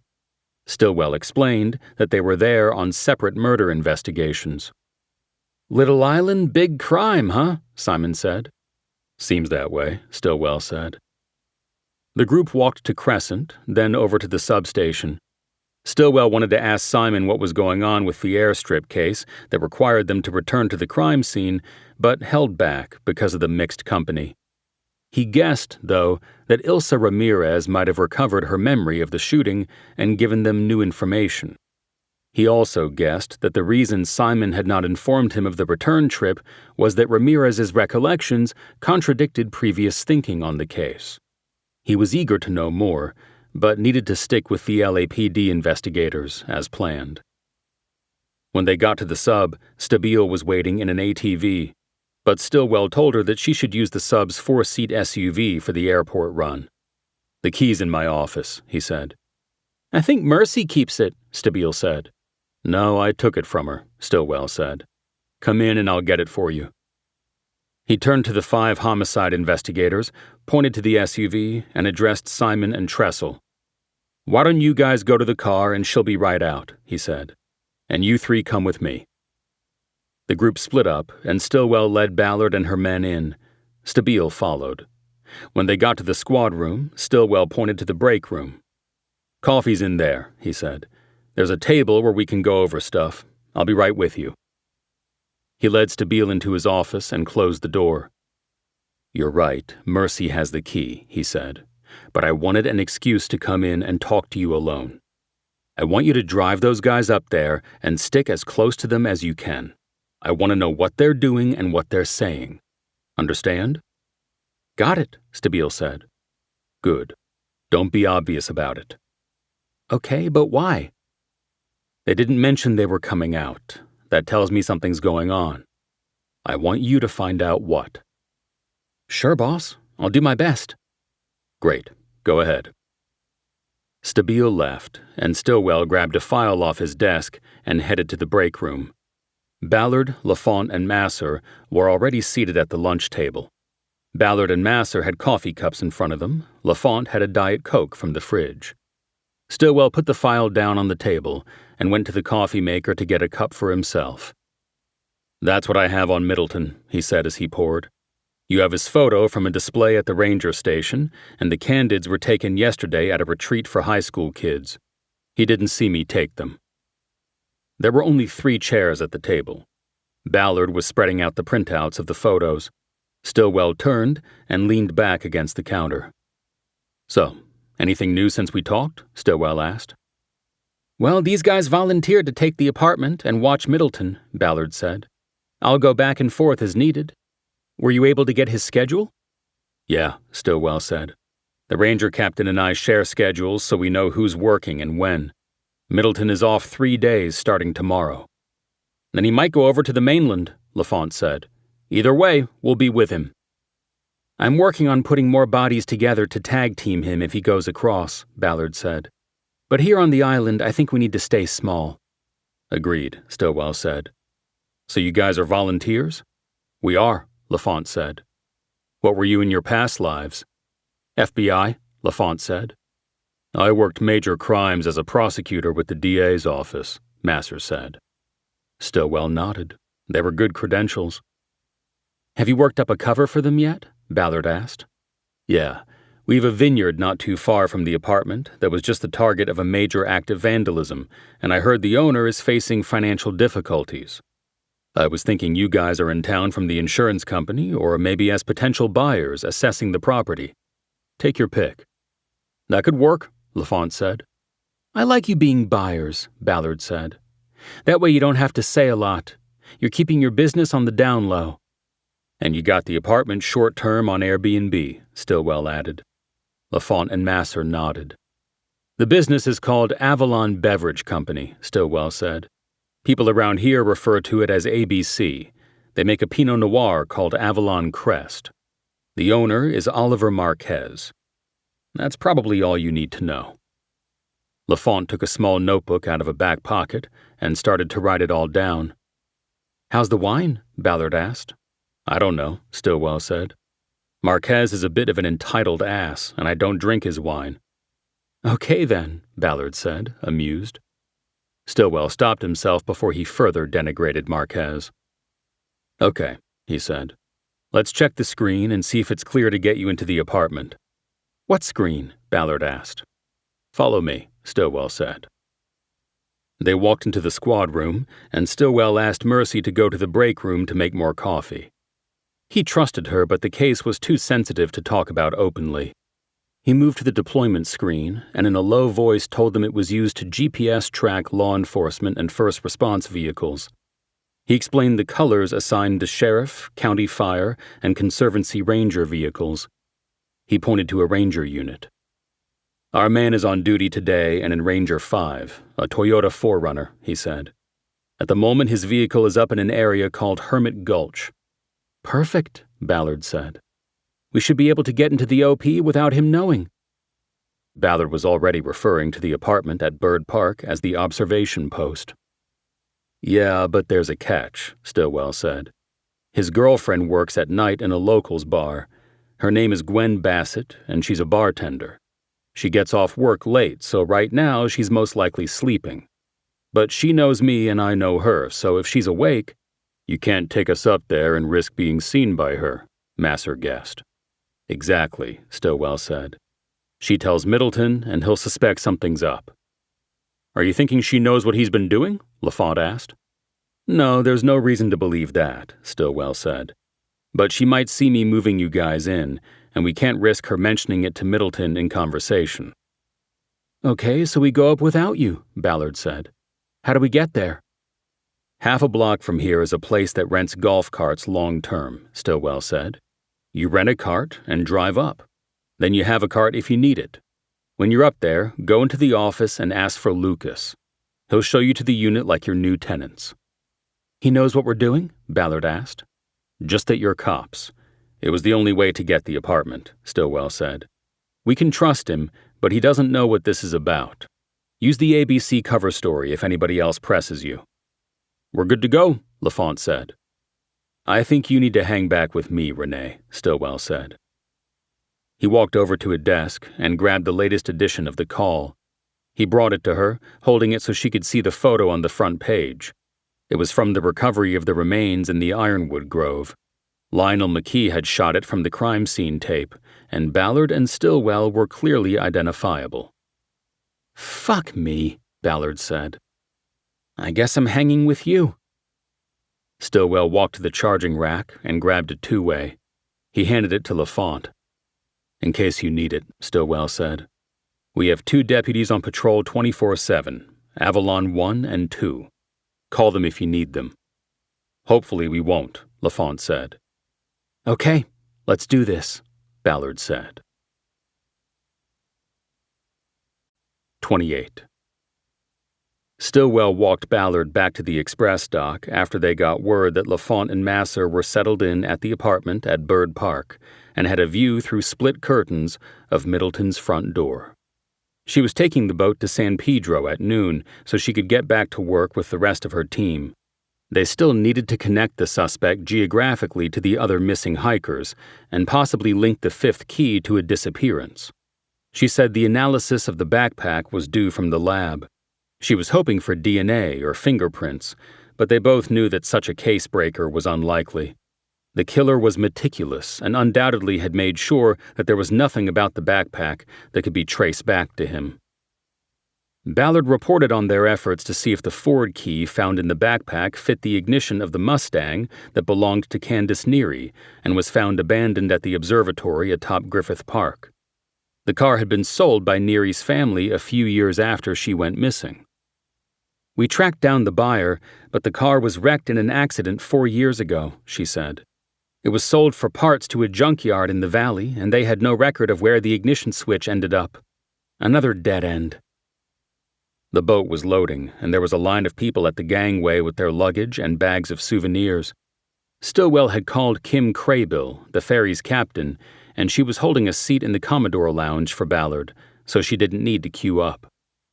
"I hope we're not wrong about this guy," Ballard said. "We have zero evidence against him." "My gut tells me we're right," Stillwell responded. "Your gut to God's ear. If we don't find something soon, we might have to bring him in and try to break him." "He doesn't seem to be the breaking type, especially if he knows we have nothing solid." "At least it would let him know we're watching him, maybe make him stop." Stillwell was surprised by her thinking. "What's the hurry?" he asked. "The hurry is that this guy is active," Ballard said. "We can't let him take another girl on our watch." "I get that, but why would you pull him in when we might be able to catch him in the act? Then we'd have a bulletproof case." "Because 1,000 things could go wrong with that, and we'd look like shit and feel like shit for letting him terrorize another victim."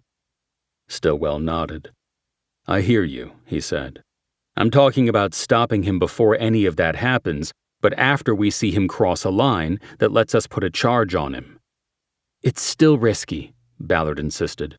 "And we have no idea how long we'd have to watch him. There are years between these victims going missing. Right now, the cadence is wrong." "True, but psychopaths change, and the cadence is based only on those we know about. There could be others between those 4.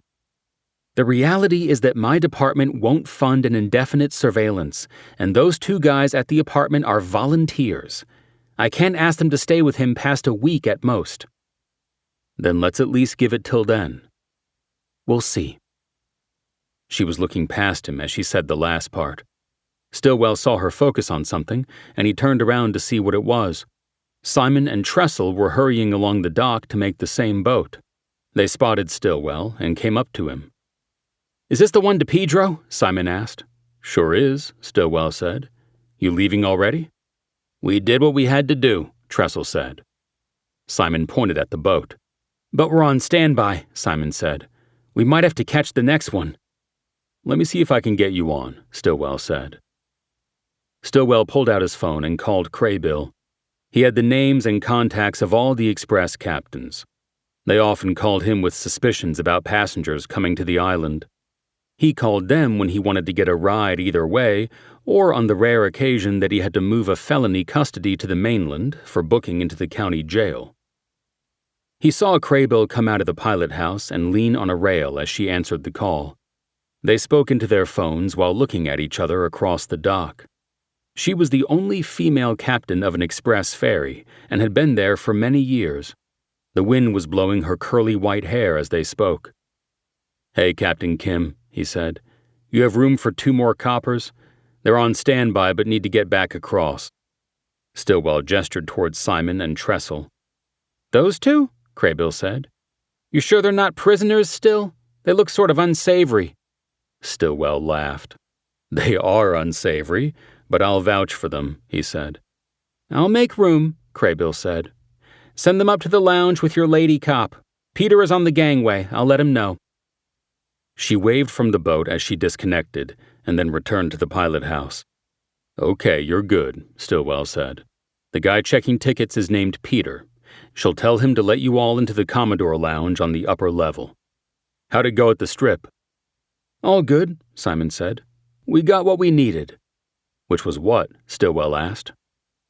Simon frowned at the question, and Stillwell realized he had pushed it too far. He was no longer part of the investigation or in the loop. This bothered him, but he knew it wasn't Simon's decision. It went back to Coram. "Just measurements and photos," Tressel said. "Sure," Stillwell said. "I get it." He saw that the line to board the ferry was near its end. "You guys should probably go before they start calling the standby list," he said. "The Commodore Lounge is up top. Any issue? Ask for Captain Craybill." "We'll be in touch," Simon said. He turned to go, but threw a wink at Stillwell that his partner didn't see. Stillwell took it as a sign that Simon might keep him informed on a sub-rosa basis. He would call Simon once he was back on the mainland. "Gotcha," Stillwell said. Ballard started to follow, but Stillwell tapped her on the arm, and she hung back. "So you'll let me know what happens with your guys?" he said. "Of course," she said. "If Middleton makes a move, you'll know it." Stillwell nodded in the direction of the boat. "And listen," he said, "if you end up talking to those guys in the lounge, ask them what they were doing out here. I would love to know."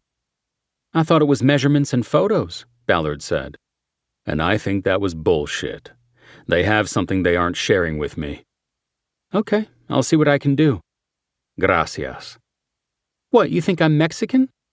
"I don't know, maybe." "Hawaiian." "Oh yeah? Which island?" "Maui." "Nice. I spent a lot of time over there when I was in the Navy. I'd hop over from the Pearl. A shame what happened to Lahaina. I loved that town. Thought about it when I could see the smoke from the Palisades last year." "You could see the fire from over here?" "Just the smoke." Ballard nodded. "I'm going to go," she said. "Aloha ku'u ho'aloha," Stillwell said.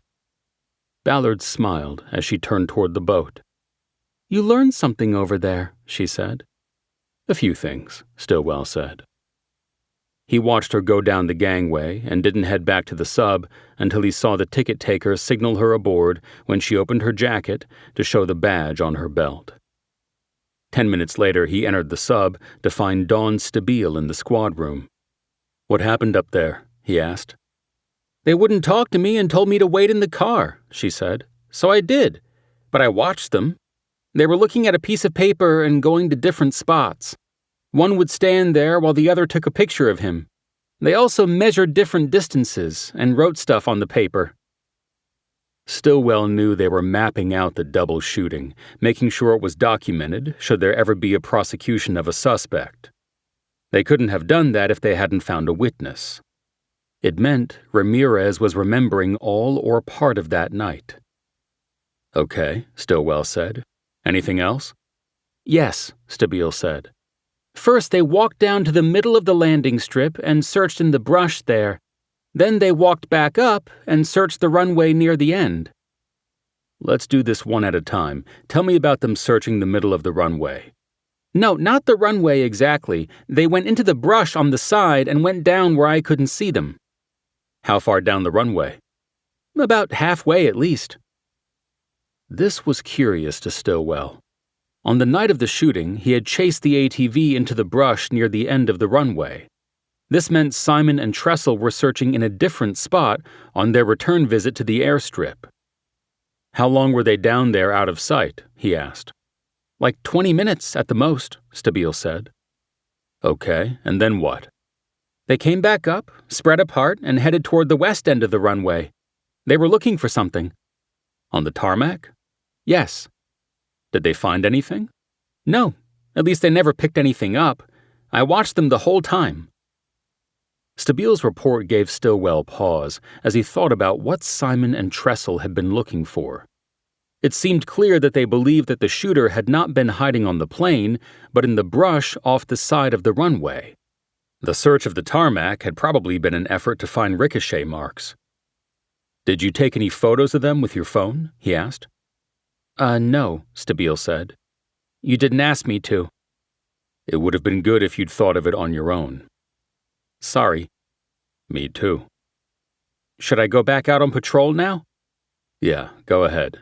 But give me the keys to the SUV. I gave them back to Mercy. At least she did that right, Stillwell thought. 29. At the airstrip, Stillwell parked the SUV and climbed the steps to the tower. It was an old 2-story wooden structure with an outdoor staircase that creaked under his weight and should have announced his arrival. It had been built when William Wrigley owned Catalina, and back then there was more air traffic, especially when the Chicago Cubs, also owned by the chewing gum magnate, held spring training on the island. Stillwell knocked once and opened the tower door, rousing Rich Burkhart from a desk nap. "Hey, Still, what's up?" he quickly said, trying to cover that he had dozed off. "Just shut my eyes for a few seconds there." Burkhart was manager, maintenance man, and sole full-time employee of the airport. He'd been so for nearly 40 years. He had thinning gray hair and a paunch that stretched his red polo shirt, which had Airport in the Sky stitched over the breast pocket and Rich on the other side. "I was wondering if you had your eyes open when my 2 colleagues were up here this morning," Stillwell said. Stillwell pointed out the window and down toward the airstrip. "Sure did," Burkhart said. "Those guys didn't even check in with me. I'm sitting here and I look down and see them walking across the tarmac like they owned the place. A plane could have come in and cut them to ribbons." That seemed an unlikely possibility, but Stillwell didn't challenge Burkhart on it. "I got caught up on a call in Avalon and didn't make it up with them," Stillwell said. "I was wondering if you could point me to the spot on the side of the strip where they did the search, if you remember." "I can do you one better than that," Burkhart said. "I took pictures. I wanted to document those guys just waltzing across my airstrip without permission." "Can I see them?" Burkhart dug his cell out of his pocket, opened the photo app, and handed the phone to Stillwell. "There's a few," he said. Stillwell quickly swiped back through the photos so he could view them in sequence. He came to a photo of a plane in the hangar next to the tower. Burkhart was looking over his shoulder at the screen. "Oh, that's Hacker Caldwell's Cessna," he said. "I took that a couple days ago for him. He needed it for insurance." Stillwell knew Caldwell. He was the patriarch of one of the island's old families. He started swiping forward through the photos. The first showed Simon and Tressel standing at the edge of the landing strip looking into the brush. There was an ironwood tree about 10 yards down the slope. Stillwell swiped to the next photo. In this one, they had stepped farther down the slope. This was where Stabile had lost sight of them, but the tower had a steeper angle of view. In the photo, the 2 investigators were looking down at the ground as if searching for something. He swiped to the next photo, and they were now looking up at the branches of the ironwood, which appeared to be standing alone, not part of a grove. "Did you watch what they were doing?" he asked. "With the tree, I mean." "Not really," Burkhart said. "They were just checking it out, I guess." "Did they climb it?" "Not that I saw. But you could ask your girl who drove him up here." "I did." "Yeah, what'd she say?" "She was down in the SUV and didn't have the angle on them." "Well, couldn't you just ask your 2 buddies what they were doing?" "I could, yeah, but they're already on the boat back to Pedro." He returned the phone and looked out the window at the ironwood tree. "Okay, I'm heading down there, Rich," he said. "Any planes coming in that I should watch out for so I don't get cut to ribbons?" "Not till 4 o'clock, Burkhart said. "Perfect. Thanks for shooting the photos." "When you talk to those guys, tell them, next time, check in up here so we know who's on the property and we can keep everybody safe." "I'll do that." Stillwell went down the steps, careful to hold the wooden handrail and hoping he didn't pick up a splinter. He crossed the landing strip to the edge in front of the ironwood tree. He slowly stepped into the brush, eyes down on the chaparral, looking for any evidence that Simon and Tressel had missed. There was nothing. he got down to the ironwood and quickly determined that it was two trees sharing the same root system, one trunk eclipsed by the other when viewed from the tower. Each had branches splitting off from the trunks at intervals that would make climbing difficult. He guessed that this was the reason Simon and Tressel, both men in their 50s and overweight, had not climbed them. Stillwell reached up to a thick limb and tested it with his weight. It seemed solid. He grasped it with both hands and swung his legs up until he got one foot on a lower, thinner branch. He started climbing, finding that by bracing his back against one of the trunks, he could scale the other. When he was 12 feet up, he stopped and got his bearings. He looked in the direction of where the plane had stopped on the night of the shooting. There was an opening in the branches that allowed him to see that end of the runway, 100 yards off.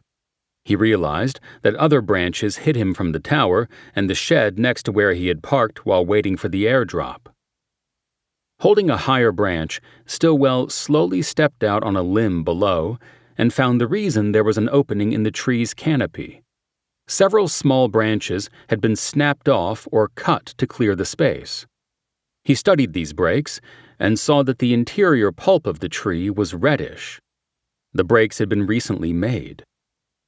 Carefully taking one of his hands off the limb he was clinging to, he reached into his pocket for his phone and took several photos of the branch breaks and the opening they created in the canopy.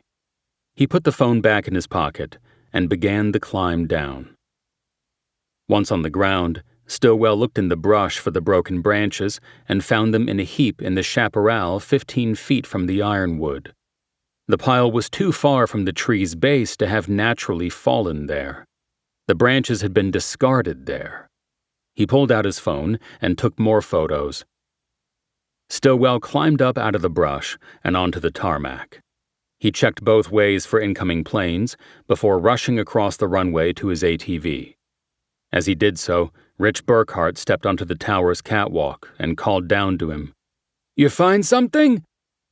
Stillwell waved up to him but kept going, adrenaline pulsing in his blood. "I did," he called back. 30. Stillwell waited until he got back to his office to call Simon. He figured that he would be off the boat by then and able to talk without Tressel nearby. Simon picked up immediately. "Hey, baby, how you feeling?" he said. Stillwell paused for a moment. "You can't talk?" he said. "That's good to hear," Simon said. "You take your meds?" "Okay, when can you talk? I went up to the airstrip. I found something you missed." "Set the timer for 15 minutes and take it then." "Okay, you have the number." "Love you too." Simon disconnected. With 15 minutes to kill, Stillwell walked out into the squad room and checked the basket on Mercy's desk where call reports were dropped. When he had entered the sub, she told him there was one that needed his attention. There were only 3 call sheets in the basket. The first 2 were shoplifting reports from souvenir stores on Crescent that had come in within an hour of each other. The stores were less than a block apart, and the suspect descriptions matched: white female, 20s, dark hair with a dyed pink streak in it. The third was a report of vandalism involving graffiti painted on the Chimes Tower that overlooked the harbor. Someone had painted FSID at the base of the 100-year-old tower built by William Wrigley and visible from most spots in Avalon. This was the report Mercy knew he needed to address sooner rather than later. She had rightfully assumed that such an offense against one of the island's most treasured structures would result in a public uproar, especially if Lionel McKee got wind of it and wrote a story for the Call. "Do you know if they painted over it yet?" he asked Mercy. "I told them not to until they heard from you," Mercy said. "Good. I'm waiting on a call back, but then I'll go up and check it out." "Do you want me to tell Billy Barnes to meet you there?" Barnes, a local fisherman, was the citizen volunteer who maintained the chimes. "Not yet," Stillwell said. "I don't know how long this call will take. Any idea what FSID means?" "No," Mercy said. "I Googled it, but nothing came up." "I can guess what the F is." "I was thinking the same thing." He took the report with him to his office and shut the door. When Simon called back, it was from a number Stillwell didn't recognize. "What, you're calling me on a burner, Ernie?" "Taking all precautions." "Why? What's going on?" "Why? Because I'm smart. So first of all, why did you go up there after we left?" "Because I'm invested. If this case goes sideways, I'll go down for it." "Oh, come on. You really think that?" "Hey, who's the guy who's already been banished to the island of misfit toys?" Simon didn't respond, which meant he saw the truth in Stillwell's concern. "So what did you find up there that we missed?" he asked. "I confirmed that the shooter wasn't hiding on the plane," Stillwell said. "He was up in that ironwood tree you looked at this morning. This was an assassination, Ernie, and I think that's why you're using the burner." "I'm not going to get into that. I'm not even supposed to talk to you." "By whose order?" "You know who. You're not part of this case anymore." Coram. "Come on, Ernie. Talk to me," Stillwell said. "Why'd you come back out here?" "I'm sure your deputy told you what we were doing," Simon said. "Yeah, and that's why I climbed that tree and found the sniper's nest. It changes things, Ernie. This was an ambush, a planned hit. Quigley was set up because of something he did when he was back on the mainland, and I don't think I'm telling you anything you don't already know." Simon was silent as he composed a response. "Listen," he finally said. "Be smart and take a step back. For your own good, Still, step the fuck back." "I can't. Quigley was a new guy, but Ramirez was on my team. She didn't deserve to be left on the tarmac like collateral damage. And if I hadn't chased Callus down the hill, I probably would have been laid out with her. I can't step back from that." Simon went silent again, and Stillwell imagined him shaking his head at his warning going unheeded. "Is Ramirez the one who told you the shots came from behind them?" Stillwell asked. Simon answered in a tone of resignation. "She's telling us stuff," he said. "She's writing it down." It was a confirmation and a significant give from Simon. Stillwell responded in kind. "Branches were broken off in the tree you didn't climb," he said. "It opened a window in the tree's canopy. The shooter had a clear view of the end of the runway. I found the branches 15 feet away from the tree, thrown in the brush. I took photos. I'll send them to you and you can say they're yours." "I appreciate that," Simon said. "Did you have your sit-down with Lambert?" "We did, yeah." Stillwell waited. Nothing else came. "Come on, Ernie. What did he say? Who was Quigley's CI? Whoever he was, he set him up."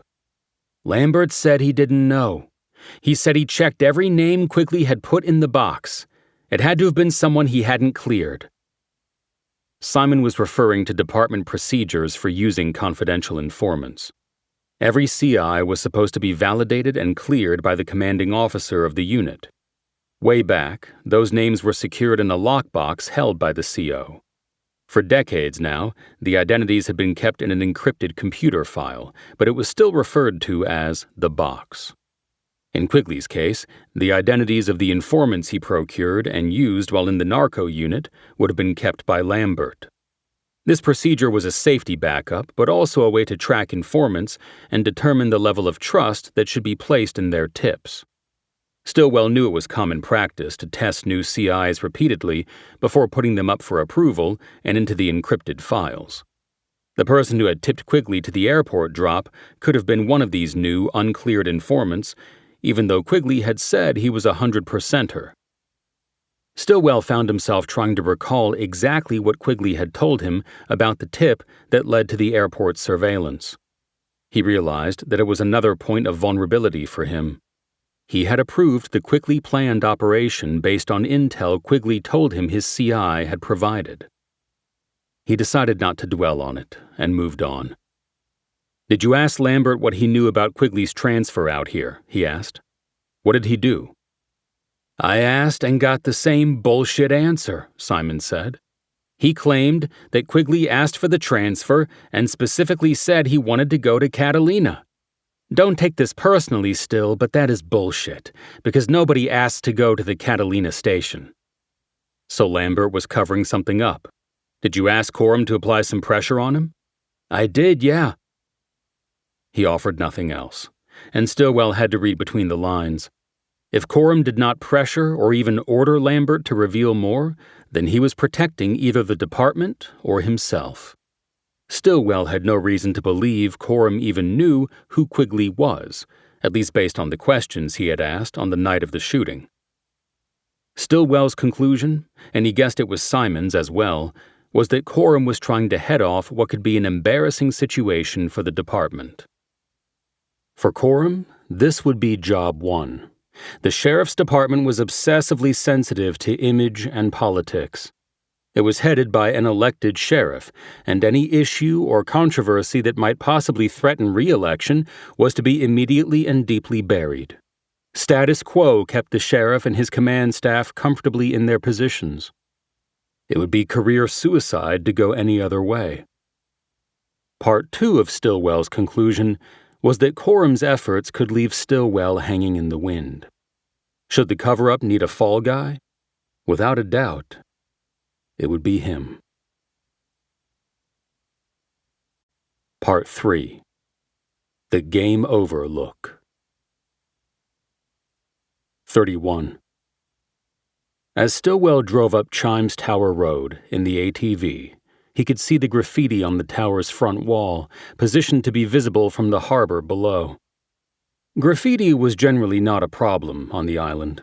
There was not a large population of young people, and it just wasn't the kind of place that overtowners, including gang members, came to leave their mark.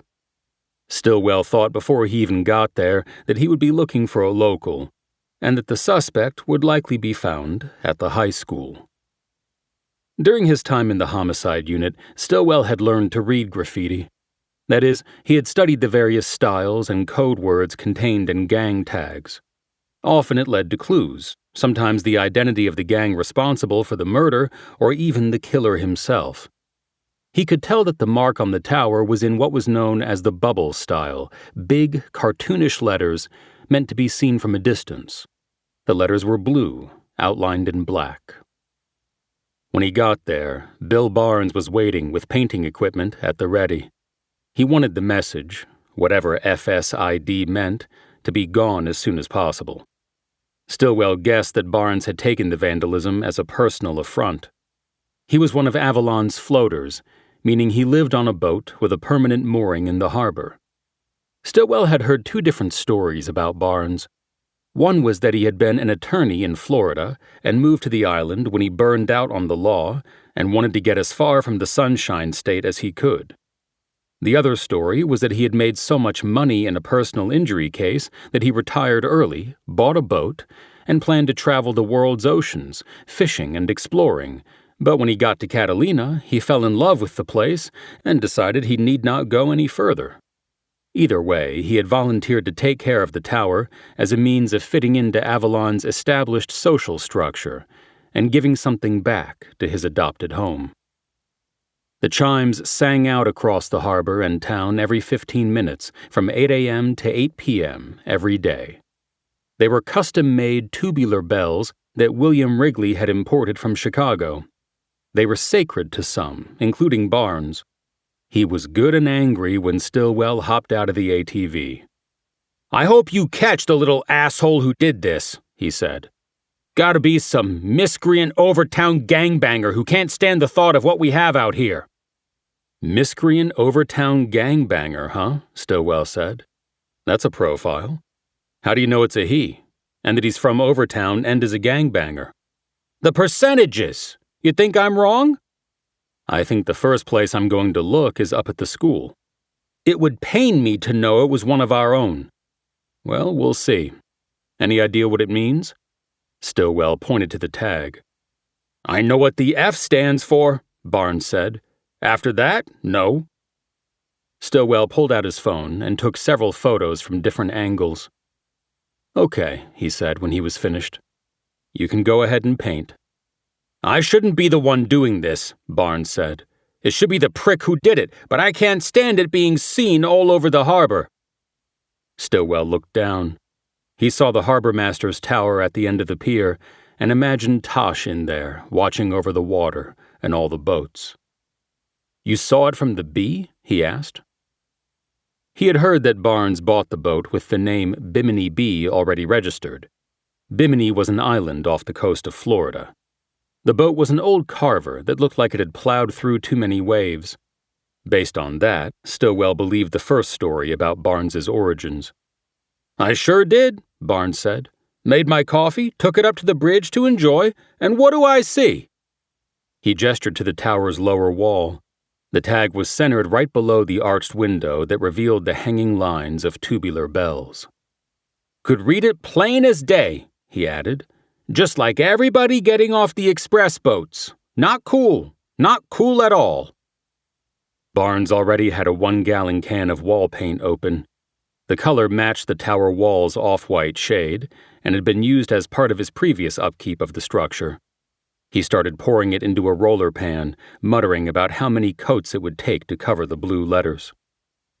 Stillwell walked around the tower, looking in the brush that surrounded it for a can of spray paint, hoping that the graffiti culprit was dumb enough to toss his tagging weapon with his fingerprints on it. There was no such luck. By the time Stillwell had circled the tower, Barnes had 1 coat of paint over the graffiti. The blue letters were still visible. Maybe not to the boats in the harbor or the tourists on Crescent, but Barnes was right that the offending letters were going to take multiple coats of paint to obscure. Before he could tell Barnes he was taking off to pursue the case, his phone buzzed, and he saw that it was Mercy. "There's another one," she said. "Another what?" Stillwell asked. "Graffiti. The same thing. FSID, whatever that means. On the casino on the sea-facing side." "Okay, I'm leaving here and I'll go check it out." "Who called it in?" "My cousin."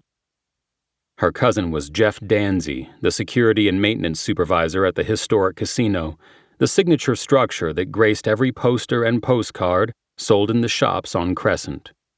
It, too, had been built by Wrigley. Mercy and Jeff were part of a widespread family tree that included a former town mayor named Ruth Woods. Though she was long gone, locals still spoke of her with reverence.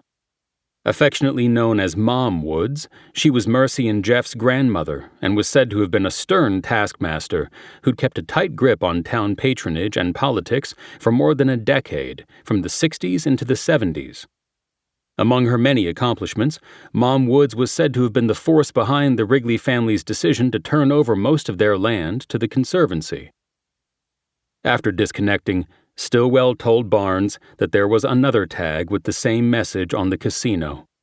Barnes shook his head wearily in a "what is this world coming to" way. Stillwell said he would be in touch and headed the ATV down the hill. The tag on the exterior wall of the casino was located on the round building's seaward side, so it could be seen by vessels approaching the harbor, including the cruise ships that anchored off Catalina 4 days a week and transferred their passengers to the island by water taxi. The graffiti was in the same style and colors as the one on the Chimes Tower, and Stillwell figured it was probably painted by the same hand. Danzy was waiting for him, just like Barnes had been, ready to paint over the blemish as soon as Stillwell gave the word. But this act of vandalism was different. Here, there were cameras. Stillwell took photos of the tag, then stepped back and looked up at the curving wall of the building. The casino was built like a muffin. 3 levels, with the top floor, the grand ballroom, cantilevered over the exterior walls. He saw a camera anchored beneath the 3rd level and asked Danzy to take him to the security office to look at the video. "I need to paint first," Danzy said. "Can't leave this here." "Why?" Stillwell asked. "It shouldn't take long. I need to investigate this thing." "Because the princess is coming, man. We don't want them to see this." The Princess was that day's cruise ship. It would stay overnight, its passengers hopefully filling the town's restaurants and shops. Stillwell looked out across the water to the south. He could see the mid-sized cruise ship coming. He knew not to mess with the ebb and flow of the island's fragile tourism industry. "Okay, 1 coat," Stillwell said. "It will dry while we look at video." Danzy went to work with a roller, carefully making small up and down strokes to get the paint into the plaster surface of the wall. Stillwell saw a second roller and joined in, following Danzy and making faster and longer strokes. "You feel like Tom Sawyer, Jeff?" he asked. "Who?" Danzy asked. "You know, Mark Twain. Tom Sawyer tricks his buddies into painting a fence." Danzy looked puzzled. "Never mind," Stillwell said. They finished the first coat quickly thanks to Stillwell's help. But again, the ocean blue of the graffiti bled through the lighter paint. As with the Chimes Tower, it would take several coats to fully obliterate the tag. "All right," Stillwell said. "Let it dry while we look at video." The casino was not a gambling establishment, and never had been. It was built in 1929 to be the entertainment center of the island. The first level contained a movie theater that Stillwell and Tosh attended often, and the second floor was a theater for live performances. The ballroom at the top included a large stage for a big band. The security office was on the first floor near the movie theater's projection booth. Though in 1929 no thought had been given to camera surveillance, the office had room for a video console, and Danzy sat down there while Stillwell looked over his shoulder. Danzy brought up the camera that had an angle on the graffiti and expanded it to full screen. He reversed the playback at high speed, and they watched until the graffiti tag disappeared from the wall. He stopped the rewind and played the video forward in real time, beginning at 11:22 the night before. They watched as a figure in dark pants and a hoodie pulled tight around his face came into the frame with aerosol cans in both hands. He immediately went to work creating the FSID tag. It took him 4 minutes to make the blue tag with his left hand, and then switch to the other can to outline his work in black. "Left-handed," Stillwell said. He leaned forward and took several photos of the screen with his phone, even though the painter had his head tilted down and away from the camera through the entire tagging process. "He knows there's a camera," Stillwell said.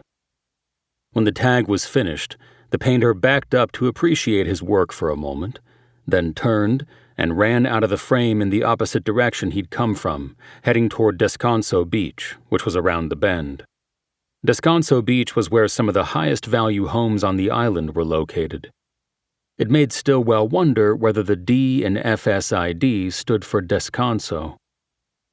Stillwell and Danzy spent the next half hour looking at video from the other cameras surrounding the casino, but didn't catch a glimpse of the tagger in any of them. Stillwell came away from the session with nothing approaching an identification of the vandal, but he did know that he moved like a young person and that he was left-handed, and Stillwell felt sure he was a local. 32. Avalon Hardware and Chandlery was on Maria. Stillwell drove over from the casino and walked through the store to the back, where the owner, Ned Browning, kept his office. "I thought you'd be by," Browning said, when he saw Stillwell standing in the doorway of his cluttered office. "Why'd you think that?" Stillwell asked. "Oh, because everyone's talking about the graffiti on the Chimes Tower and casino. It's hot news, and I figured you'd come by to see if I was selling spray paint to kids. The answer is no. There's a sign right in the paint department that says you must be 21 or accompanied by an adult to buy spray paint." "Good rule." Browning was a wiry guy with glasses and a deeply receding hairline. He wore a carpenter's apron over his collared shirt and blue jeans, probably trying to look like the handyman advisors in the Home Depots on the mainland. "Yeah, but guess what?" he said. "I did an inventory of what's on the shelf, what's still in the back, and what's been sold." "And how'd that turn out?" Stillwell asked. "Not good. I'm missing 3 cans total, 2 ocean blues and 1 black." "Shoplifted?" "Most likely." "You have cameras on the paint aisle?" "Nope, but I'm going to get them." "Do you remember any kids hanging out in the store and not buying anything?" "Classic shoplifter profile. No, I don't, but I'm usually back here." "Take a look at this." Stillwell pulled out his phone and opened the photo app. He showed Browning the photos he had taken of the graffiti artist. Browning squinted and looked closely but shook his head. "Nope," he said. "But that's DuPont paint. I see the logo. That's the brand of the 3 cans I'm missing. Thanks for your time, Ned. School was done for the day, but Stillwell knew that Olester Bryant, the security officer, worked till 5:30. Avalon School, home of the Lancers, was located on Falls Canyon Road, a 10-minute drive from the hardware store. It was referred to as Avalon High, but it actually went from kindergarten through 12th grade. Falling enrollments in recent years had forced a consolidation of all public schools on the island into one, but even now, the school had fewer than 500 kids. Stillwell found Bryant in his office filling out a form requesting supplies from Long Beach Unified, which was the school district that included Avalon. Like most people at the school, and on the island for that matter, Bryant handled a variety of jobs. Every morning he worked in food prep for the school lunch. "Olester, I've got a question," Stillwell said. "I'm here for you," Bryant said. He said that every time Stillwell had an inquiry about a case with possible ties to the school. "Take a look at this," Stillwell said. "Tell me if you've seen it before at the school." Stillwell opened his phone's photo app and pulled up a shot of the FSID tag on the wall of the casino. He handed the phone to Bryant. "Free speech is dead," Bryant said. "What?" Stillwell said. "FSID stands for Free Speech is Dead. It's the name of an informal club with the seniors and maybe a couple juniors. They started it last year with all that Charlie Kirk, Jimmy Kimmel stuff. Is this the casino? I heard there was graffiti on the chimes tower." "Yeah, whoever did it hit both." "How many kids are in the FSID club?" "It's not sanctioned by the school, so hard to tell. Maybe 10, 12. They don't meet here, it's not allowed. But I've seen signs on bulletin boards about meetups and stuff. They all said FSID, and no one knew what it meant, but a teacher got the lowdown from one of the kids." "Have there been any issues with them at the school?" "None that came across my radar." "Then why isn't it an official school club?" "Politics, I guess, but now you're talking about things I'm not read in on." "Okay, look at one more." Stillwell pulled up the photo of the tagger he'd taken off the screen at the casino and showed it to Bryant. "Any chance you recognize him?" he asked. Bryant looked for a long moment, opened his mouth to say something, then closed it. "What?" Stillwell pressed. "You're not going to like it," Bryant said. "But that looks like Matthew Allen to me. The mayor's kid." Stillwell took the phone back and looked again at the photo. He remembered seeing the mayor's family at a bail hearing and other court appearances, but he didn't recognize the tagger. Still, he believed Bryant's likely identification. "How sure are you?" he asked. "It's not a great picture, but I'm pretty sure," Bryant said. "Plus, I know he's got a hoodie like that." Stillwell knew that the Allens lived in a condo in the Descanso Beach Club. He had served a search warrant there after he arrested Mayor Douglas Allen on corruption and bribery charges. "The trial's coming up, right?" Bryant asked. "Jury selection starts next week," Stillwell said, "unless it gets delayed again. Has the kid been acting out in any way because of what's going on with his father?" "Nothing that's come to me. Nothing serious like this, as far as I know." He pointed to Stillwell's phone. Stillwell nodded. This information put him in a bind. "His father is out on bail," Stillwell said. "If I show up at their place to talk to the son, there is going to be an issue. I'm not supposed to have any interaction with Douglas Allen before the trial." "You have to get Matthew outside the home," Bryant said. "Right. So can you arrange to have him here in your office tomorrow morning?" "I don't know about that. Arresting a kid on campus? I have relationships with these kids. They see me as a friend. If I call a kid in and he gets arrested, I'm not going to arrest him. I'm going to talk to him. It would look bad for me to arrest the mayor's son after arresting the father. It would look like a vendetta. So I'm just going to talk to him, and depending on how it goes, I'll refer it. It will be somebody else's call on the arrest." By saying he would refer the case, Stillwell meant he would submit it to the district attorney's office for the possible filing of a charge. "How is 9 tomorrow?" Bryant asked. "I'll get him between first and second period." Stillwell was supposed to be off on Wednesdays, but he wanted to put an end to the graffiti spree. "That'll work," he said. If it's at the school, I'm supposed to sit in. I want you to. I'll see you then. On his way back down the hill, Stillwell called Tosh and told her he was done for the day and would head home after checking in at the sub. You sound down, she said. Everything okay? Everything's good, he said. It's just the tin star effect. It was a reference to high noon and the thankless job of the man with the badge. If you do the work right, nobody notices, nobody cares. And at the end of the day, what do you have to show for it? A tin star. He had tried to explain it to Tosh, how most days were good, but the badge carried a burden, and sometimes the weight of it made things seem dark in the middle of the day. 33.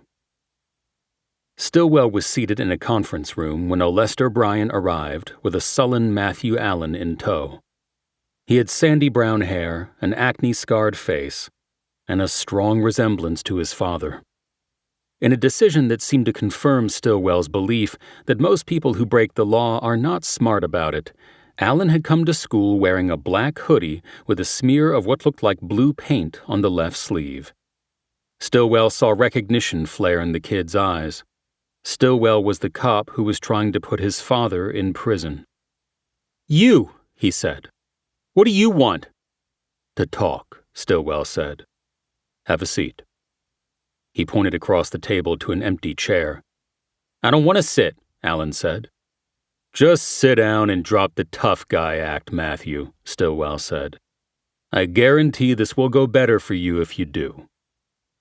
Allen shook his head like he was being unfairly put upon and slid into a chair. Bryant took one of the other chairs at the table and sat with his arms crossed over his chest. Stillwell pulled out his phone, opened the recording app, and put it down on the table. What the fuck? Allen said. You're recording this? Sheriff's Department regulations require me to record any conversation with a juvenile, Stillwell said.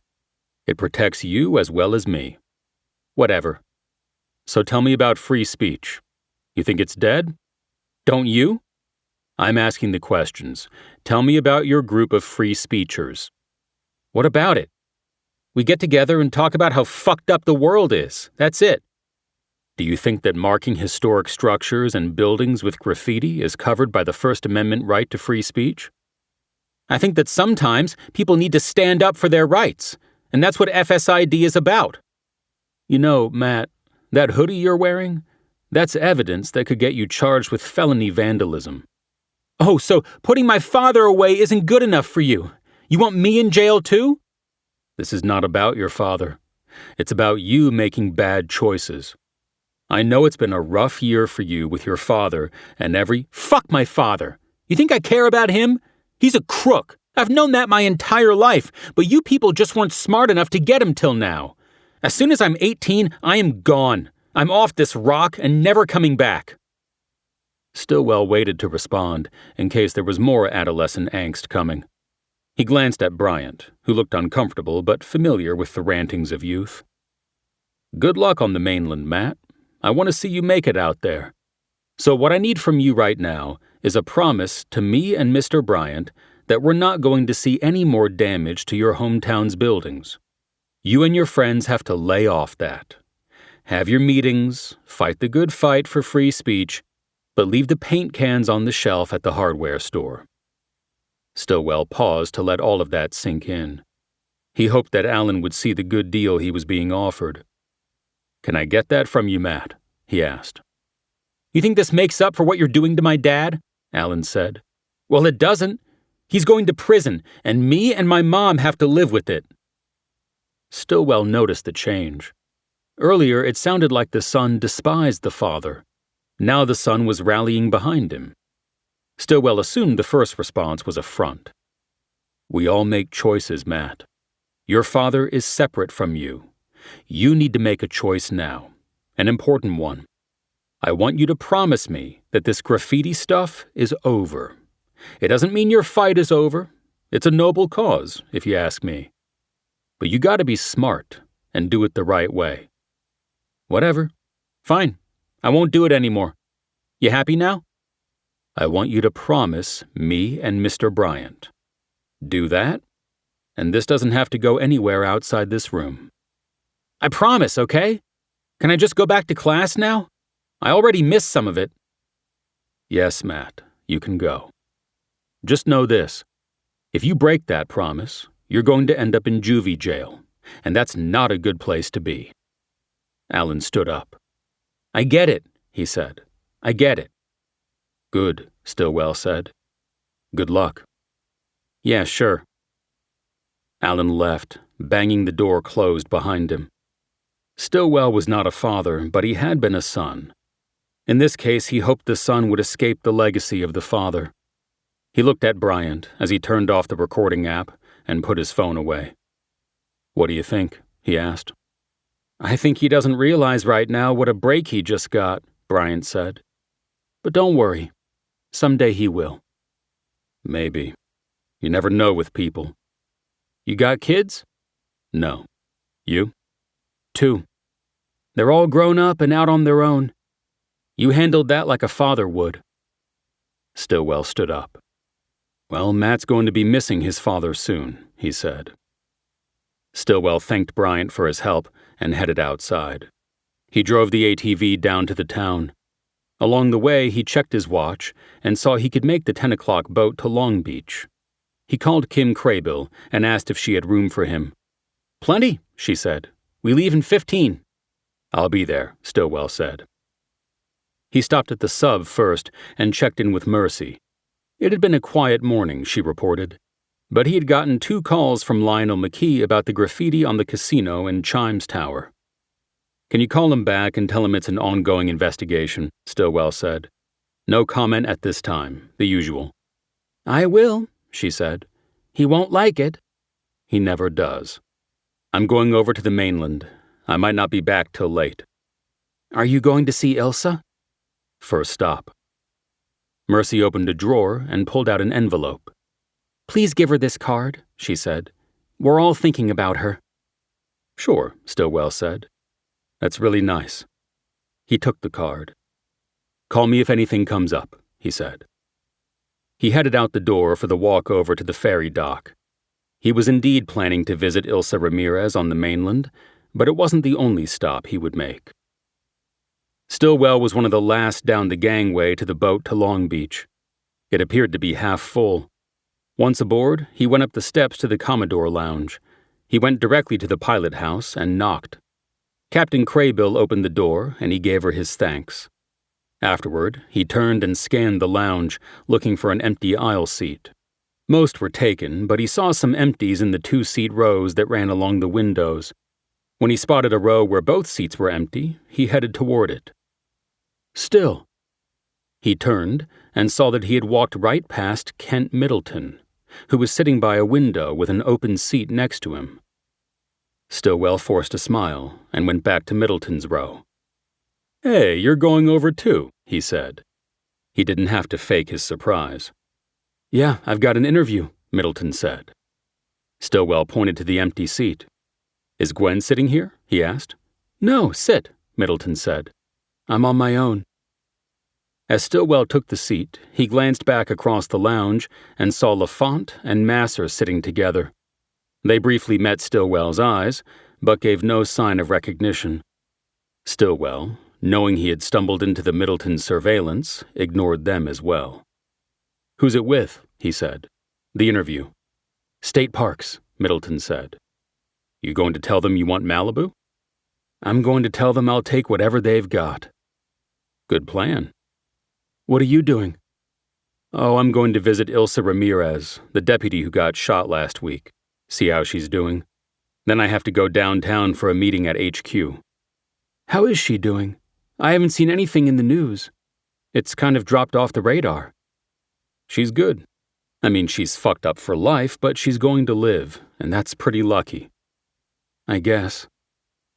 Stillwell heard the thrum of the boat's big motors throttling up and felt the slight initial tug of movement as it started pulling away from the dock. Over the next 40 minutes, the 2 men talked casually about girlfriends and island life.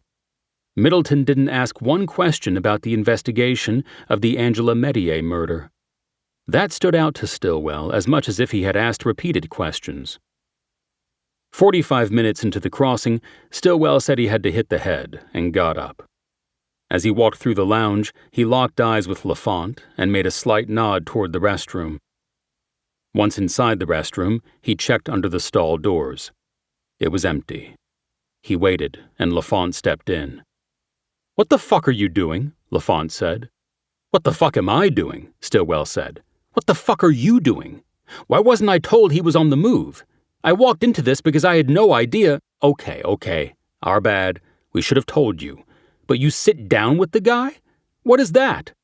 "That is maintaining cover. If I didn't sit with the guy, he'd think something was up, that I was following him." Jesus, this makes me nervous. "What's done is done. You got anything you want me to ask him?" Before LaFont could answer, they heard the outer door of the restroom open. Stillwell immediately turned on the sink faucet and put his hands in the water. LaFont turned and grabbed a paper towel out of the rack. He was wiping his hands when the inner door opened and Middleton entered. "Yo," he said. "Gotta take a leak." LaFont grabbed the door before it closed and left. Stillwell finished washing his hands while Middleton went to a urinal. "You know that guy?" he said as he unzipped. "What guy?" Stillwell said. "The one who was just in here. He just moved into Bird Park with another guy. I think they're gay." "Okay." "The word is they're looking to buy the ABC vineyard." "Really?" "Maybe you should go tell them all about the vandalism happening up there." "Nah, not my place. I'm sure they'll find out on their own, if they do their due diligence on it." Stillwell dried his hands on a paper towel, balled it up, and tossed it into an overflowing trash can. "See you out there," he said. "Sure," Middleton said. Stillwell went through the door and headed back to the seats. On the way, he glanced over at LaFont and Masser. LaFont raised his eyebrows. He was asking if they were burned. Stillwell gave a short head shake. He didn't think so. Middleton had left his backpack to hold his seat. Stillwell was tempted to unzip it and take a quick look inside. He looked back toward the restroom. Middleton was still in there. But he decided against it. It was too risky, and he just had one narrow escape. He didn't need another. 34. Stillwell had just gotten to his Bronco in the long-term lot when Ballard called. "I heard you almost blew our surveillance today," she said. "I heard that I was going to be kept informed of his movements," he said. "Yeah, that's on me. Are we burned?" "I don't think so. He didn't seem cagey after our encounter with LaFont in the restroom. I think we're good. Just make sure he doesn't run into those guys again. Once is a coincidence. 2 and we're burned." "Lesson learned. We'll do better." "Did you get anything good from him?" Ballard asked. "Not much. He knew about LaFont and Masser moving into Bird Park. He thinks they're gay and want to buy ABC." "Perfect." "Where are they now?" "The state office building downtown. They think he might be applying for a job." "He already did that. He told me he was going for an interview." Stillwell turned the key, hoping he wouldn't need another jump. The Bronco's engine rumbled to life. He saw blue smoke in the rearview mirror. "What was that?" Ballard asked. "My car," Stillwell said. "It could use a new muffler." "Well, we'll let you know where Middleton goes next." "That would be good." Stillwell disconnected and dropped the transmission into drive. His first stop was the hospital in Torrance and Ilsa Ramirez's still-guarded room in the third-floor critical care unit. She was awake and sitting up in bed at a 45-degree angle. Her eyes filled with tears when she saw Stillwell enter. He immediately grabbed her hand. She looked very small in the big hospital bed, surrounded by various monitors and machines. "Don't do that, Ilsa," he said. "I know this is tough, but stay strong. You're going to be all right." She nodded. Stillwell saw that her neck was heavily wrapped in bandages. There were dark circles under her eyes and an oxygen tube under her nose. She reached for a digital tablet that was on the bed next to her hip, activated the screen, then unsnapped a stylus from its side and wrote something. She held the tablet up for him to read. "I'm sorry." Stillwell shook his head. Nothing to be sorry for, he said. It was a planned ambush. You didn't have a chance. She nodded. They told you that, right? Stillwell said. Simon and Tressel? Stillwell looked at the room's door. He had told the deputy that he could take a break if he needed to, but he wasn't sure he had left. He turned back to Ramirez. What exactly did you tell them, Ilsa? He said in a low voice. They came back out to the island to search for a sniper's nest. She wrote on the screen. The shooter was behind us in woods. He yelled, Quigley, and opened fire. The message froze Stillwell for a few seconds. You're sure he yelled Quigley's name? He asked. She used the stylus to underline Quigley on the screen. Stillwell suddenly realized why Ernie Simon had used a burner to call him and tell him to stand down. Ramirez erased the screen, wrote something new, and held the tablet up. Suspects. Stillwell took it as a question and shook his head. I'm not part of the investigation. Officially, he said. But as far as I know, no suspect has been identified. Ramirez nodded. But I'll tell you what, Ilsa, Stillwell said. Either they find who did this, or I will. I promise you that. Ramirez patted her chest with a hand, and the tears welled up again as she scribbled on the tablet. She held it up forcefully to Stillwell with two hands. I'm IOD-EOW. Stillwell knew what she meant. She would be rolled out of the department on an injury-on-duty pension. Her days as a cop were likely over. End of watch. Don't be thinking that, he said. Not yet. Concentrate on your recovery and let the job stuff come later. You turned into a good cop, Ilsa. High marks all around from me. And remember, it wasn't like that at first. But you worked hard. I saw it. I know it. And I know you'll work hard on getting better. Ramirez nodded, but turned her head away from him, which sent a spasm of pain through her face. He reached down and squeezed her hand again. It was time to go. I'll be back to visit Ilsa, he said. You hold fast. Stillwell wondered why he had used a phrase from his days in the Navy. He remembered the card and took it out of his pocket. Almost forgot, he said, handing it to her. Mercy said to give you this. He was about to leave when he saw Ramirez start to write on the screen again. She held it up to him. Wait. He nodded. I can stay. She considered the screen for a while before writing. She held the tablet up. Trust you? Of course, Stillwell said. She wrote again. Me and Alton. Stillwell stared for a long moment at the screen. You mean, he asked. She nodded and held her hand to her chest, over her heart. Stillwell was surprised by the revelation. Quigley and Ramirez generally worked the same days, sometimes the same shift, but they were always in separate ATV units and patrolling different zones. They backed each other up on calls, though, and that's where a relationship likely started. It was the way a million cop romances had begun before and would again. Ramirez lived in town in subsidized housing, and Quigley supposedly stayed most nights in the substation dorm, so they could easily have gotten together off-site and off-duty.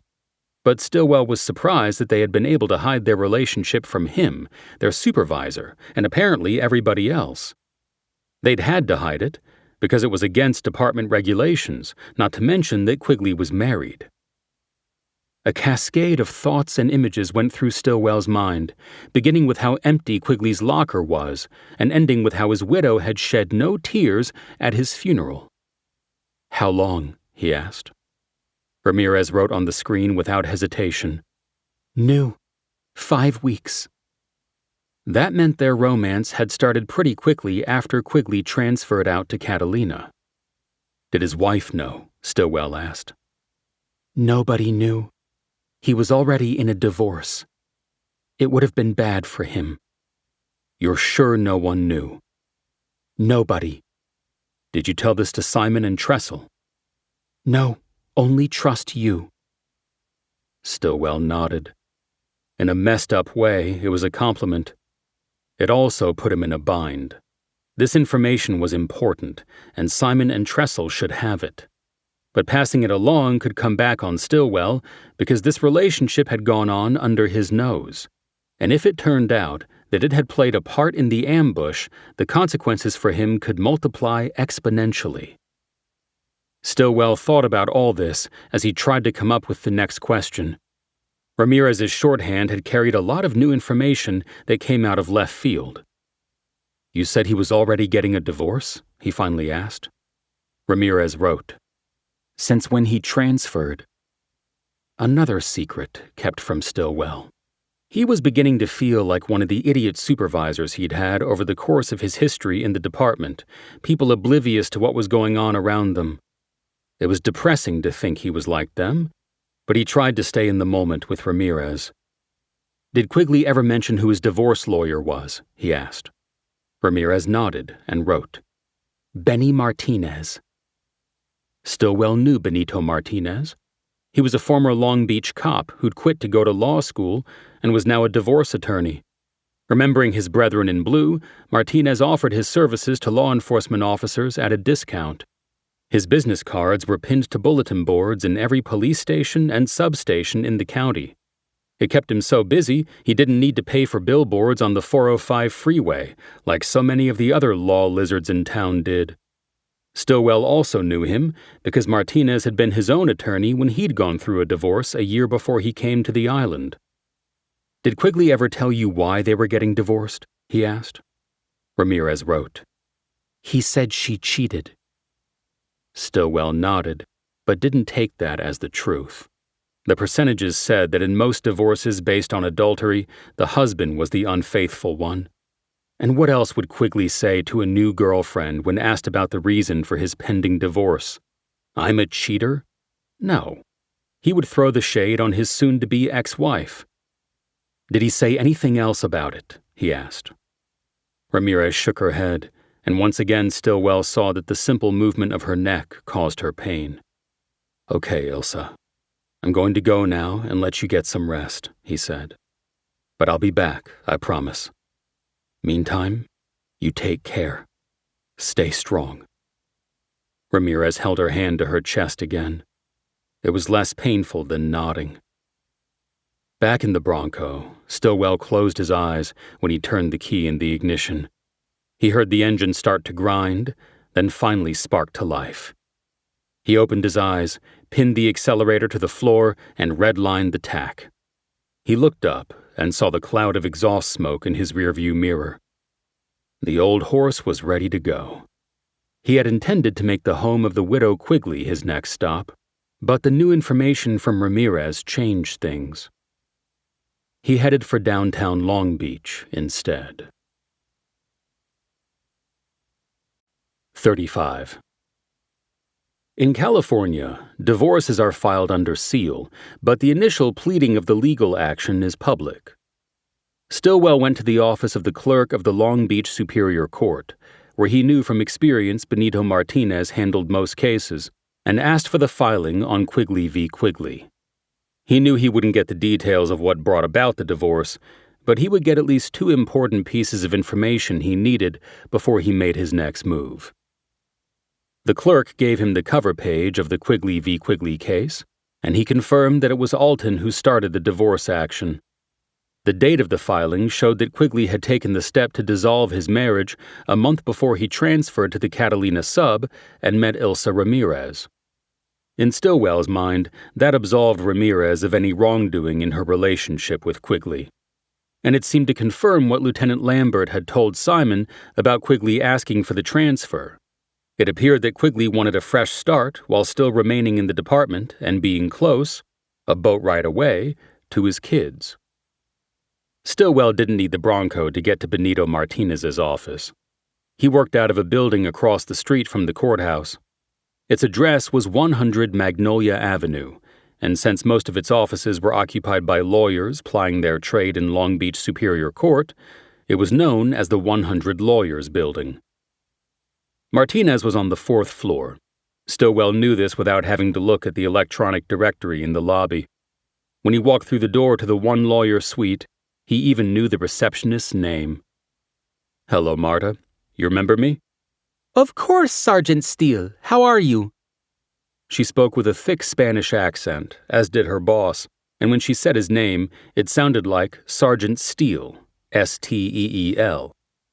It could also be Sergeant Steele, Steal, but Stillwell preferred the former. "I'm doing well," he said. "I was wondering if I could talk to Benny for a few minutes." "You have an appointment, no?"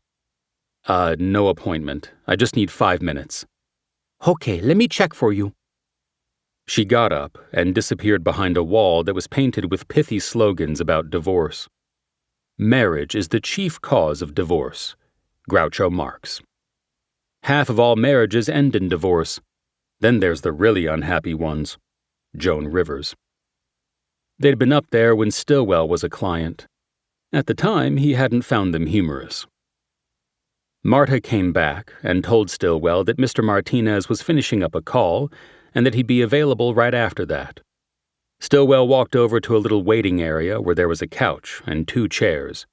The moment he took a seat, Marta said that Mr. Martinez was ready for him. Stillwell walked around the wall of wit and down a short hall to the door that led to Martinez's office. The attorney stood up from behind his desk when he entered. "Esteban," he said. "How are you, my friend?" "I'm good, Benny," Stillwell said. "It's good to see you." Martinez always used the Spanish version of his name. He reached across the desk, and they shook hands. "Come," he said. "Sit down. Tell me your problem." Stillwell took a seat in front of the desk. Martinez sat down across from him, revealing the wall behind him, which continued the motif of the reception area. "When I got divorced, it was group sex. My wife screwed me in front of the jury." Rodney Dangerfield. "The only grounds for divorce in California is marriage." Cher. Same quotes as before. Stillwell wondered if Martinez would ever update the walls of the suite. He slid the folded document he had just gotten from the court clerk across the desk. "I'm not here about me," he said. "I want to ask about that case." Martinez spread the document out flat on his desk, leaned his arms on the edge of the polished wood, and read. He nodded. "This is my case, yes," he said. "But, Esteban, you know divorce is filed under seal in California. The judge's order and attorney-client privilege is invoked." "You know that Alton Quigley was murdered," Stillwell said. "He's dead, and all—" "Yes, of course. I had to withdraw the case from the court. But privilege follows even in death. Very sad about him. Terrible." As Stillwell was formulating a response, Martinez continued. "This is what I already told the other detectives," he said. "Who?" Stillwell asked. "Simon and Tressel? They were here?" "Here, yes. They asked me the same thing. I told them what I am telling you. This is why I stopped being a cop. Police work is in the gray area. Always there is blue smoke. That's what we called it. I like the law because it is set in stone."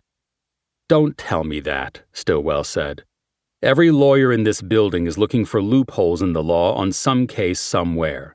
The blue smoke, as you call it, is everywhere." "Maybe in your world, Esteban. Not in mine." "The guy was murdered, okay? And whoever his wife was having an affair with needs to be identified and checked out. If you don't tell me who it was, you might be helping a murderer go free." Martinez laughed. "Please," he said. "You are trying to make me feel bad in order to get me to break the rules. I cannot do that. I have to have a good conscience. I must feel justified at the end of every day." Stillwell thought of a line from a Western he loved, Ride the High Country. "All I want is to enter my house justified." He looked at the stupid quotes on the wall behind Martinez's head. His eyes dropped from the vacuous words to Martinez's face. "Quigley worked for me," he said. "I was there when he was killed. The woman he had just started dating was shot too. Did he tell you about her, or is that privileged too?" "He did, yes," Martinez said. "Casually. It had nothing to do with the case, as it was filed before they became involved. She worked for me too. I trained her. They got ambushed. He's dead, and she'll probably never be able to talk without an electronic device. She definitely won't be a cop anymore. I am sorry for her. I am sorry for you. But you won't help me find who did it. Don't you owe something to him? To your client? I owe him the confidentiality that is the binding of client and attorney. Stillwell nodded. He pushed his chair back to get up. Were you at Alton's funeral? Martinez asked. Stillwell stayed in his seat. I was there, he said. I was there as well, Martinez said. But I left before it was over. There was too much hypocrisy. Stillwell tried to read what Martinez was saying. He was offering something. You mean how his wife didn't cry? He asked. I would not begin to have an opinion on why a widow would cry or not cry at her estranged husband's funeral, Martinez said. That is a psychological determination. It's not hypocrisy. Stillwell hit on it. The man who'd called him Quiggs and choked up as he lamented the lost member of his team. Lambert, he said. Lambert was the speaker. He's the hypocrite. It is very unpleasant to hear lies at such a solemn event, Martinez said. I had to leave, and I did. He's the one she had the affair with, Stillwell said. It was going to come out in the divorce. It wasn't a question. I must leave now for court, Martinez said. I have a client waiting. I need to go now too, Stillwell said. Thank you for your time, Benny. As I said to you last time I saw you, I hope you never need my services again. Me too. Stillwell got back to the Bronco and sat in it without turning the key for several moments as he thought about where he should go with what he knew.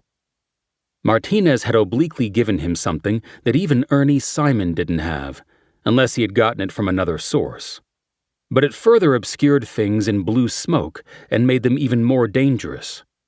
He felt the need to warn Simon on the off chance he hadn't realized Lambert was a person of significant interest. Before he could make the call, his phone buzzed with a call from Ballard.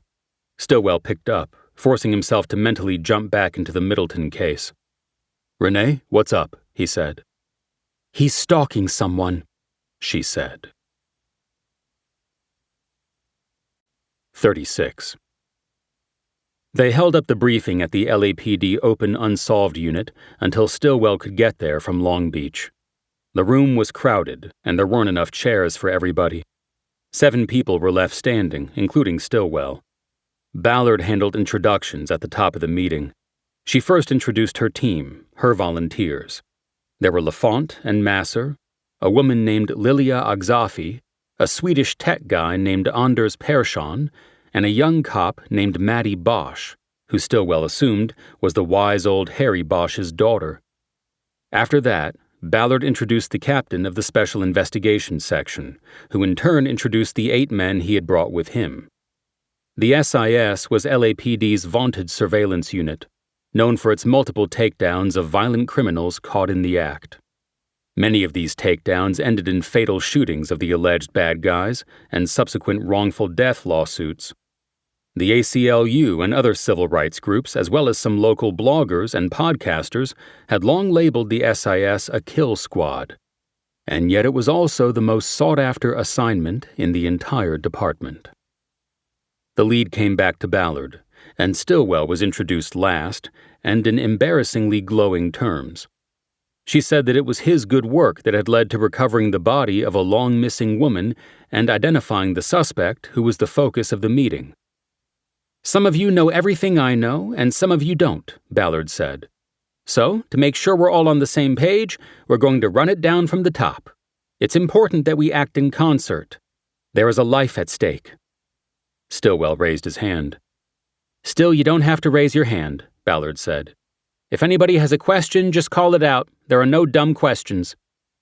"I was just wondering, if we're all here, who's watching the suspect?" Stillwell asked. "Good question," Ballard said. What you see here is only half the SIS unit.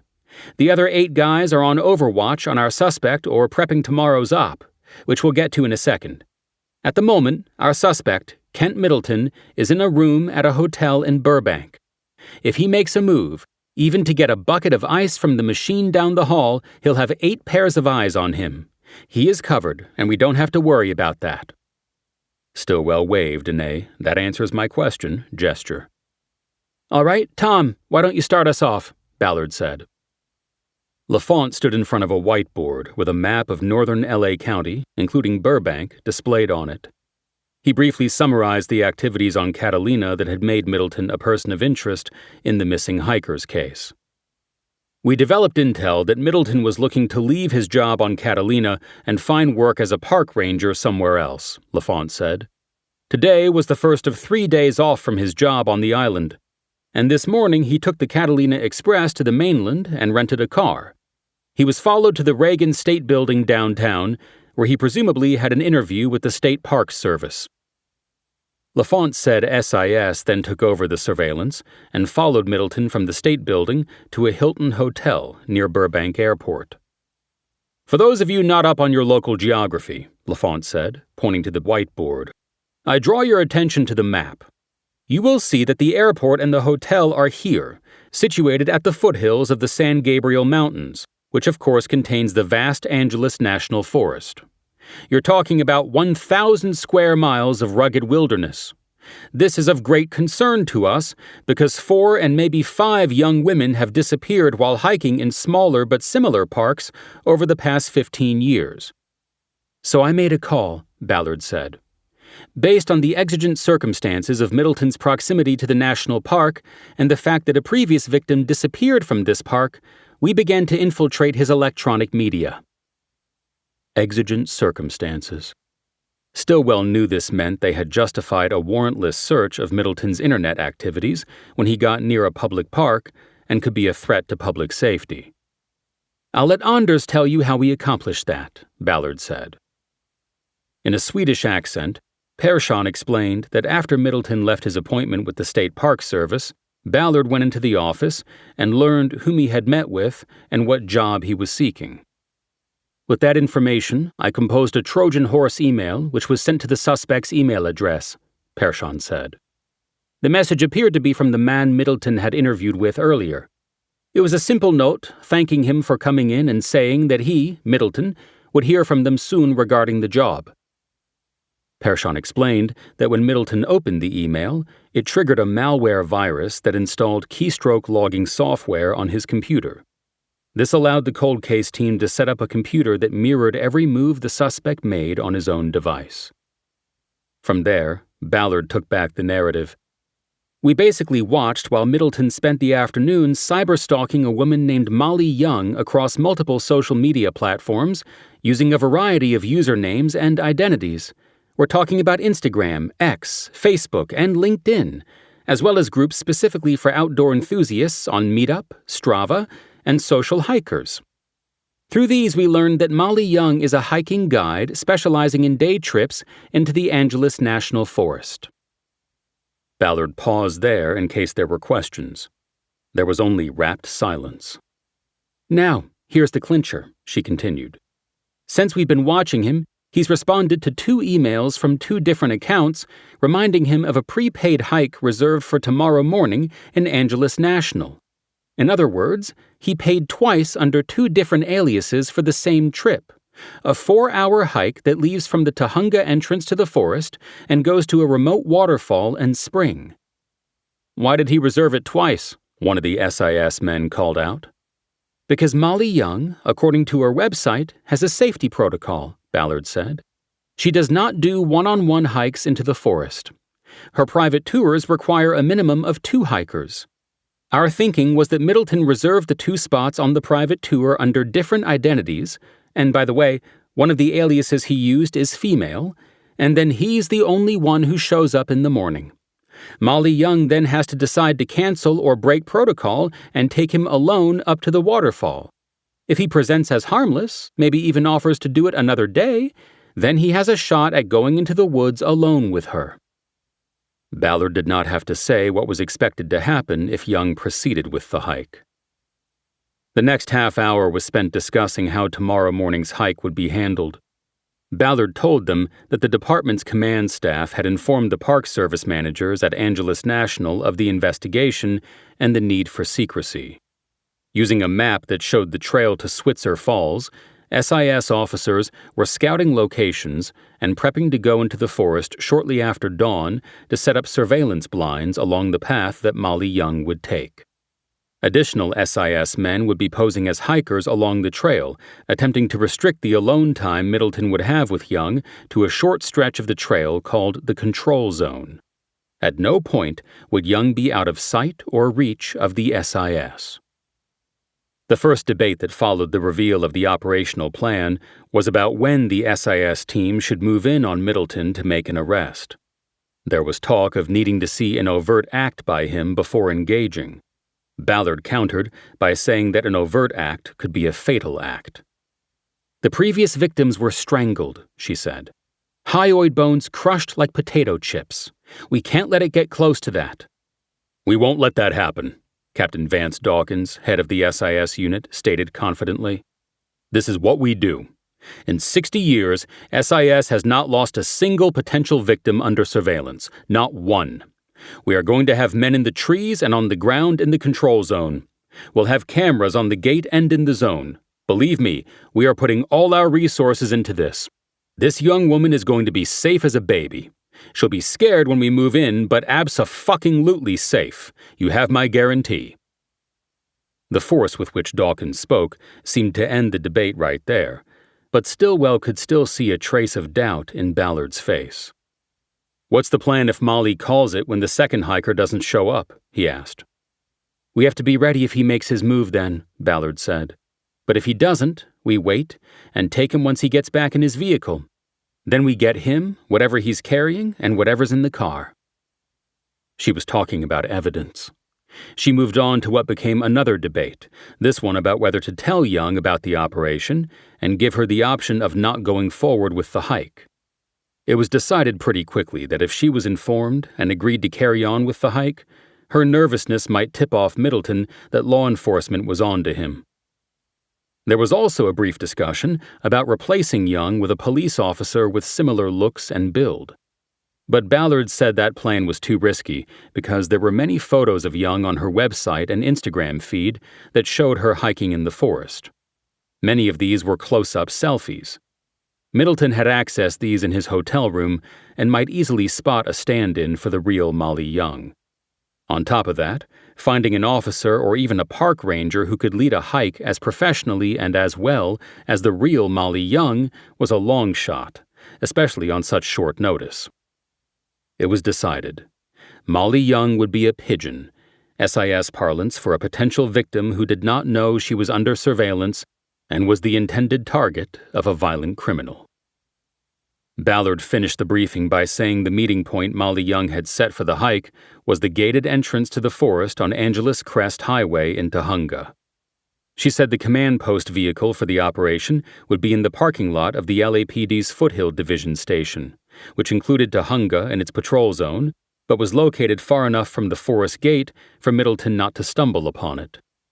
The report-to-duty time for the op was set at 0500, and Ballard finished the meeting with one last point. "I want Paul Masser from my team to talk about the law and what we will need to make this a solid case," she said. "Paul spent 25 years as a deputy DA, so listen up." Masser had been sitting. He stood up to address the group. "Essentially, we are going to stop this crime before it happens, right?" he said. "So we have to make sure we have the elements we need to charge this asshole with as many crimes as we can. An overt act was mentioned earlier. That can mean different things. It does not, let me repeat, does not need to be a physical assault. We want to make the arrest before it comes to that. So then, what are we looking for? An overt act can obviously be him brandishing some kind of weapon, which could be anything, even a walking stick. If he stops to look around to see if there are any witnesses near him, that constitutes an overt act." "Tell them about evidence," Ballard said. "Right," Masser said. This guy buries his victims. We expect that he will have the backpack we saw on the surveillance with him, and that it will likely contain a shovel or some other kind of digging tool. There will probably be bindings of some kind, duct tape, rope. The backpack will be key. If we get that, and it has what we think it does, then we've got him, and he will go away for a long, long time. Any questions? There were none. It looked to Stillwell as if the SIS guys weren't paying attention. It was the first hint that maybe they weren't planning on Middleton coming out of the forest alive. No need to worry about a prosecution case if there was nobody to prosecute. Okay, that's it, people, Ballard announced. Remember, RTD 0500 hours. Go home, get some sleep. Be sharp in the morning. The meeting broke up. The SIS men headed to the exit, and Stillwell moved to the whiteboard to look at the map. Ballard came over to him. So, what do you think? She asked. I was thinking about what Paul just said, Stillwell responded. If the backpack has all the evidence we need, why don't we just take Middleton down at the forest gate? I think we need the backpack plus the overt act to be sure. Paul talked to a filing deputy at the office earlier today. All right, I guess so. What's wrong? I don't know. A lot of stuff can go wrong during a walk in the woods. Then we just have to make sure it doesn't. Easier said. Have you worked with SIS before? A couple times. They're good at what they do. Killing bad guys? Sometimes. If it goes that way tomorrow, you're not going to see me shedding a tear for Middleton. Only for the victim we haven't identified. Yeah, me too. You got a place to stay tonight? You're not going back across, are you? No, but I'll find a place. Then I'll see you at Foothill at 0 dark early. I'll be there. Ballard went off to confer with LaFont. Stillwell looked back at the map. The Switzer Falls Trail was a red squiggle with a lot of switchbacks, indicating an uphill climb. He had a bad feeling about the next day. He tried to shake it off as he left the building. He pulled out his phone to call Tosh and tell her that he wouldn't be coming home. 37. The tension grew with each minute that passed. Stillwell and Ballard sat in the mobile command post, watching the screens on the wall in front of them. LaFont paced on the carpeted floor behind them. On the screen, a concealed camera focused on Molly Young leaning against the front fender of her new model Bronco with her arms folded. It was 10 after 10, and both her clients, who had paid $99 each to be led through the rugged forest behind her to Switzer Falls, were late. Thanks to minute-by-minute reports from the SIS team surveilling Kent Middleton, they knew the suspect was on his way. The tension was about the timing. Young's website stated there would be only a 10-minute grace period for latecomers. Be on time, or your guide would proceed without you on the non-refundable tour. In this case, if 2 out of 2 were no-shows, Young would drive off, and all the work that went into the carefully choreographed and expensive operation would be for nothing. Come on, Ballard said. She's getting her keys out, LaFont said. We're going to lose her. On the screen, Young had her hand in the front pocket of a backpack propped on the hood of the Bronco. She indeed pulled out what looked like a set of keys. Fuck me, Ballard said. There was a stem mic on the table in front of her. She put her finger on the transmit button at its base. Mookie, where are we? She said. They were using the names of Dodgers players. The SIS officer in charge of the Middleton surveillance was Mookie. The head of the forest team was Freeman, and Ballard was Otani. 2 minutes out. Ballard banged her fist on the table. Stillwell watched Young reach again into the backpack and pull out a phone. She's calling them, he said. We'll be all right. Young unfolded a printout from the backpack and punched in a number she'd read off it. The team had already checked the numbers Middleton had provided by email for Frida Fanning and Marlon Yates, the aliases Middleton had used to set up the hike. They were both burner phones. Young was waiting in a gravel parking lot in front of the Tahunga gate. One camera had been mounted inside an animal-proof trash bin enclosure and was focused on the gate. A second was atop a light pole at the end of the lot and offered a wide shot of the entire area. When the cameras were installed, it was unknown where the two subjects of the operation would park and stand. Camera 1 showed only the passenger side of the Bronco, so in the command post, they watched the wide shot while listening to the audio from the close shot. The call clearly went to voicemail because Young said, "Frida, it's Molly. I'm at the trailhead and it's almost 10:15. I'll wait a few more minutes for you, but call me back and tell me if you're coming." After referring to the printout again, Young punched in the second number. This one was answered. "Marlon, it's Molly," Young said. "Where are you?" They could not hear the other side of the call in the command post. "Okay," Young said. "I was about to leave, but I'll wait. Do you know Frida Fanning, the other hiker?" There was silence while Middleton presumably said he didn't know Frida. "Okay, well, hopefully she's coming," Young said. "See you soon." Young disconnected and put her phone and the printout back into her pack. Something about the action made Stillwell think about Angela Metier and her backpack. The anger he felt about her murder started to well up in him again. "There he is," LaFont said. On the screen, a car was pulling into the lot. The SIS had parked 3 cars in the lot, staged so that Middleton would know there were other hikers on the trail. This was part of the plan to get Middleton into the control zone before he committed an overt act. Middleton was driving the rental car he had picked up after getting off the express ferry the day before. He parked next to the Bronco and got out. He slung a backpack over his shoulder as he approached Young.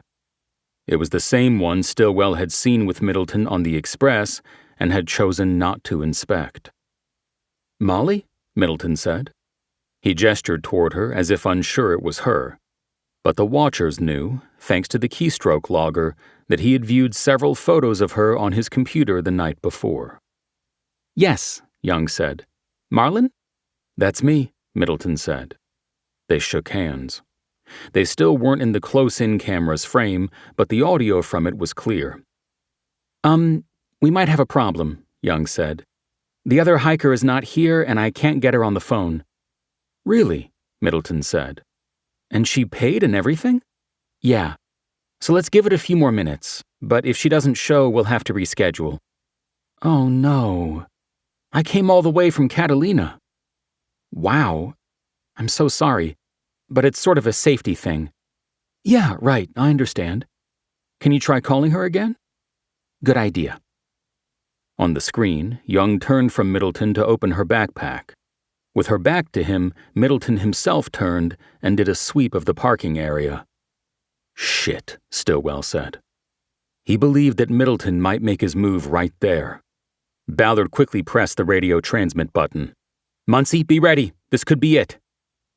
Muncie was the team of 4 SIS men in 2 cars parked on a side road less than a minute away. They had timed it during the run-through prep at 6 that morning. Ballard and Stillwell watched intently. LaFont leaned in between them to get closer to the screens. Young turned back to Middleton, holding her phone to her ear. "She's not answering," she said. Middleton gestured with a raised arm in frustration.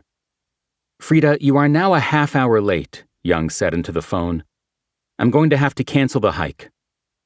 She disconnected, and this time slid the phone into the back pocket of her jeans. "I'm so sorry," she said to Middleton, "but we need to cancel. We can reschedule, or I'll give you your money back. Or I have a sunset hike with a group at 4 today, if you want to join that. It's only $25, so I'd send you the rest back on Venmo." "Ah, no," Middleton said. "I have something this afternoon. Are you sure we can't just do it? I mean, I get the safety issue, but I'd stay 10 feet away or whatever you wanted." Ballard put her finger on the transmit button, ready to give the go order if Middleton made a move. "I really can't," Young said. "It's a rule I promised my father I would never break. There have been girls who've disappeared on hikes. In fact, one was found out on Catalina recently, found dead." "I know," Middleton said. "I was there." "What?" Fear had instantly charged into her voice. On the screen, she took a step back from Middleton. Ballard leaned toward the mic. Middleton quickly raised his hands in a stay calm gesture. "No, I mean I was there when they found her," he said quickly. "I'm a conservancy ranger. I got called in. Here, I can show you my badge." He pulled the backpack off his shoulder as he walked toward the hood of the Bronco. "I don't like this," Ballard said. Middleton put the backpack on the Bronco's hood next to Young's. He unzipped a compartment and reached his hand in. Ballard pushed the button. "Muncie, go!" she yelled. "Now, code 3!"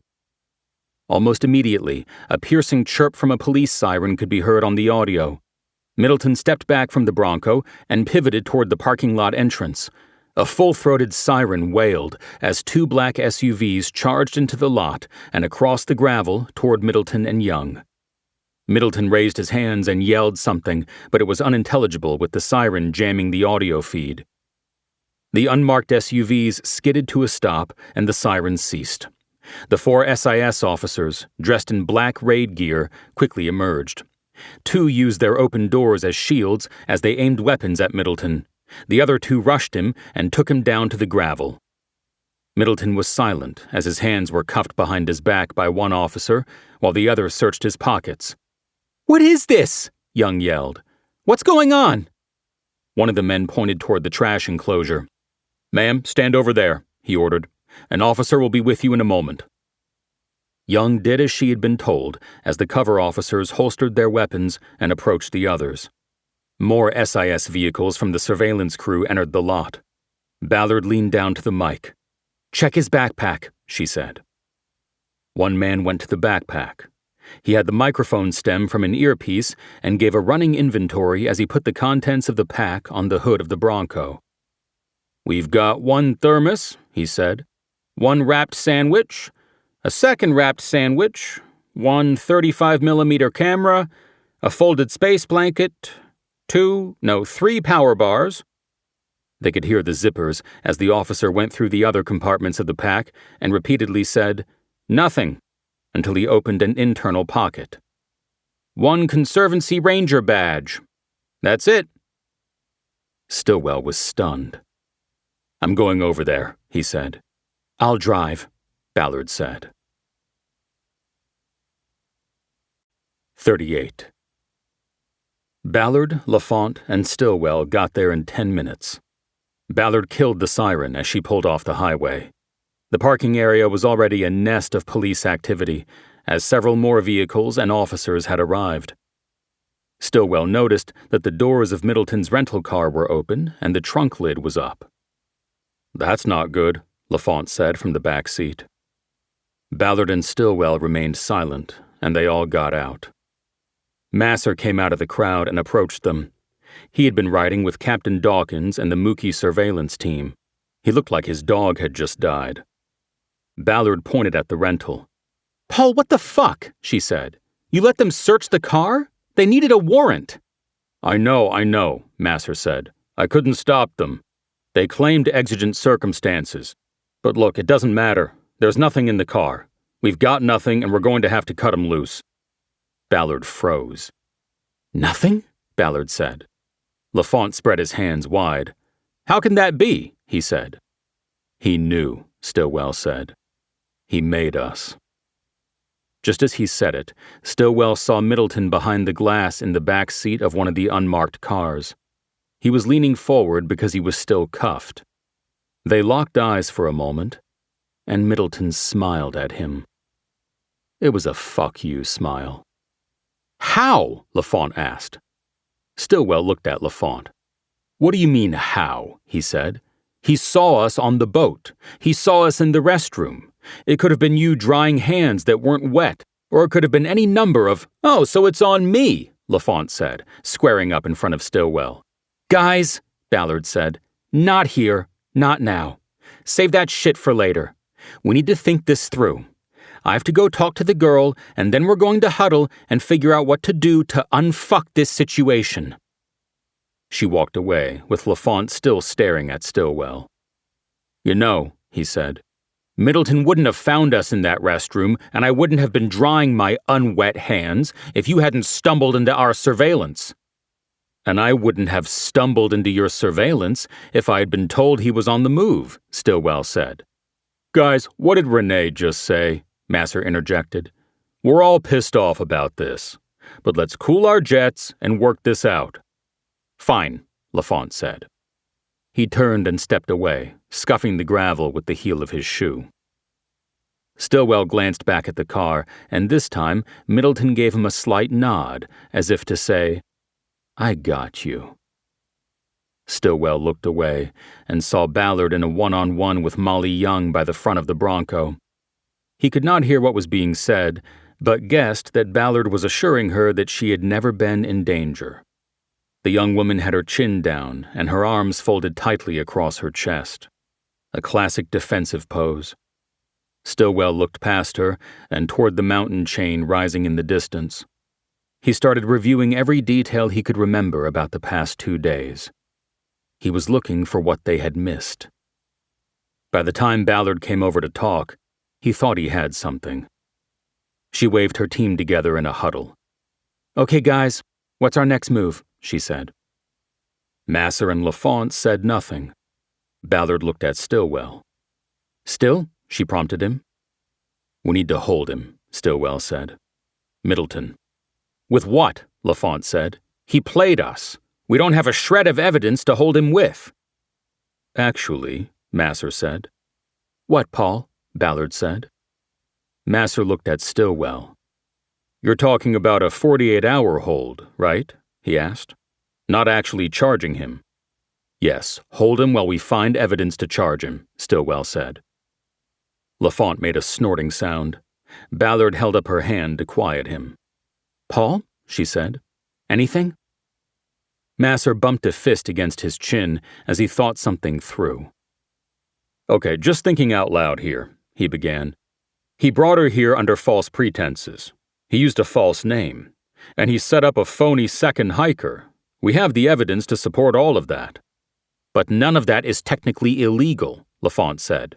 But it shows intent, Masser said. I think it gives us probable cause to arrest him for attempted abduction or attempted assault. I don't think either would stick.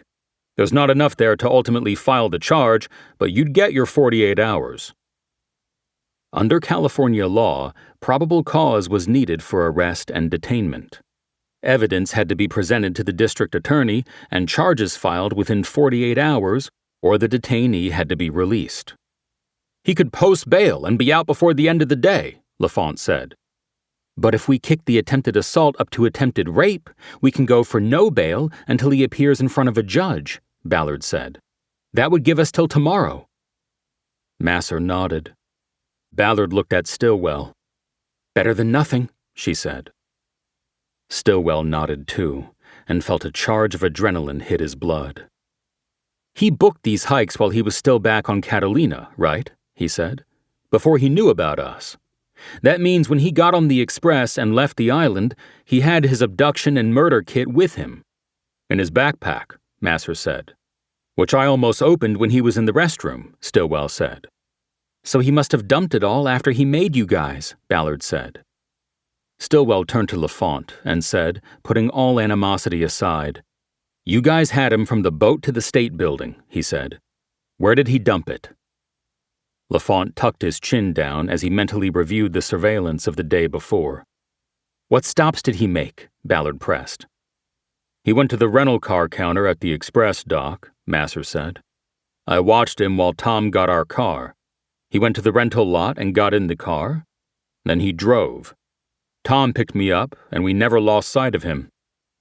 He did the drive-thru at an In-N-Out, LaFont said. He ate his hamburger in the car, and cheeseburger, actually, Masser said. I saw it on the binos. Whatever, LaFont said. He threw his trash out there, but it was one of those little cardboard boxes they give you. I don't think that was it. After that, he went straight up the 110 to downtown and the Reagan building, Masser said. And you kept eyes on him, Ballard asked. One of us did at all times, Masser said. Most of the time it was both. They were interrupted by the approach of Captain Dawkins. "Ballard, are we cutting him loose?" he asked. "No, we're not," Ballard said. "Can your guys take him over to Foothill and put him in an interview room? I'll get there eventually and see if he wants to chat. Then we'll book him." "We can do that," Dawkins said. "Thank you, Captain," Ballard said. Dawkins walked off, issuing the order to one of his men to transport Middleton to the Foothill Division station. Ballard turned back to the team, and Stillwell asked a question. "Did Middleton have the backpack when he went into the State Building?" Stillwell asked. Yes, he did," Masser said. "I remember that." Lafont snapped his fingers. "The restroom," he said. "He went into the restroom on the 4th floor. We didn't go in. Too risky, especially after what happened on the boat." "The restroom and when he was in the job interview at the State Parks office," Masser said. "Those were the only times we didn't have eyes on him. Then SIS came and picked up the tail from there." "They said he went straight to the hotel in Burbank," Ballard said. "He didn't leave his room until he headed here." "I can write the warrant," Masser said. "You two go to the hotel. Renee and I will go to a judge." "Forget it," Stillwell said. "It's not in his room. He'd figure we'd search his room. This guy thinks he's smarter than us. Otherwise, he wouldn't have run this whole charade. He wanted to taunt us. You can check his room, but he wouldn't make a mistake like that." Stillwell gestured toward the crowded parking lot. "He thinks he's got this covered," he continued. "Hell, he just smiled at me." "When?" Ballard asked. 5 minutes ago," Stillwell said. "Handcuffed, backseat of a cop car, and he fucking smiles at me. He thinks this is a game and that he's already won it. Point is, he's too smart to leave any evidence in his room. I like the State Building. It's somewhere there." "I like it too," Ballard said. "Let's go." 39. Ballard had called ahead, and they were met by the chief of building security, a retired LAPD man named Mayfield. At Ballard's request, he had sealed the 4th-floor restroom and evacuated the branch office of the State Department of Parks and Recreation. Mayfield had a maintenance supervisor named Teed on hand as well. They rode an elevator to the 4th floor and split up the search. Lafont and Stillwell, along with Teed, took the restroom, while Ballard and Masser went with Mayfield to the parks office.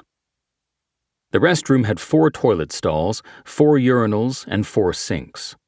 There were 2 trash receptacles, one built into the wall next to the line of sinks, and one an open can that was filled to the brim with crumpled paper towels, tissues, and other debris. The room had a basic government-grade drop ceiling made of 2x2 mineral fiber panels held in place by metal gridwork. Lafont spoke to Teed as he pulled on a pair of nitrile gloves. "Do you know when these trash cans were last emptied?" he asked. "Since the state budget cuts, the cleaners do this floor only Tuesday and Thursday nights," Teed said. "So Tuesday night." "Then we're in luck," Lafont said. Stillwell was going down the line of stalls, checking in each. "You got another set of gloves, Tom?" he said. "Sure," Lafont said. He handed another set from his pocket to Stillwell. "Peace offering," he said. "Accepted," Stillwell said. "Thanks. I'll take the can." While Lafont went to the can by the door, Stillwell pointed to the in-wall receptacle. "Is there a trick to opening this?" he asked. "Any key works," Teed said. He walked over to the receptacle, pulling a key ring on a retractable chain off his belt. He stuck the key into a slot in the stainless steel panel and opened it like a door, revealing a rectangular trash receptacle with a plastic bag liner. "We're also going to need a stepladder to check the ceiling," Stillwell said. "I'll go get it," Teed said. "And a flashlight, if you've got one," Lafont said. "Sure," Teed said. Teed left the restroom as Lafont turned the trash can over on the tile floor. "Middleton wouldn't have had a ladder," he said. "If he used the ceiling, he probably stood on a toilet." "You're right," Stillwell said. "I just thought if we were going to search up there, we'd want the ladder." Lafont spoke while he used one foot to spread the debris from the can across the floor. "You know, the way you put this together about Middleton dumping the evidence was pretty impressive," he said. "You mean if I turn out to be right," Stillwell said. Lafont said nothing, but it was another peace offering, Stillwell thought, as he pulled the trash liner out of the wall receptacle. It was so light, he knew right away it was not where Middleton had gotten rid of the contents of his backpack. Still, he put the bag down on the counter between two sinks and put a gloved hand into the bag to search through it. He found only one solid object amid the paper towels and tissue: a toothbrush. He wondered if Middleton brushed his teeth before going in for his interview. "Middleton went in here before the interview, right?" he asked. "Yeah, before," LaFont said. "Why?" "Found a toothbrush. Even if it was his, we won't need it. We can get DNA directly from him." "But then he'd know it." "Well, the only way you'd be able to say the toothbrush was his would be to take his swab." "True." Stillwell dropped the toothbrush back into the bag. "There's nothing here," he said. "And nothing here," LaFont said. He bent over and started gathering the debris spread on the floor and returning it to the trash can. Stillwell liked that he didn't leave it for Teed to handle. He stepped over and helped clean up. Teed came back with a stepladder and a flashlight. LaFont said he'd do the honors.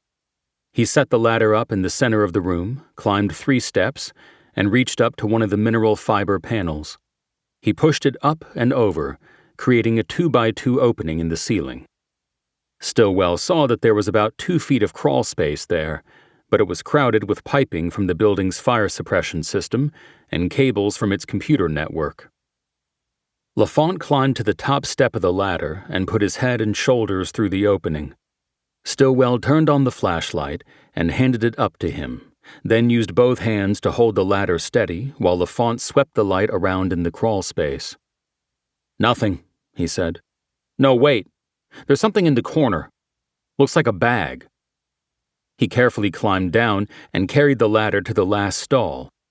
After positioning the ladder so its legs straddled the toilet, he climbed up again, removed the ceiling square, and reached into the opening. He retrieved a white plastic bag and handed it down to Stillwell. Once LaFont was safely down off the ladder, they checked the bag's contents together. It contained 4 well-thumbed editions of Hustler magazine. "Nice," Stillwell said. "Looks like somebody's been using the stall to polish the knob," LaFont said. "That's pretty old school when you can get your porn free on the web. You want to keep 'em still? You're an old school kind of guy." "Is that another peace offering? I appreciate it, but I think I'll pass." "Yeah, me too." LaFont walked over and dropped the magazines into the trash can. "Mr. Teed, thanks for your help," he said. "Could you put the ceiling back together for us?" "I'll handle it," Teed said. "Thank you," Stillwell said. He and LaFont walked out into the hall.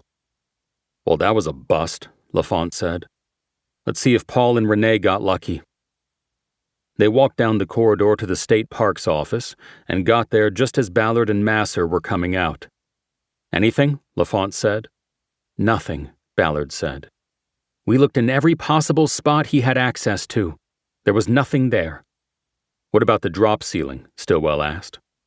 "The thing is, he was never alone in there," Ballard said. "I called the guy who interviewed him, and he said he was in reception and then in the interview room. So when would he have climbed up to the ceiling?" Stillwell nodded. He felt the heat of failure on his scalp.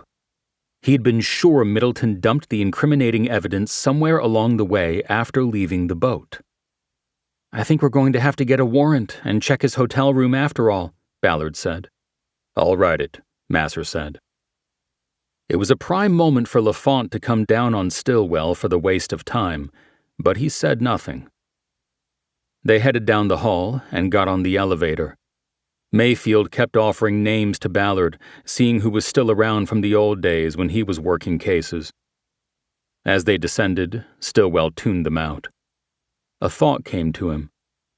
"Wait a minute," he said. "Did Middleton take an elevator to or from his interview?" "He did," Masser said. "Both ways." "Was he alone?" Stillwell pressed.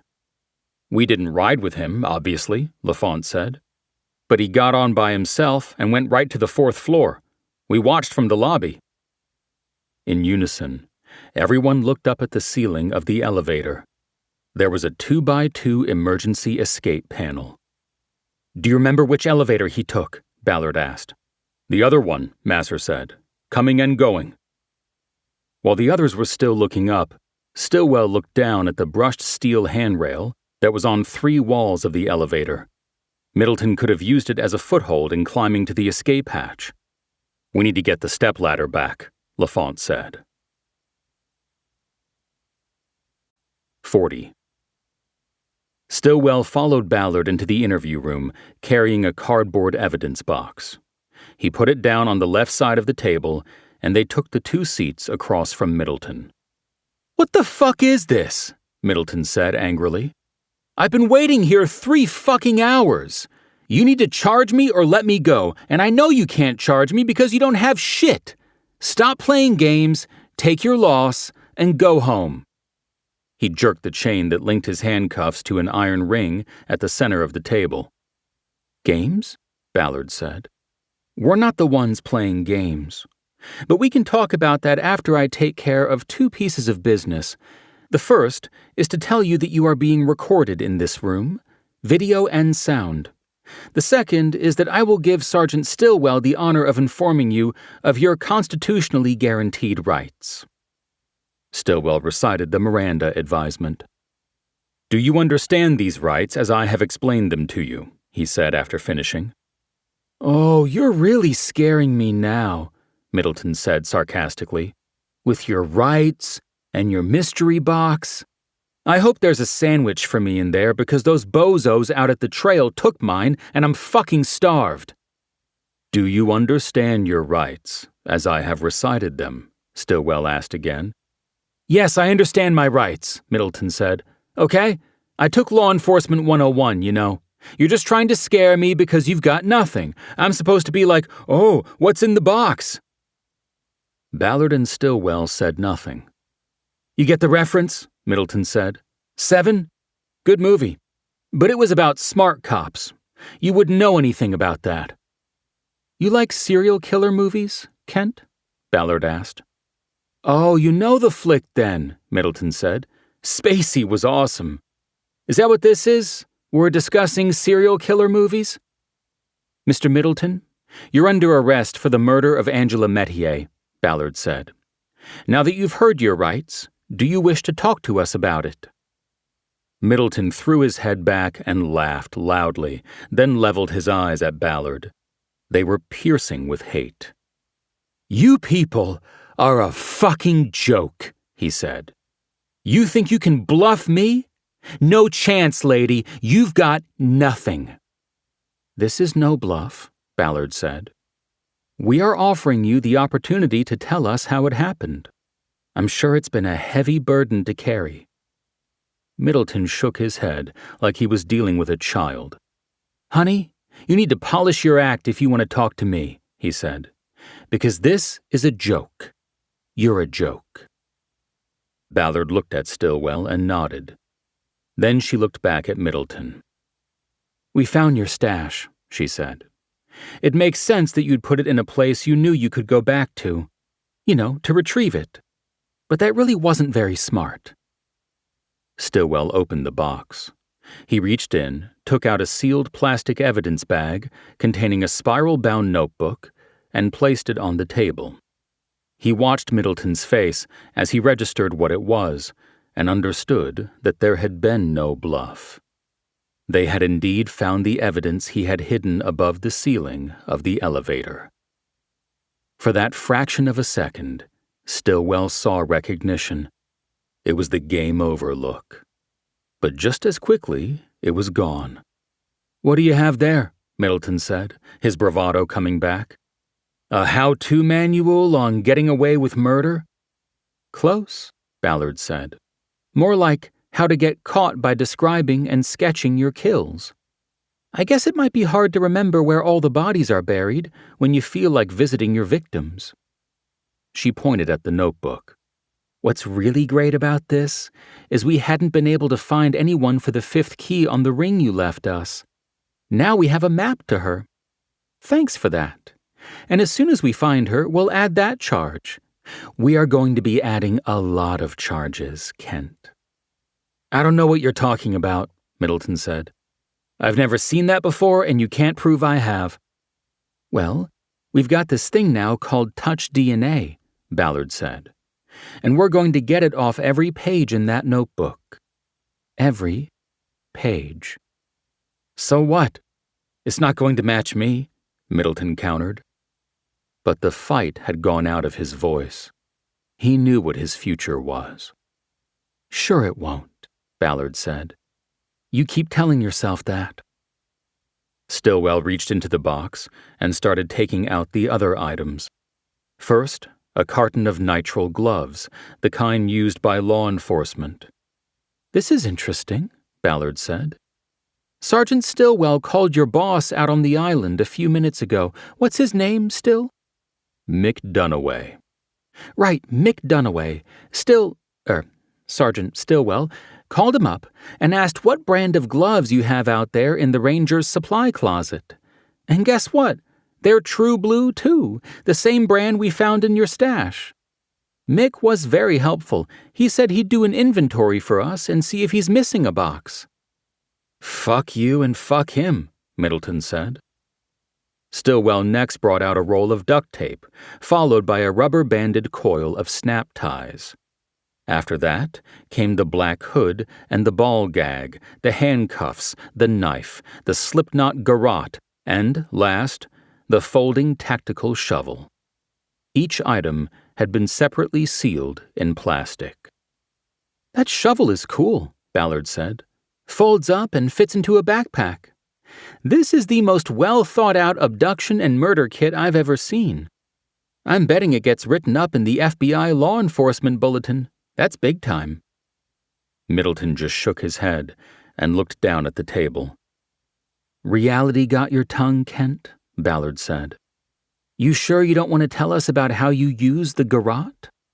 I'm guessing you're the type who liked to choke them out, bring them back, choke them out again. Over and over till they begged you to end it. Was that your sick program? Middleton lunged at Ballard, but the chain went taut and he hit the table face first. Ballard didn't even flinch. She'd been expecting it. Middleton slid back into his seat. Blood ran down his face from his broken nose. I want a fucking lawyer, he yelled. Sure, we'll get you a phone, Ballard said. Make it a good one. And a goddamn doctor! We'll get an EMT to take a look at you. We want you healthy for what's ahead. And pretty for the cameras. There are going to be a lot of cameras. Ballard stood up. Stillwell did as well and started putting the evidence bags back in the box. I want you to remember this, Kent, Ballard said. It was a woman who took you down. Just fuck off, Middleton said. Ballard headed to the door. Stillwell finished packing the box and folded the top closed. He stared at Middleton as he picked it up to go. What are you looking at, motherfucker? Middleton said. Nothing, Stillwell said. I'm looking at nothing. Outside the room, Lafont and Masser were at a desk where they had been watching the video feed from the interview. There were a few Foothill Division detectives standing behind them who had been watching as well. One of them clapped as Ballard approached. She nodded her thanks.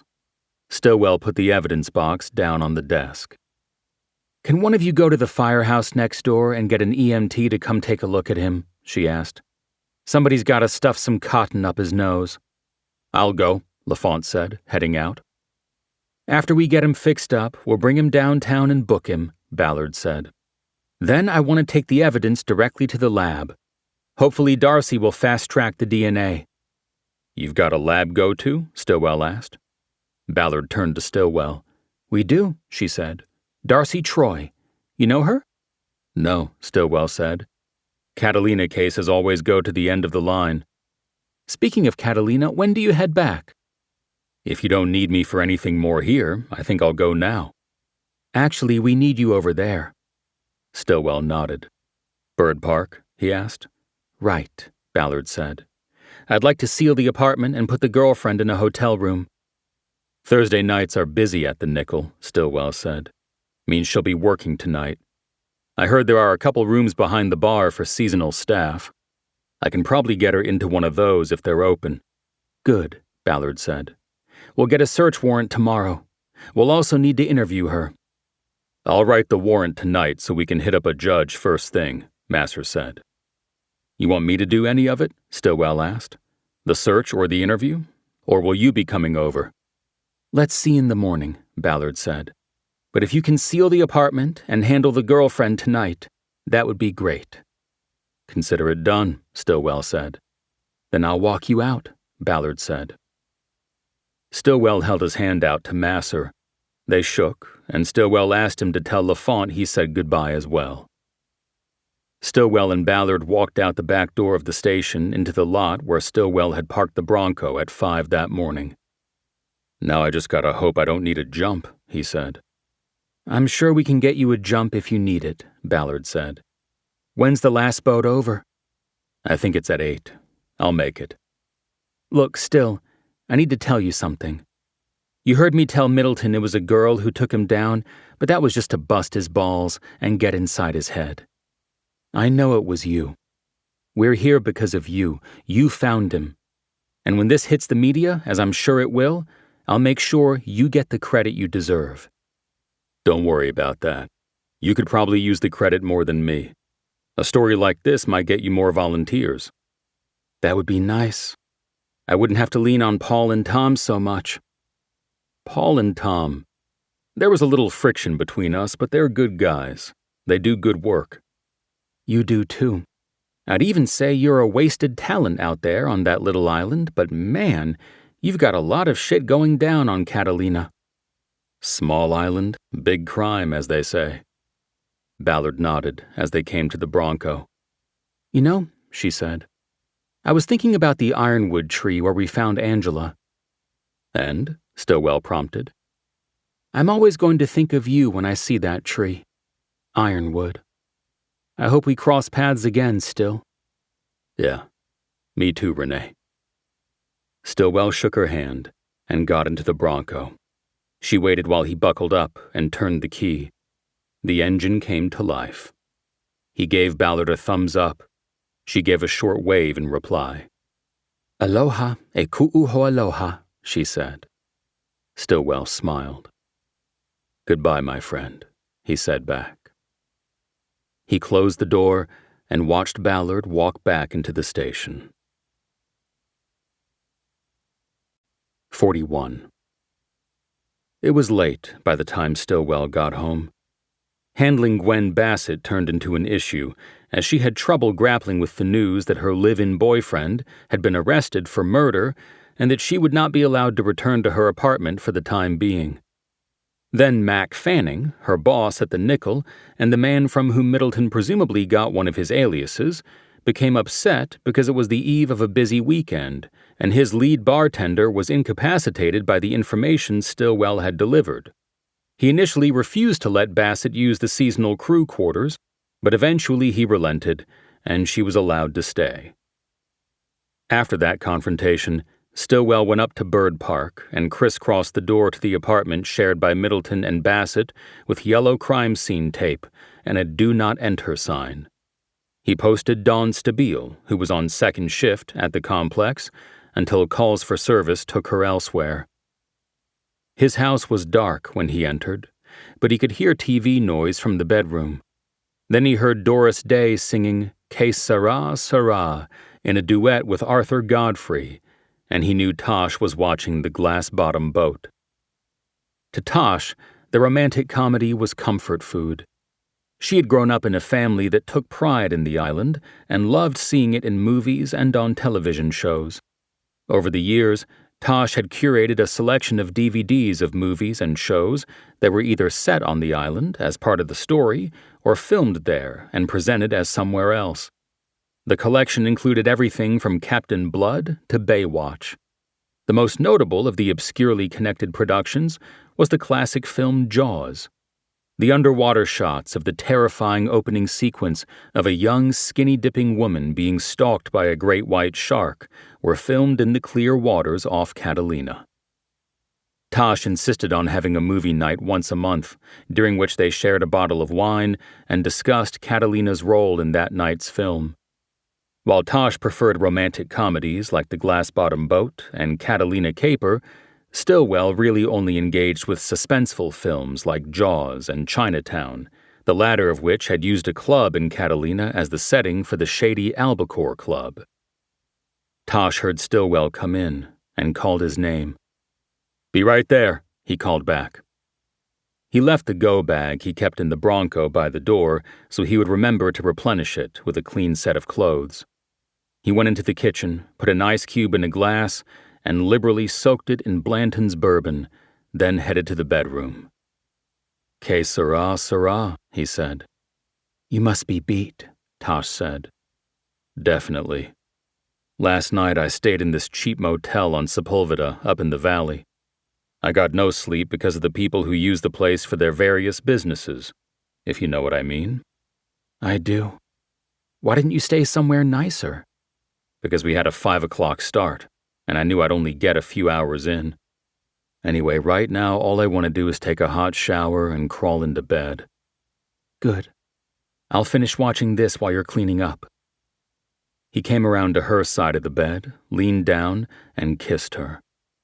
"How many times have you seen this outdated farce?" he asked. "Too many to count," Tosh said. "But I love it. I mean, how many times do you get Paul Lynde and Dom DeLuise in the same movie?" This is the one and only?" "You are correct, sir." "I'd still take All Ashore with Mickey Rooney over Doris any day." "Very funny. We'll watch All Ashore again next movie night." "Oh, you know what? I just found out I have to work that night." "Not very funny. How did it go today?" "Well, it looks like we got our man." "What? When were you going to tell me?" "I just did." "And you're talking about the Bones case, right?" "Yeah, we arrested a guy. I'll be doing some follow-up stuff tomorrow." "Who is it?" "Gwen Bassett's boyfriend." "The Ranger? Oh my God, that is crazy." "Yeah, well, he's crazy." "Does she know?" "Yeah, she knows. I came from the nickel. She didn't take it too well." "Well, congratulations, I guess. Always seems weird to say that about a murder case." "I know what you mean." "Take your shower, but then you have to tell me all about it." I just pretty much told you everything I can. We're trying to keep it on the down low at the moment." "What does that mean?" "Just that we don't want to say much until charges are actually filed." "You still think I'm Lionel's source, don't you?"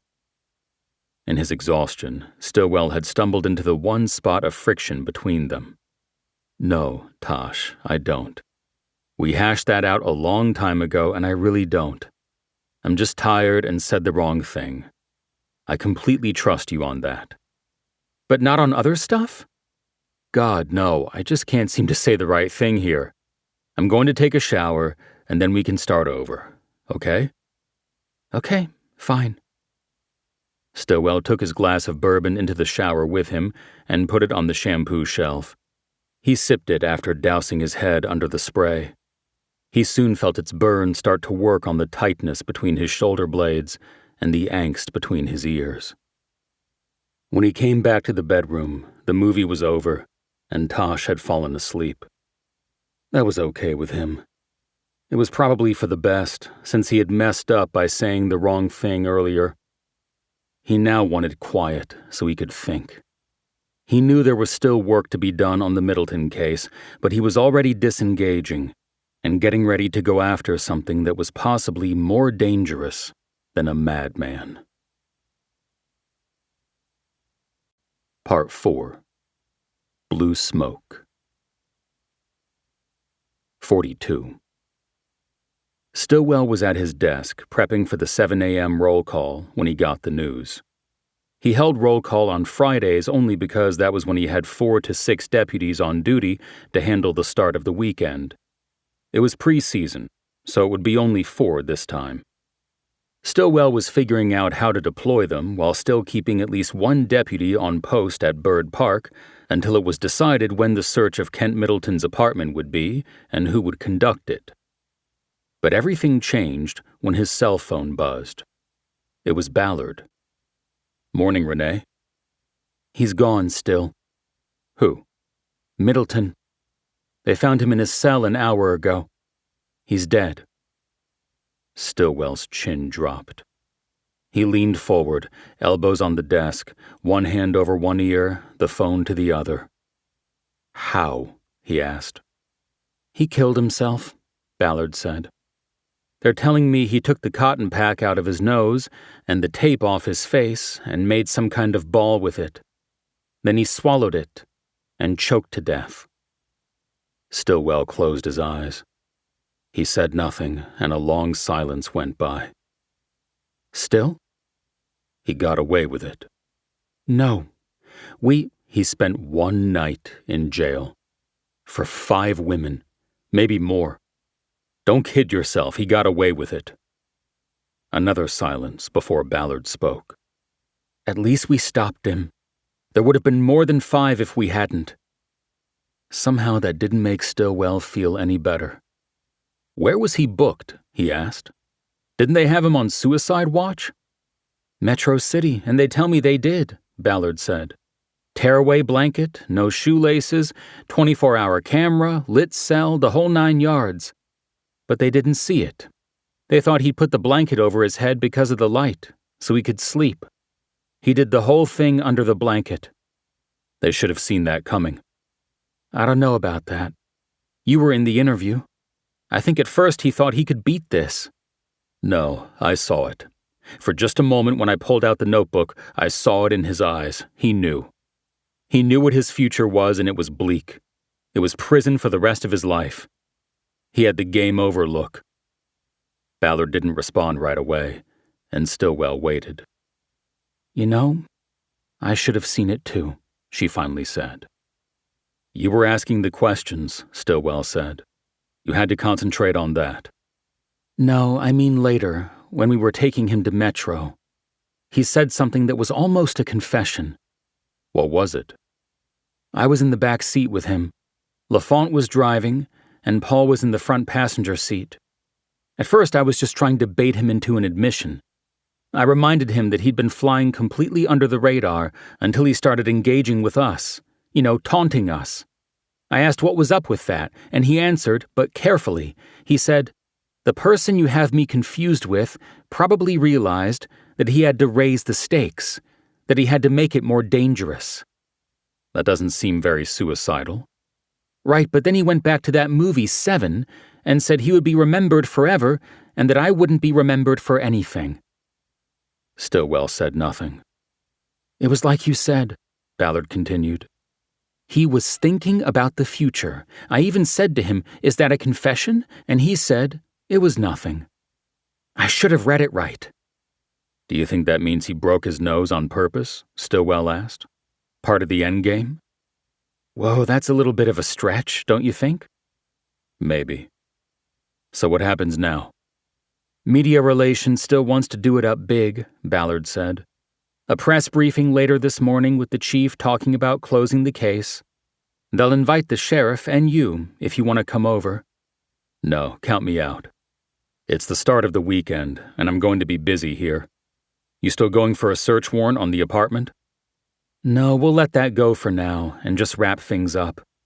I think he was smart enough not to leave evidence around for his girlfriend to find."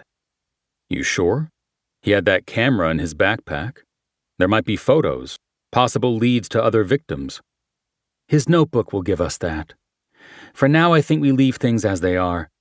I need Masser to work on the summary report. A search warrant will have to wait." Stillwell didn't think it was the right call, but let it go. It was not his department. It was not his case. "What about the girlfriend?" he asked. "Does that mean she's clear to go home?" "If she wants," Ballard said. "And if we need to talk to her, I'll reach out to you to set it up. It will be interesting to see if she talks to the media. They're going to find her. I see Josh Mankiewicz and Dateline knocking on her door." "You're sure she wasn't part of this with him?" "All our victims were taken before he moved out to the island and met her, right?" "Right." "So that puts her in the clear." "I take it she doesn't know yet that Middleton offed himself." "I don't think so. Only a few people know at the moment." "Then I'd better go tell her before it hits the news." "Sorry to stick you with that." "It's okay. 8 years in homicide, I got used to it. When's the press conference? Last night I was told to write something up for the chief to have by 10 this morning. I don't know if they'll stay with that timing after what's happened. There's a local reporter out here I promised I'd keep in the loop. All right if I tell him? I'd just like to give him a heads up so he can get over there. Is the paper online? No, just print. People still read want ads out here. Keeps things local. A throwback. Yes, talk to your guy, only I didn't tell you that you could. Understood. I guess that's it then. I'm sorry it turned out this way still. Yeah, me too. Stay in touch. Ballard disconnected, and Stillwell leaned back in his chair and tried to collect his thoughts. He didn't know what to feel about Middleton taking his own life. He sat there staring into space until he realized how angry he was. He felt cheated somehow, and he felt sorry for the families who had waited years for answers and would not have the full measure of justice, of hearing a jury or a judge pronounce Middleton guilty. He took Middleton's suicide as a final fuck you, as him saying, "You aren't going to drag me into court, display me to the world like an animal, and convict me." There was a knock on the door, and DeGiorgio stuck his head in. "We're all here, boss," he said. "Good," Stillwell said. "I'll be right out." Stillwell opened his phone and called Lionel McKee's cell. When he answered, Stillwell could tell he had woken him up. "Lionel, get out of bed," he said. "You have to catch the first boat to Overtown." "What?"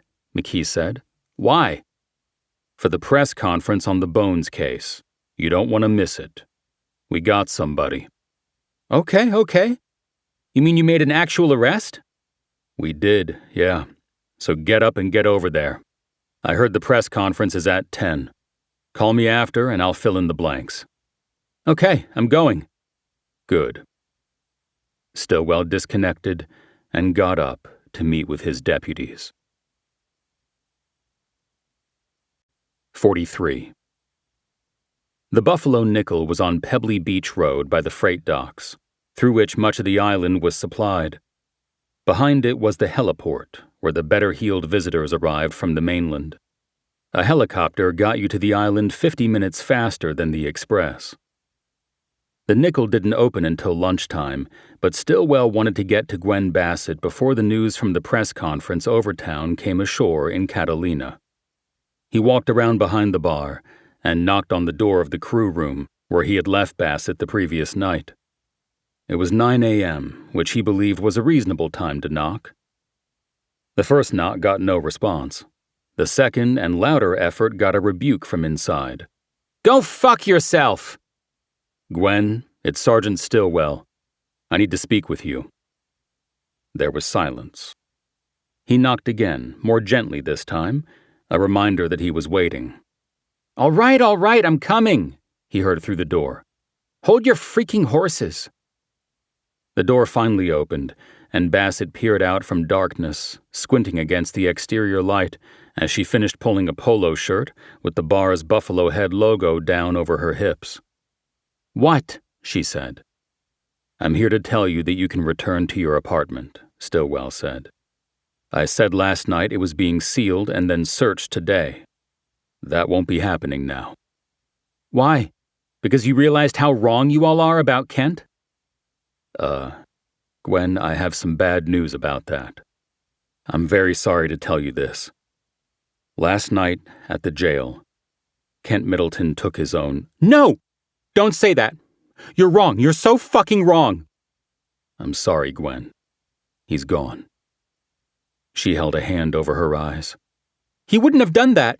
Never." "I'm afraid he did. I'm sorry for your loss." "Don't you dare say that! If he's dead, it's because of you. He couldn't take the lies you told about him." "They weren't lies, Gwen."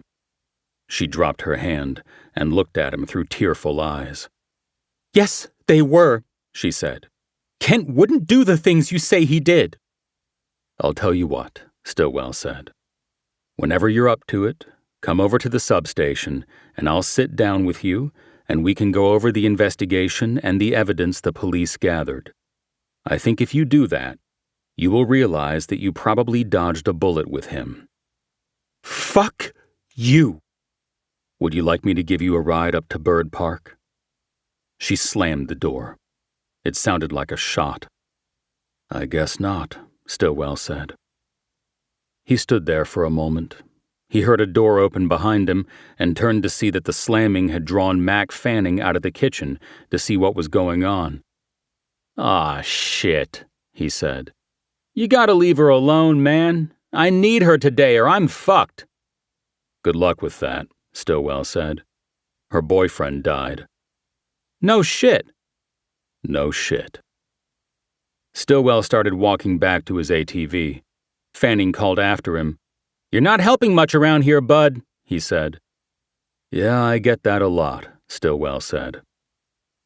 Back at the sub, Stillwell grabbed the radio he had forgotten to take to the Nickel and used it to tell DeGiorgio to go up to Bird Park and remove the crime scene tape from the door of Gwen Bassett's apartment. He then scooped the stack of crime reports out of the box on Mercy's desk and took them back to his office to review. It was almost 2 days of reports, but it took Stillwell only 15 minutes to go through them and determine that there was no need for investigative follow-up from him on any of them.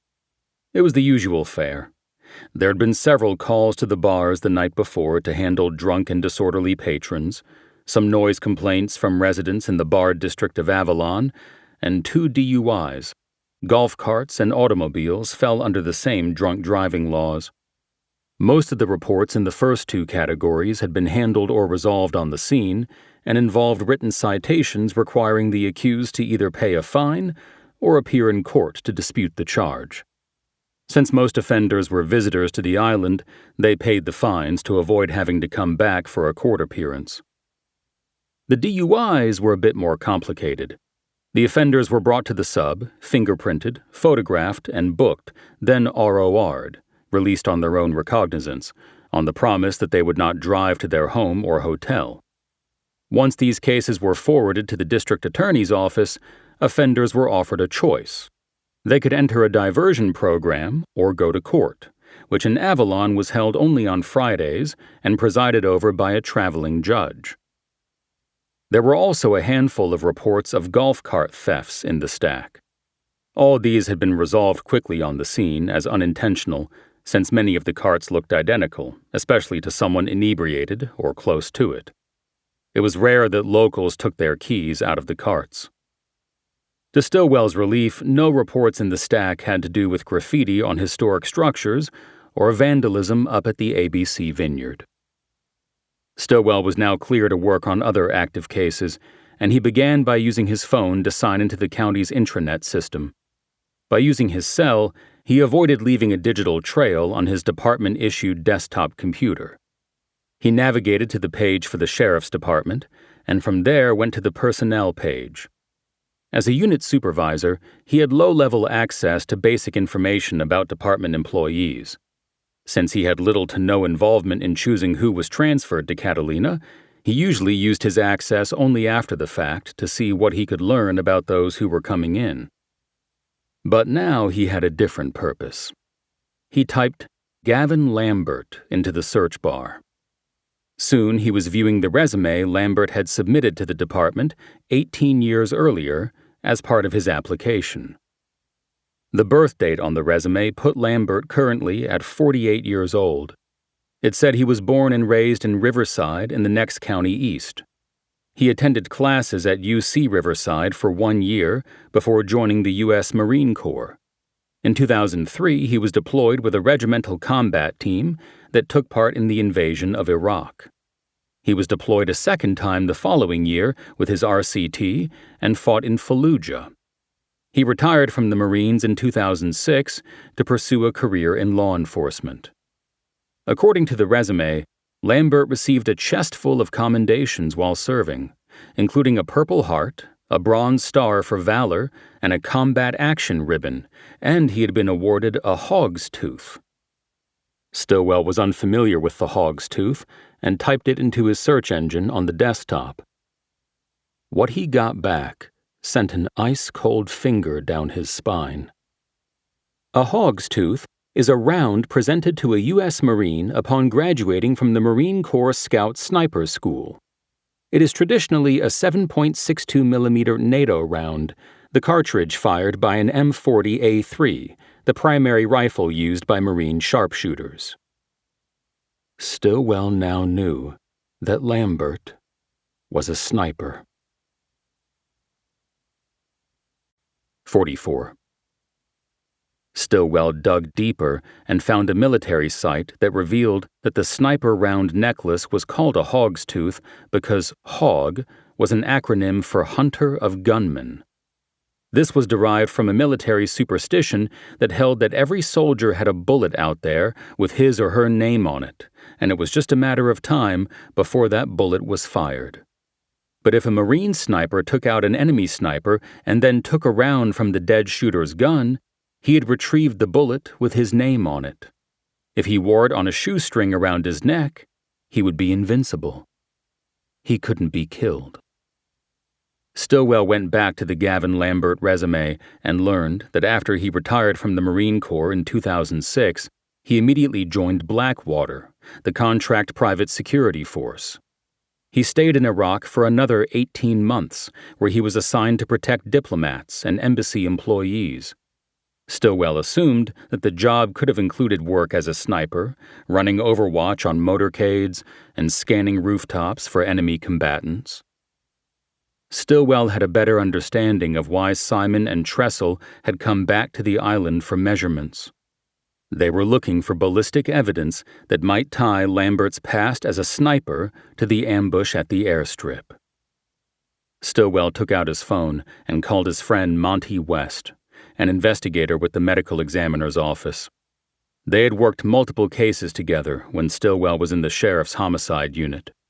They also shared a lifelong allegiance to the Los Angeles Dodgers, the reigning World Series champions. They had once even journeyed to Arizona together to attend the Dodgers' spring training games. As usual, West answered the call with a baseball reference, which Stillwell responded to in kind. "I miss Clayton Kershaw already." "Well, I still miss Vince Scully." "What's up, Still?" "I want to ask you about the Alton Quigley autopsy." "Which one is—" "Oh, that's the deputy, right? Not my case." "Then what did you hear about it?" "Not much to it. Headshot, large caliber projectile." "The projectile is what I'm interested in." "I heard it went to metallurgy, but I don't know if they got anything back yet." Stillwell was silent for a moment. He had heard nothing about metallurgic evidence or analysis from Simon, but he had to act like he was in the loop. "Can you punch it up on your screen and see if we're still waiting on the report?" he asked. "I could, but I'm not at my computer," West said. "I'm in the field making a pickup." "That's cool. Can you check when you get back?" "I'll call you." West disconnected. Stillwell put the phone down and thought about what he had seen that night at the airstrip. Coming back up the hill after chasing Callus, he had been focused on Ramirez because she was still alive, and he had to stop her from bleeding out. He had made a quick visual check on Quigley and knew right away that he was beyond help. The entire back of his head was gone. This meant that the projectile that hit him likely tumbled or shattered on impact, spreading the wound track and shredding his brain as it plowed through and then exited from the back of his skull. That the ME had asked for a metallurgy analysis suggested to Stillwell that the bullet had shattered and part of it had been recovered during autopsy. Stillwell picked up his cell again and called Ernie Simon, but he didn't answer. Stillwell checked his call history and saw the burner number Simon had previously used. He called that number, and it also went to voicemail. He was about to leave a message when he was interrupted by an incoming call.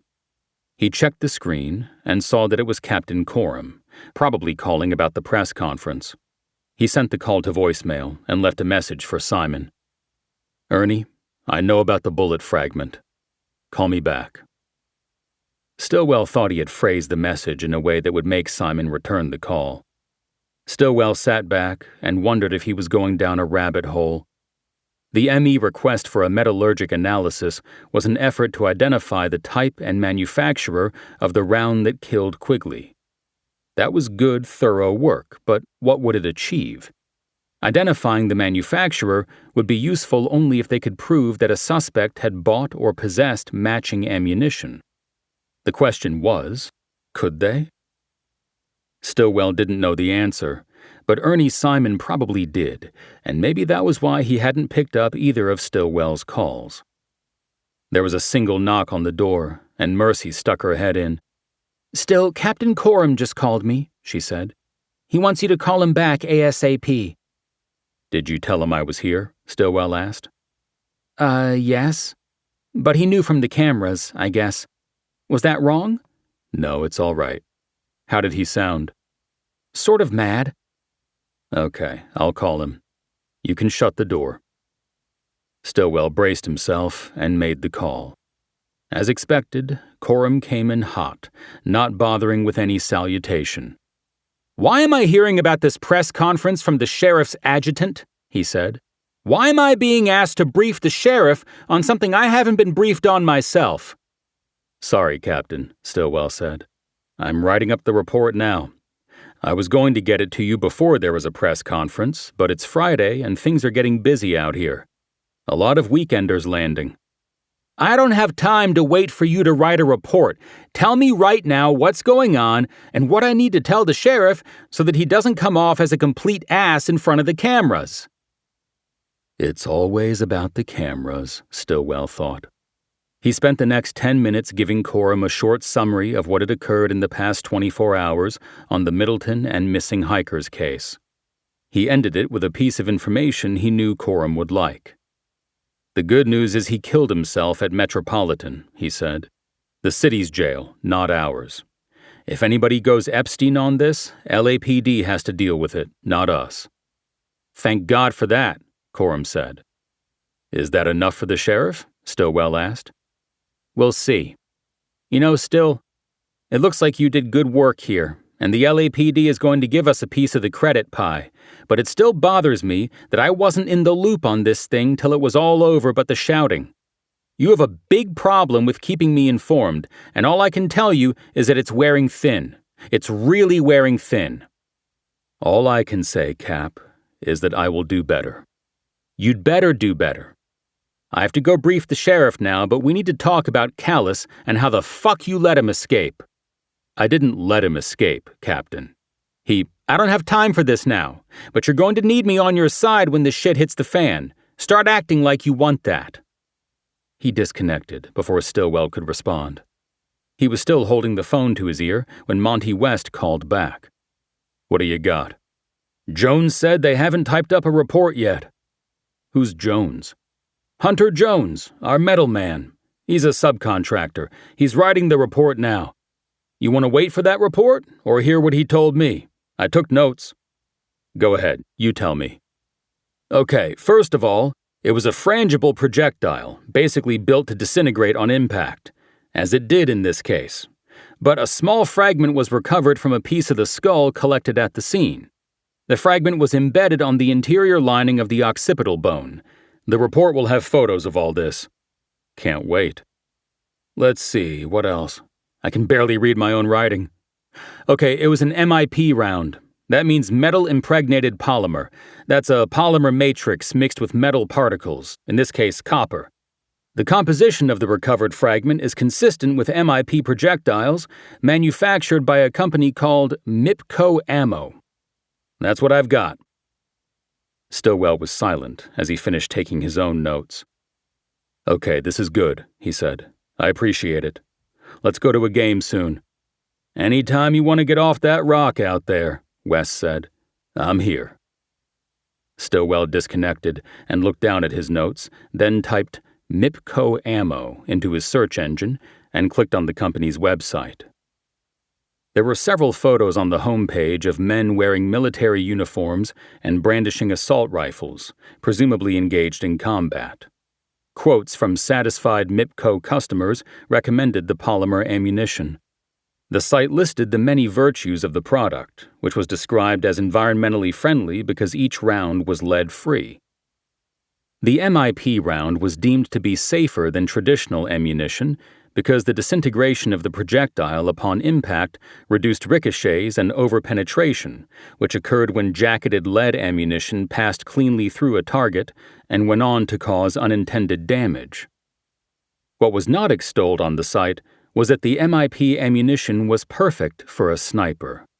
It left widespread trauma that could make up for off-center impacts, and the reduced overpenetration and ricochets cut down on collateral damage. The home page claimed that the ammunition could not be bought in a gun store anywhere in the world. It was available for purchase only through the website.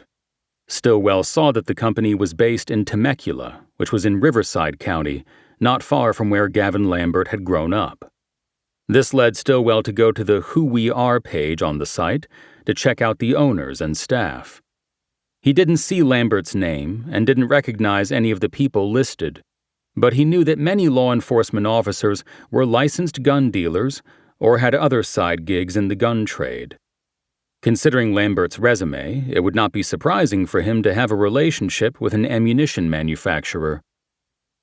Stillwell realized that he was no longer behind Simon and Tressel on the case. He had moved ahead of them because they were still waiting on the metallurgy report. They would soon catch up, but Stillwell couldn't wait. He wanted to press forward. The logical next move would be to serve MIPCO with a warrant for any records of the purchases by Lambert or business involvement with him, but Stillwell couldn't do that. It wasn't his case, and all warrants had to be approved by Coram, who would no doubt shut Stillwell down before he even finished making the request. Stillwell picked up the phone and called the number listed at the bottom of the MIPCO homepage for general inquiries. He then switched back to the Who We Are page and looked at the photo of Walter Bessemer, the founder and president of the company. A female voice answered the call. MIPCO, how can I help you? I'd like to speak to Walter. Who can I say is calling? Gavin Lambert. Hold, please. 20 seconds went by, and the call was transferred. It rang once and was picked up by a man who was clearly familiar with the person he thought was calling. "Hey, Chopper, what's going on?" Stillwell said nothing. He just listened. "Gavin, you there?" Stillwell disconnected. He went to his screen and clicked on Walter Bessemer's name. The bio it led to was short, but what was there was enough. Bessemer had been a Marine, had fought in Iraq, and won a Bronze Star for heroic action during the Battle for Fallujah. It was clear that the two men were well acquainted. The etymology of the nickname was easy for Stillwell to trace. Lambert becomes Lamb Chop. Lamb Chop becomes Chopper. No doubt Lambert and Bessemer were foxhole buddies. Stillwell felt that he was now another step ahead of Simon and Tressel. And he knew that being out front was a lonely place to be. 45. Stillwell's investigation of Gavin Lambert was built on a hunch with evidence as thin as the strands of a spider web. It was completely circumstantial. Some smoke, but no fire. Yet. It also wasn't Stillwell's case to pursue.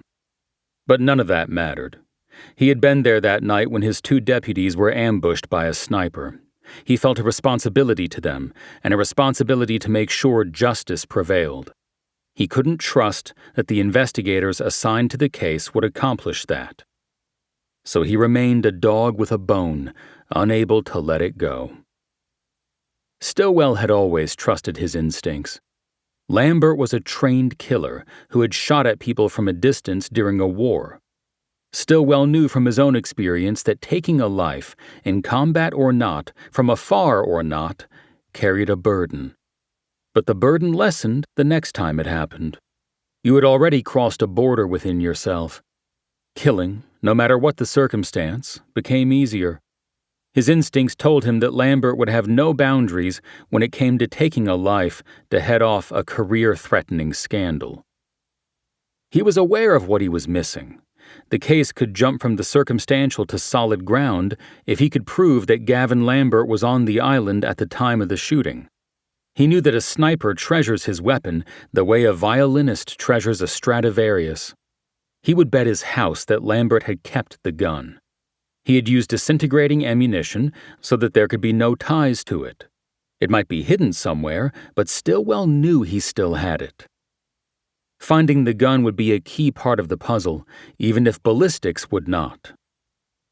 The rest of Friday went down easy, although the island was beginning to fill with visitors for the weekend. Stillwell got home before Tosh, who always worked till dark on Fridays, as a fleet of private boats came in and moored in the harbor. Stillwell used the head start to cook dinner, hoping it would serve as an apology for his missteps of the night before. He made one of her favorites from his limited culinary repertoire, his mother's Irish stew with fresh bread from the bakery at Vaughn's for dipping. On Saturday morning, Stillwell followed Tosh to the harbor master's tower, where she once again set him up at a monitor so he could view the footage from cameras positioned around Avalon Harbor. This time he was interested in one camera in particular, the one that months earlier he had repositioned to capture a better view of the express docks. It now recorded every person who stepped off a ferry and came to the island. Watching the footage was tedious. He didn't want to move too quickly through the hours of video leading up to the last arrival before the shooting at the airstrip. He kept the playback on real time as each boat came in and its passengers disembarked, fast-forwarding only between dockings. This meant taking 20 minutes to get through each hour of video.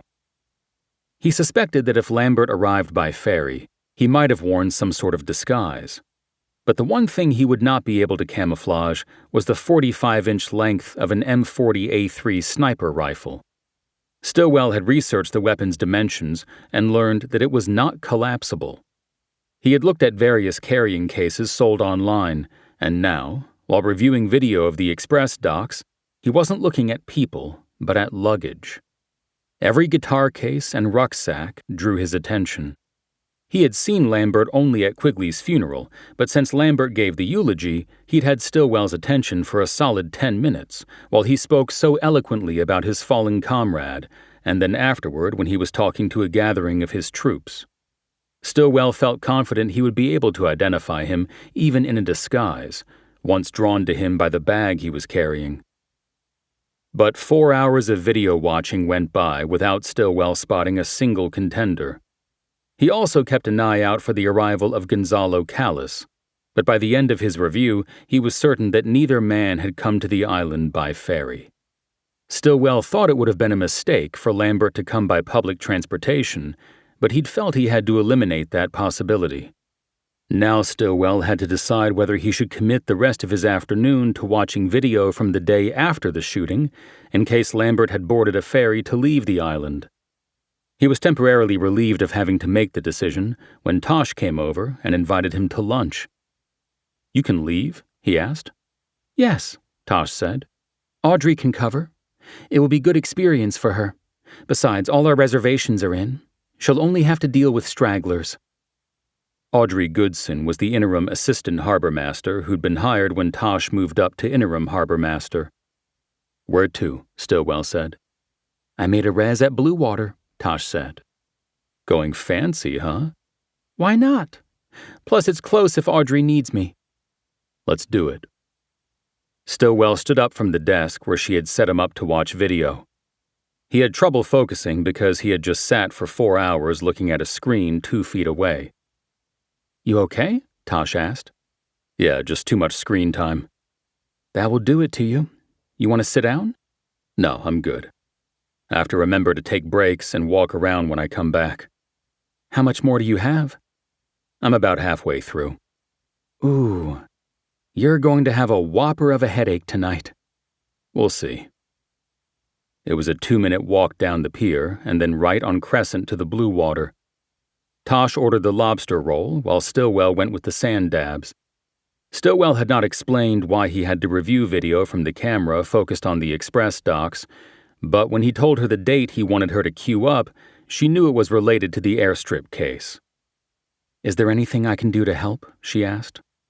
"Nah, it's kind of a fool's errand," Stillwell said, "but something I need to do to cover all the bases." "For the detectives over town?" "Not really. More for myself. But if I get something, I'll share it with them. If they ever call me back. What's that about?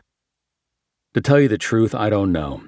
I thought Ernie Simon was keeping me in the loop, but I left messages yesterday and today and haven't heard back. Something's going on with him. He noticed the worry line crease her forehead.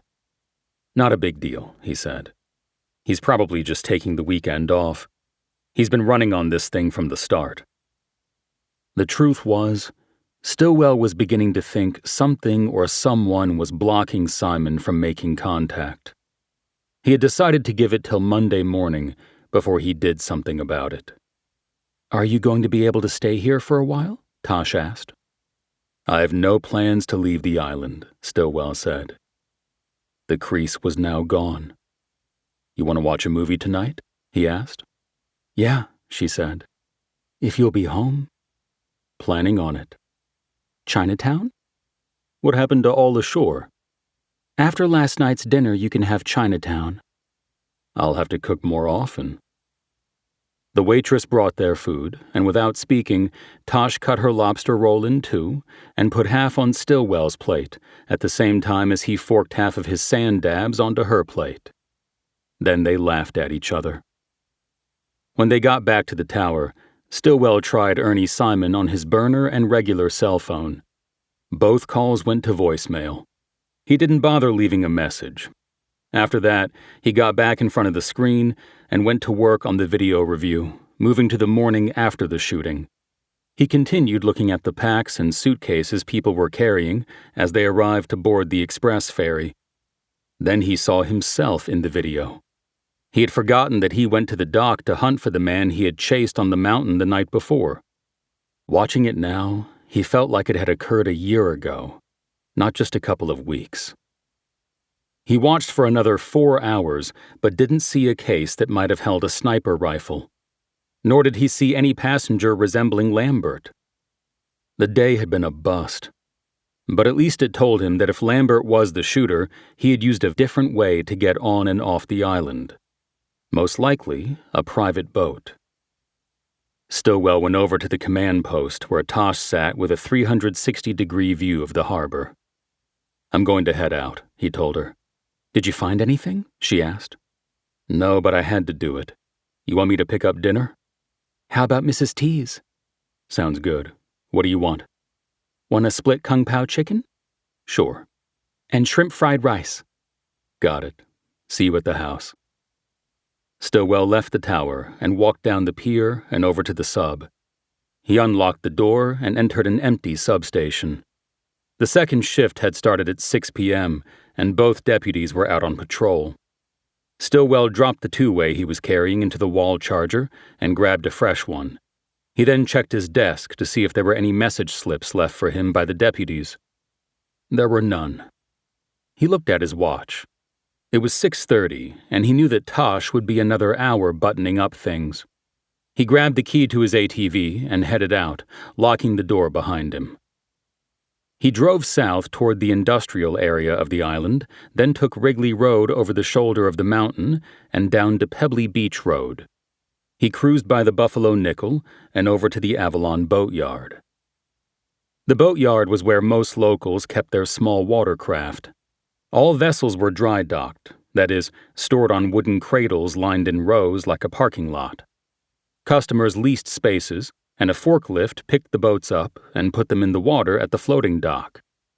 An owner could call ahead and have their boat in the water by the time they arrived.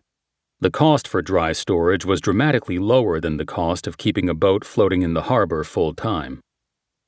The boatyard was privately owned and operated. It appeared to be closed for the night by the time Stillwell got there. It was surrounded by a fence topped with razor wire. The gate was closed across the entrance but could be opened with a combination on a keypad. Leaseholders were given the combo so they could access their boats after hours. The sheriff's office and the fire department also had the combination for emergency access. Stillwell looked up the 5-digit number on his phone, punched it in, and drove the ATV through once the gate rolled open. Stillwell drove down the center aisle, boats lined up on both sides, to a small office and bait shop by the floating dock. He was hoping to find someone still at work, but the windows of the shack were dark. He looked around to see if there had been any cameras installed since the last time he was in the yard. He had recommended cameras after a series of thefts from boats stored in the yard were reported. But the boatyard's owner had been reluctant, and Stillwell guessed that was because some of his customers might be involved in criminal activities. That was why there were no cameras before the thefts, and he supposed that was why he didn't see any now. Stillwell knew the boatyard was only one of many places on the island where a boat drop could be made. Descanso Beach on the north side of the harbor was a good location as well. But the boatyard would turn up in an online search for a boat ramp or a drop-off point. It would be the likely choice for an overlander who wanted to avoid arriving in the harbor with his sniper rifle. This was another dead end. Stillwell took out his phone and called Mrs. T's Chinese kitchen to order dinner. He then turned the ATV around and went to get it. 46. Stillwell liked getting to the sub early on Mondays. It was the calm after the storm of the weekend. He would read the crime reports that had come in during the busy days, decide what needed his attention, update the schedule of who was working and when, and generally set up things for the week ahead. It was basic busy work, but the routine of it created a normalcy he enjoyed. He also enjoyed the quiet time with a latte and croissant from Catalina Coffee and Cookie, which was on his way from the house. But he was only a half hour into the routine when his cell buzzed with a text from Carol Nahara telling him to call her as soon as he got up. She was the major crimes prosecutor assigned to the Douglas Allen case. He called her right away. "I've been up," he said. "What's going on?"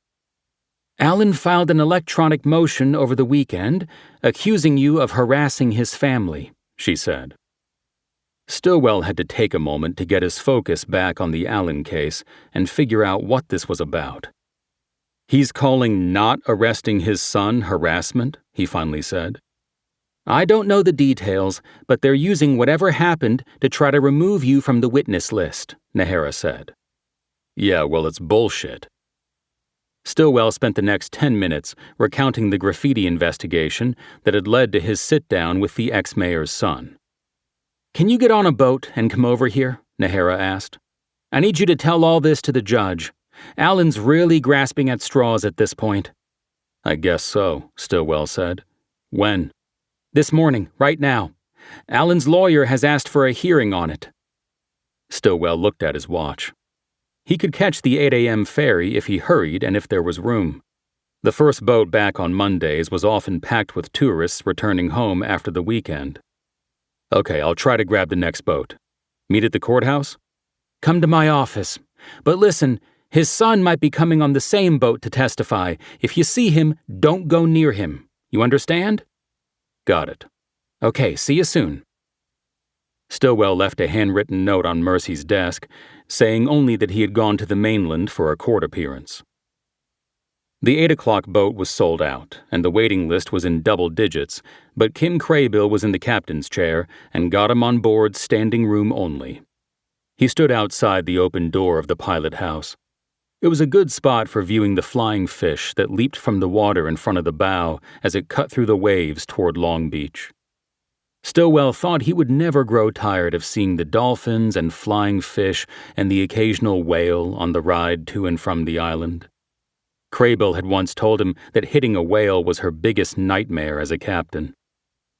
Along the way, he got another text from Nahara saying that the judge had set the hearing for 11. That gave Stillwell some breathing room, but factoring in the boat ride back, it meant most of his day would be taken up by this distraction. At one point, during the 70-minute cruise, he took a walk around the boat decks, surreptitiously checking to see if Matt Allen was aboard. If he was, Stillwell didn't see him, and he returned to his spot by the pilot house door. By 9:45, Stillwell was seated in the waiting area of the Long Beach branch of the district attorney's office. He had texted Nahara before entering the building to let her know he'd made it. There was no one else waiting to see a prosecutor. Stillwell called Ernie Simon again. For the 6th time, his call went unanswered. Fed up with his supposed friend and colleague ducking him, Stillwell called the main line for the homicide unit. The call was picked up by Dulcie Camarena, the office assistant. She had been in the position for years. No last names were needed. Dulcie, it's Still. It's been a while. It certainly has. How are you, Still? I'm good. I have a question for you. I'm trying to reach Ernie Simon. Do you see him in the bullpen? Ernie is no longer here. Stillwell was taken aback. You mean he transferred? He asked. No, he retired, Camarena said. When was this? Friday was his last day. Well, when did he give notice that he was retiring? I think that happened Friday too, but you'd have to ask Captain Coram. Stillwell was stunned by this timing.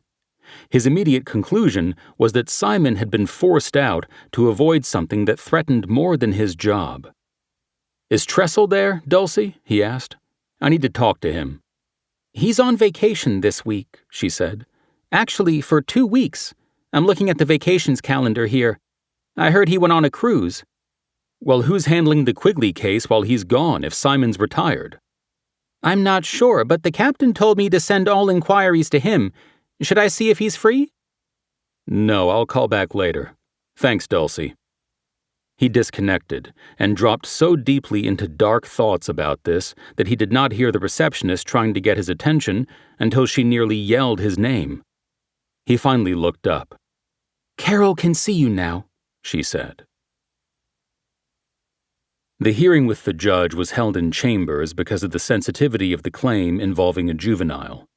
Superior Court Judge Greta Galvez was presiding.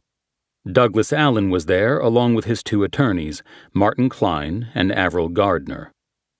I have read the defense motion to dismiss Sergeant Stillwell as a witness, Galvez began. It makes serious accusations, and I would like to hear the state's response. Yes, Your Honor, Nahara said.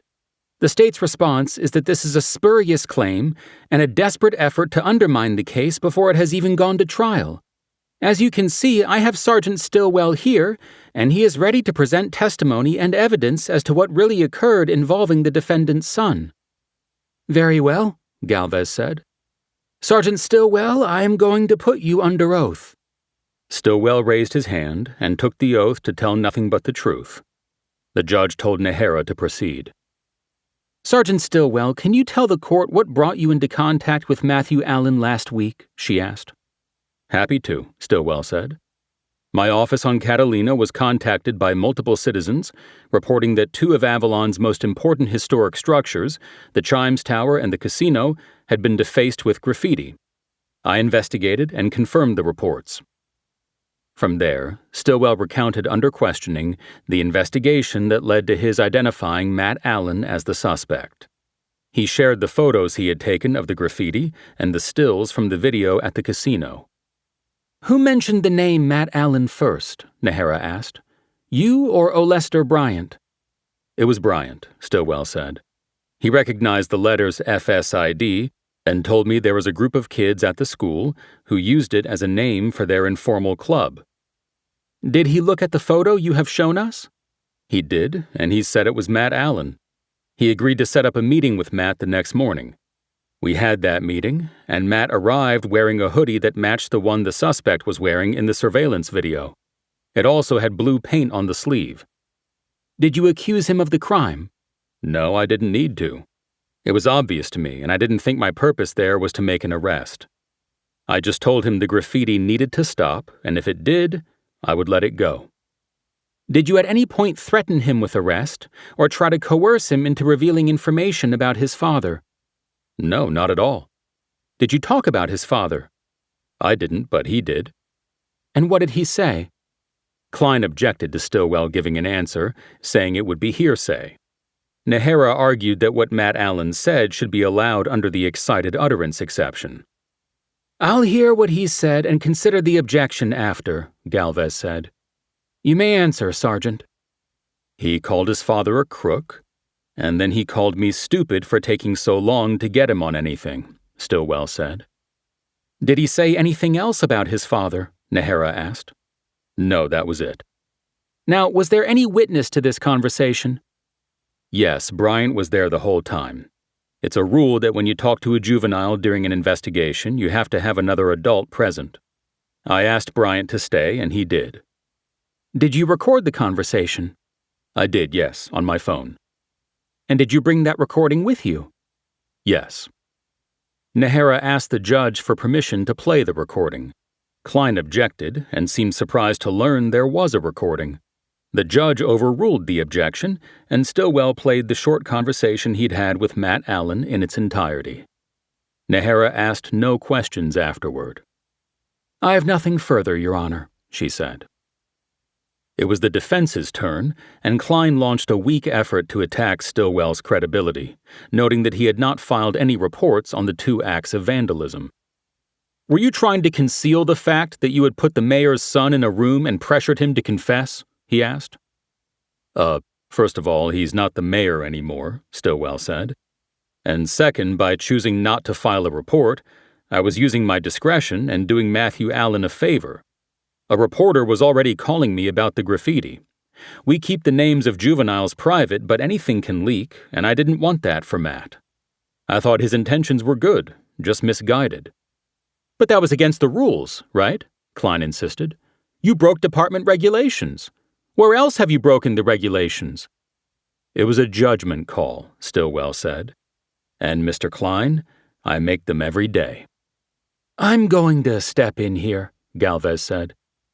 If you want to ask Sergeant Stillwell about rules and regulations, you can do that at trial, Mr. Klein, because he will be allowed to be a witness. The motion is denied, and I would think twice about wasting the court's time in the future. Good day to you all. 47. Stillwell didn't get back to the island until almost 3 o'clock. The whole way back on the express, he mulled over Ernie Simon's sudden retirement and Bob Tressel's impromptu 2-week cruise. Added to that was the order that all inquiries about the airstrip case were to go through quorum, and Stillwell had no doubt that the captain was shuttering the entire thing. It would remain open for appearance's sake, but there would be no continuing investigation. The question was why. If Gavin Lambert was the key suspect, the cover-up had to be for a more important and dangerous reason than to avoid a scandal over one deputy killing another because of a tawdry extramarital affair. There was something bigger involving Lambert, and possibly Coram, that needed to be contained. Something in addition to the affair that could have come out when Quigley and others testified under oath in a divorce trial. It had to be something that would do more than damage the sheriff's re-election campaign. Stillwell believed it was something that could send people, important people, to prison. The divorce case would only have been the conduit for Quigley to go public with it. Divorcing couples often threw exaggerated and outlandish accusations at each other in pre-trial motions. But it became put-up-or-shut-up time when they got to court, raised their hands, and took the oath to tell the truth. Quigley had kids, and by all accounts, he had been close to them. If he was fighting for custody, he would have had to destroy his wife, and one way to do that was to claim that her actions, through an affair with Lambert, had somehow put the kids in danger. He decided to change direction.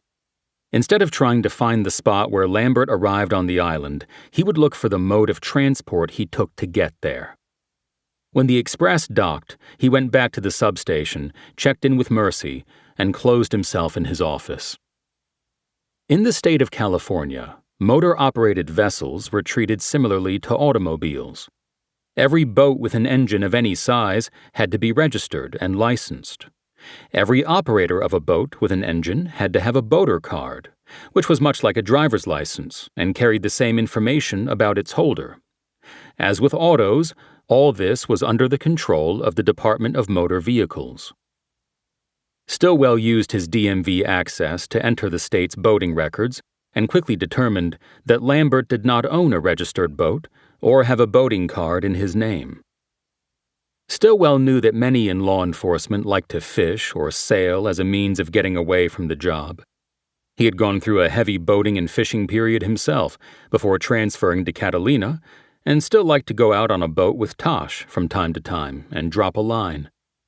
He switched over to the department's database and used his access to identify every deputy on Lambert's drug team.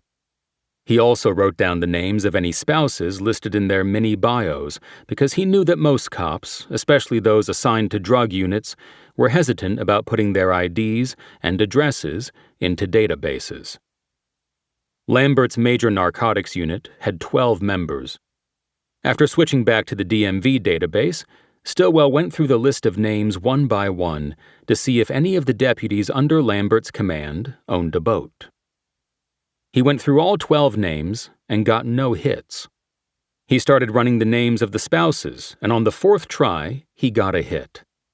According to the DMV, Deborah Blackmore, wife of Deputy Daniel Blackmore, had registered a 2005 Bayliner in her name in 2018. The boat was named Rhapsody, Rapsody, in blue. Stillwell assumed the misspelling of Rhapsody was intentional. He remembered something Quigley had said in passing soon after his transfer to Catalina. He mentioned that a member of the drug unit he had just left often performed rap songs at get-togethers outside of work. Stillwell guessed that deputy was Blackmore, that he'd named the boat with references to both his music and his job as a cop on the thin blue line. The Bayliner registered to Blackmore's wife was only 17 feet long and could be trailered instead of kept in the water. In California, boat trailers had to be registered with the DMV separately from the boats they carried. Stillwell went back to the DMV database and ran Deborah Blackmore's name. Sure enough, in addition to her driver's license, she had a boat trailer registration. But Stillwell suspected he had gone down the wrong rabbit hole with the Blackmores. The Bayliner was a little small for ocean use, and the registration showed that they lived in San Dimas, which was in the eastern part of the county and far from the coast. He guessed that the Bayliner was a lake boat used out at Big Bear Lake. It wasn't the boat he was looking for. Stillwell ran the rest of the spouses' names through the DMV for boat registrations and got no more hits. He sat back in his chair and rubbed his eyes as he tried to think about what he might have missed. He suddenly leaned forward and, on a hunch, typed MIPCO President Walter Bessemer into the search engine. He got a hit. Bessemer owned a 36-foot Beneteau Gran Turismo called the Bullet. Stillwell had never heard of the brand and Googled the boat. It was a sleek cruiser with twin 300-horsepower outboards. A hybrid of comfort and speed, it retailed for over $500,000. It was also at the extreme end in terms of length to transport on a trailer. To be sure, he checked Bessemer's name for a trailer license and came up empty. He now knew the boat was in the water somewhere, and he had to find it.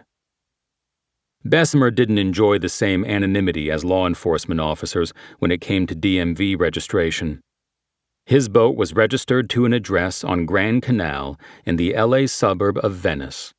His driver's license put him there as well. Venice was far from where MIPCO was located, in Riverside County, but LA County had very restrictive regulations on manufacturing ammunition. Stillwell guessed that Bessemer enjoyed the good life in Venice, while his disintegrating bullets were made out in the desert. The search for the Bullet had an obvious starting point.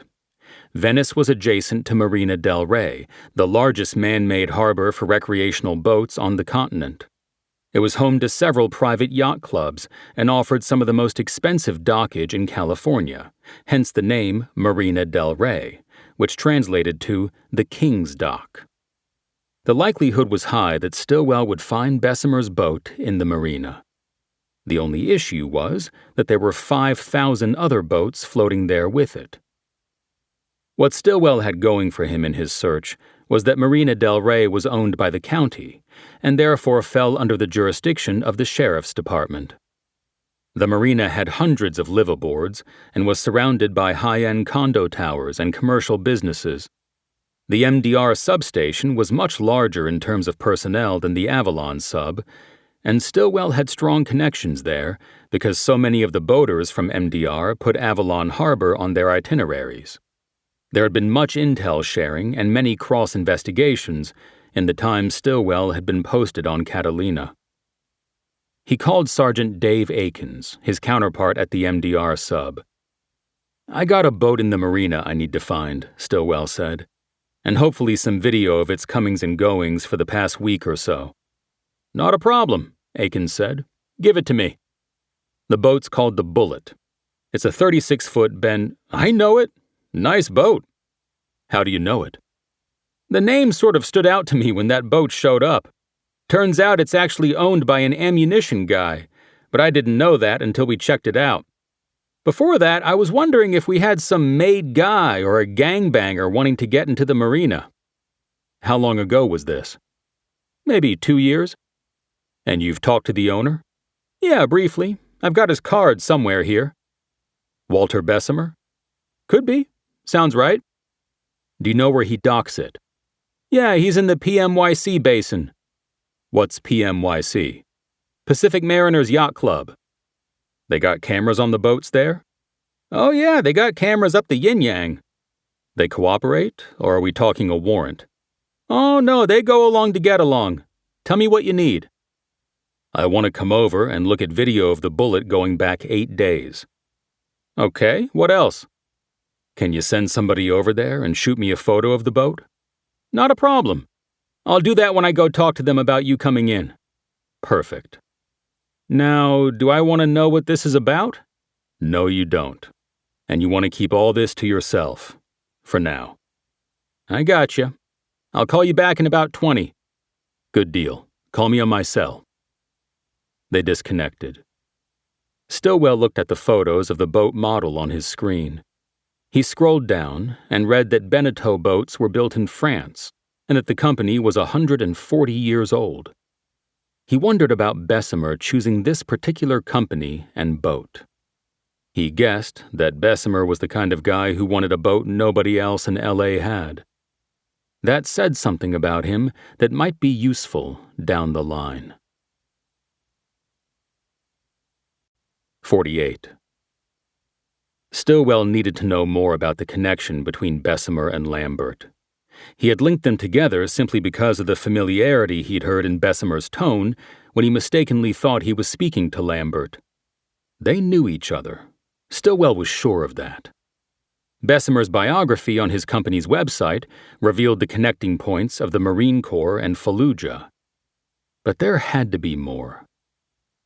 Since his days in the homicide unit, Stillwell had a LinkedIn account under a false name that he used for investigative purposes.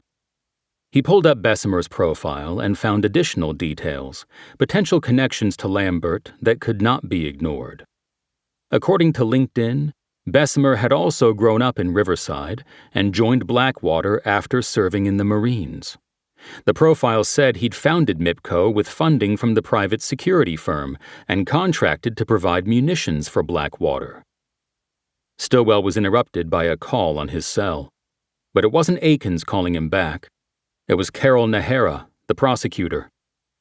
"You won't be testifying against Allen after all," she said. "What?" Stillwell said.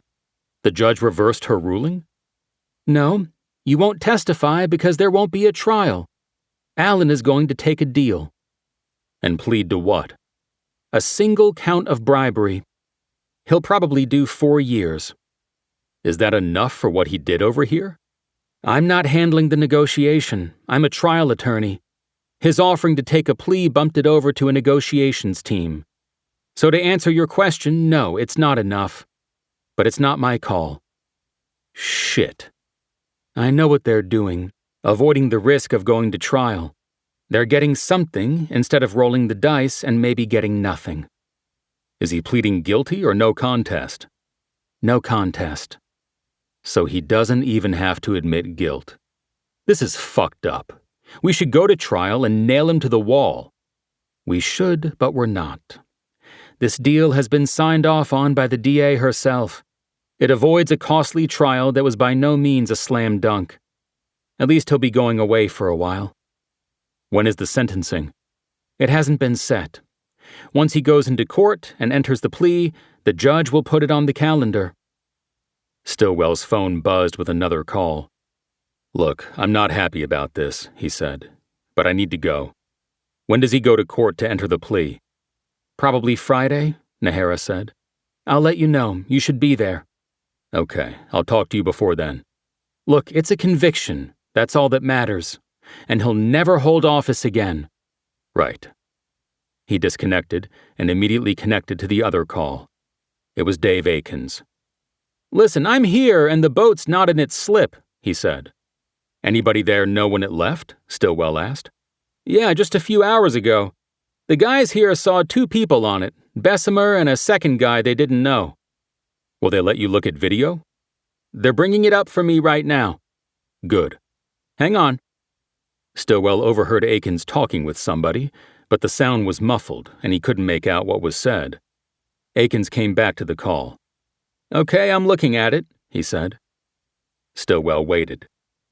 "It's 2 guys," Akins said.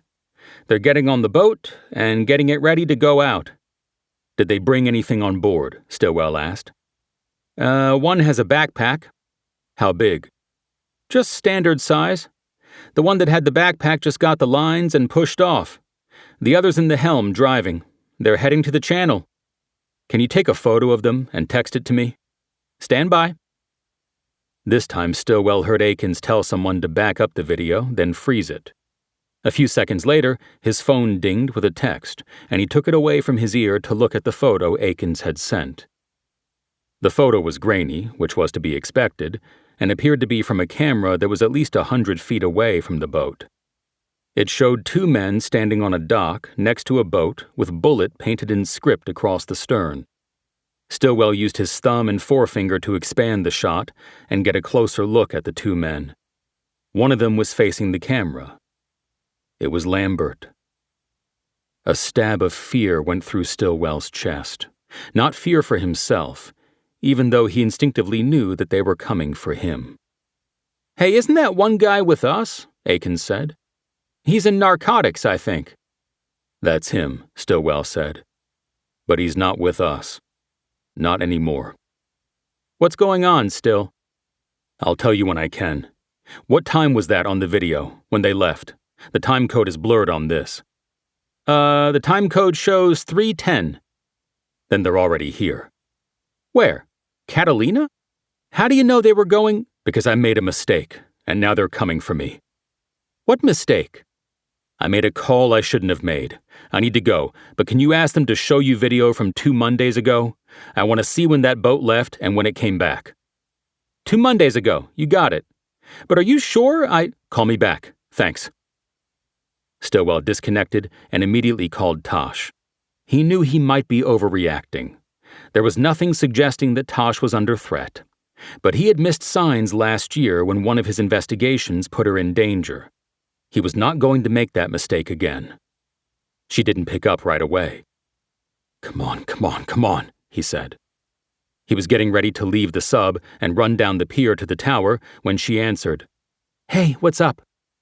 Are you wrapping up early today?" "Thinking about it. The harbor's empty and there's not much to do." "Okay, Tosh, I need you to trust me and do what I ask. Can you do that?" "Is something wrong?" "Yeah, it might be. So I want you to stay in the tower. Lock the door and stay there until you hear from me." "What's going on, Still?" "I can't get into it right now. I just need to know that you will lock the door and wait there for me. It's important, Tosh." Okay, but is someone coming here? Or—" "You're safe there. You just can't go home. You understand? Not till you hear from me."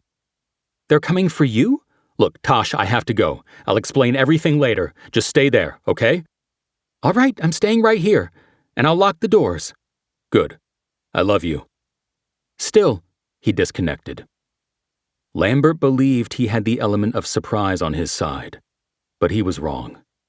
He also thought that Coram and the cameras would give him the advantage in the sub, so this was where he would come. But he was wrong again. Stillwell quickly came up with a plan of action that used the sub to his advantage. He then stepped out into the squad room to show himself to the cameras. As he'd expected, the room was empty.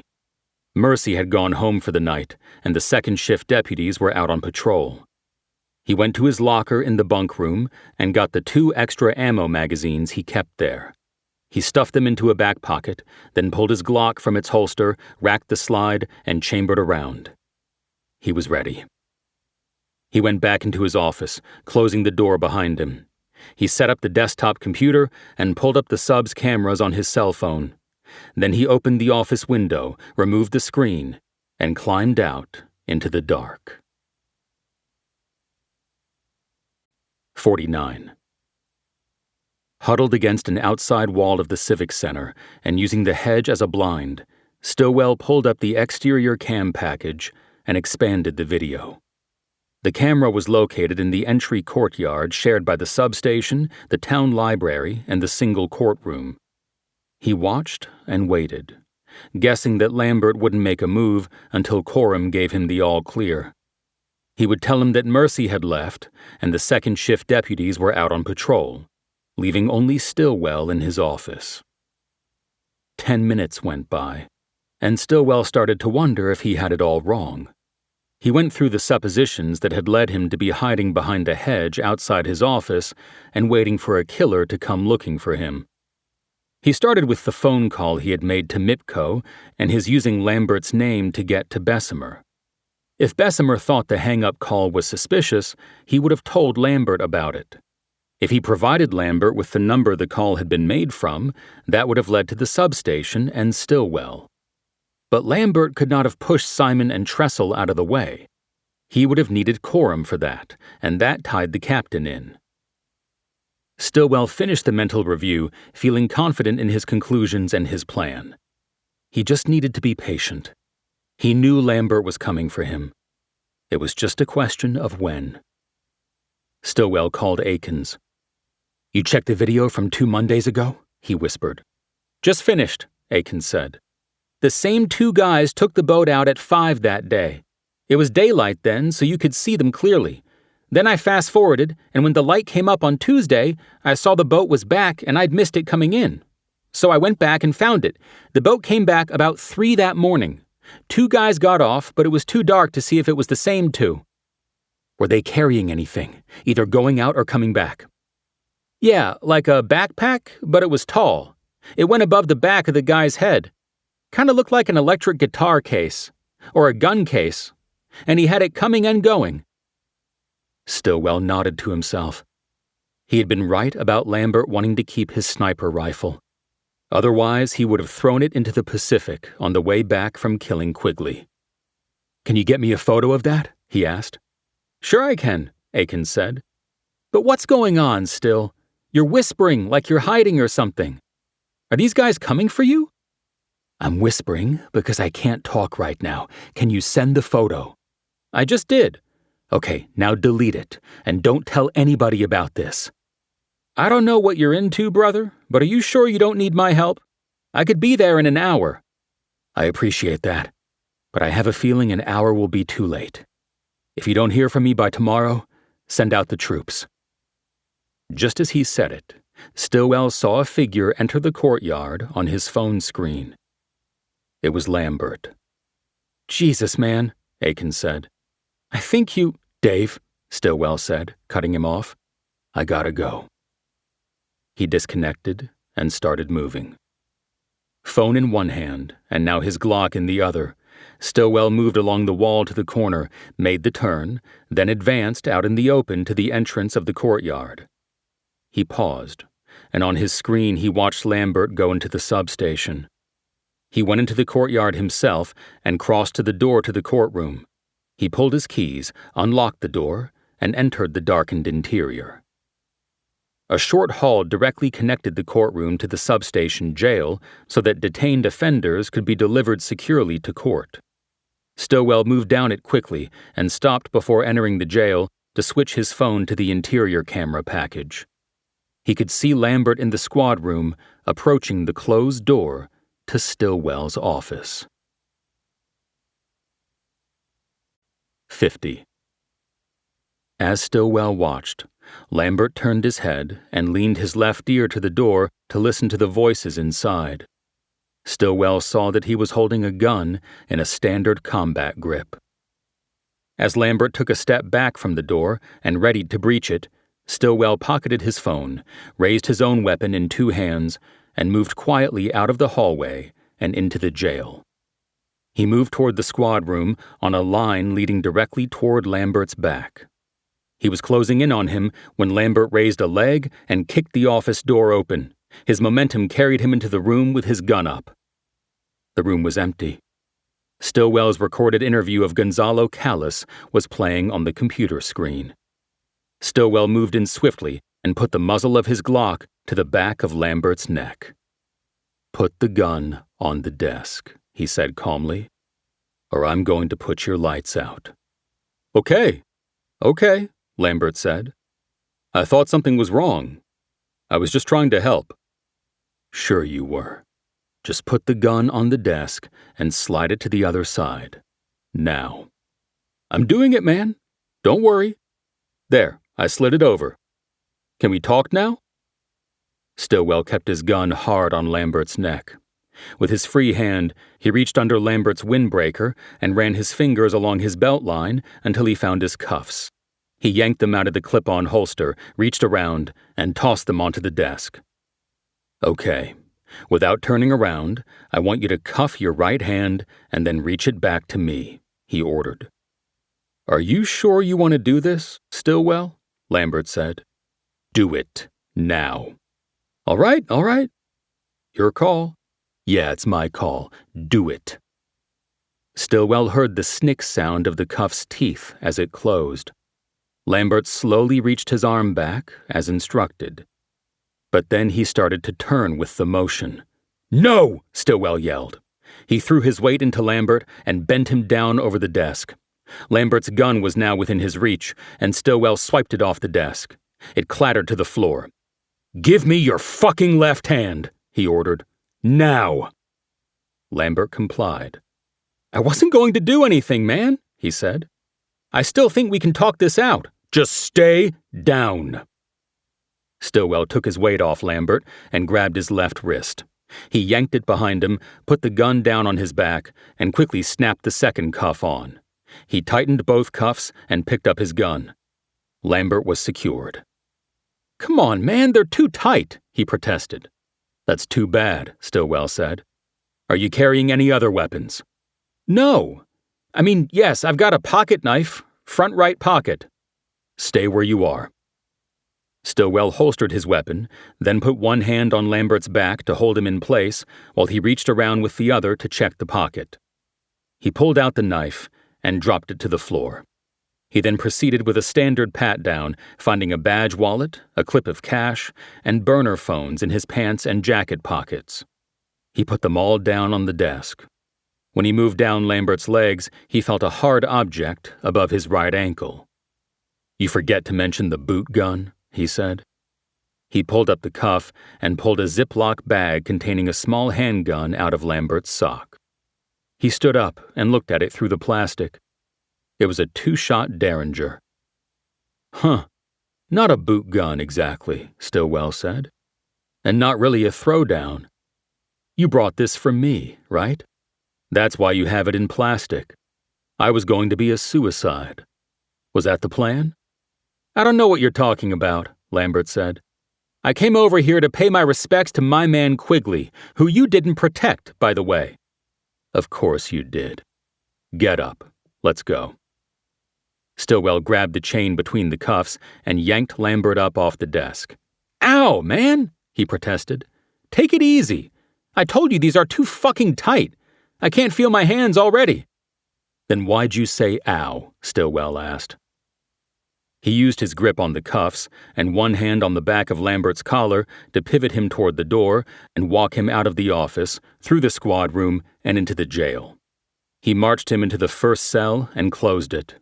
It was an old-fashioned cell with a key lock. He pulled out his keys and secured the cell door. "You're making a huge fucking mistake here," Lambert said. "Well, it's mine to make," Stillwell said. "Turn around and back up and I'll take off the cuffs." Lambert did as instructed, and Stillwell used his universal cuff key to release his wrists. Lambert immediately started rubbing his hands to get the circulation going again. "I'll be back," Stillwell said. He headed toward the squad room. "You can't do this to me," Lambert called after him. "Your career, what was left of it, is fucking over." Yeah, Stillwell said to himself. "I've heard that before."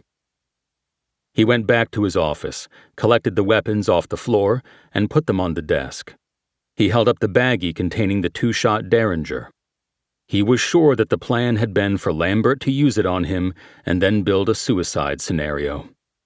He placed the weapon down on the desk and picked up the burner. He opened it, but saw it was password protected. He put it down and called Tosh on the desk phone. "Are you all right?" she asked. "Yes, everything's fine," he said. "You can go home, but I need a favor first." "Anything. What do you need?" "You have the radar still on?" "No, I shut it down, but I can turn it back on." "Okay. I'm looking for a 36-foot-long boat that is going to be anchored close to shore on the south end. Probably near the boatyard or the cargo dock. I need its exact GPS coordinates. Can you get that?" "I'm on it." "Good. Call me back." "Will do. And still, I love you too." "I knew that." He went back into the jail and looked into the cell. He held up the burner. "You want to give me the password so I can tell your pal Bessemer to come ashore for the pickup?" Lambert said nothing. Stillwell could read the shock on his face. He'd had no idea how much Stillwell knew. "I didn't think so," Stillwell said. "For the record, you are under arrest for murder and conspiracy to commit murder. Do I really need to read you your rights? I'm sure you can say them in your sleep." "Fuck you, Stillwell. This is going exactly nowhere. You'll get a call in a minute, and you'll be told to cut me loose. Then you're going to have to look over your shoulder for me for the rest of your fucking life." "I'm totally—" Stillwell's phone started buzzing. "I told you," Lambert said. "Now who's in the cage? You or me?" But it was Tosh calling back. She said she had located the boat anchored near the cargo dock. "Can you text me the coordinates?" he asked. "They're on their way," she said. "Anything else?" "That's it. Go home, and I'll get there as soon as I can." Stillwell hung up and called Akins. He answered right away. "You still want to help?" Stillwell asked. "You bet," Akins said. "What do you need?" "I'm going to send you the coordinates for where the Bullet is anchored. It will be south of the harbor here. I need you to go grab that boat and hold the guy you'll find waiting on it, Walter Bessemer." "Hold him on what?" "Conspiracy to commit murder." "I'll be on the water in 10 minutes. Send me the coordinates. I'll call you when we have him. Is this still top secret?" "Not for long." Stillwell sent a copy of Tosh's text with the GPS coordinates to Akins. He then looked at Lambert through the bars. He had made the call to Akins in front of him to get his wheels turning. "So, your pal Bessemer," Stillwell said. "How do you think he's going to hold up under the lights? A guy like that, I mean, once he was a warrior, but now he's living the good life. Boat worth $500,000, house on the Grand Canal in Venice. You think he'll stand up and lose all that just for his pal Chopper? I don't know, man. I'm thinking he's going to flip like a bug on a hot plate first chance he gets." "Fuck you, Stillwell. You have no idea the shit that's about to rain down on you." "You really got me shaking, Chopper. How high up does this thing go in the department? Is it about cartel payoffs? Is that what Quigley was going to reveal in his divorce? That his kids might end up living with a cartel bagman?" Lambert didn't reply. He stared at Stillwell through the bars with dark, hateful eyes. The moment was broken by the buzz of the phone in Stillwell's hand. He looked at the screen. It was Captain Coram. When he looked back up, he saw that Lambert was smiling at him. Stillwell took the call.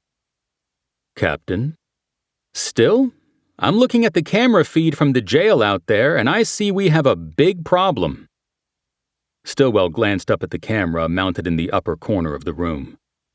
"What kind of problem, Captain?" he said. "I don't think I need to explain it to you, Still. What I need is for you to let Lambert go. You keep his weapons so everybody's safe, and you let him walk out the door." He came here to kill me and make it look like a suicide. I am sure that's a misunderstanding. How about we talk this out in the morning, after you let him go? What were you going to do about the camera feed? Just erase it all? I guess with you in charge of the investigation, it wouldn't really matter. You're talking nonsense still. You have to listen to me. You let Lambert walk. I'll send a helicopter for him tonight. He's off the island, and everybody's safe. And what if I don't let him go? There was a long moment of silence before Coram responded.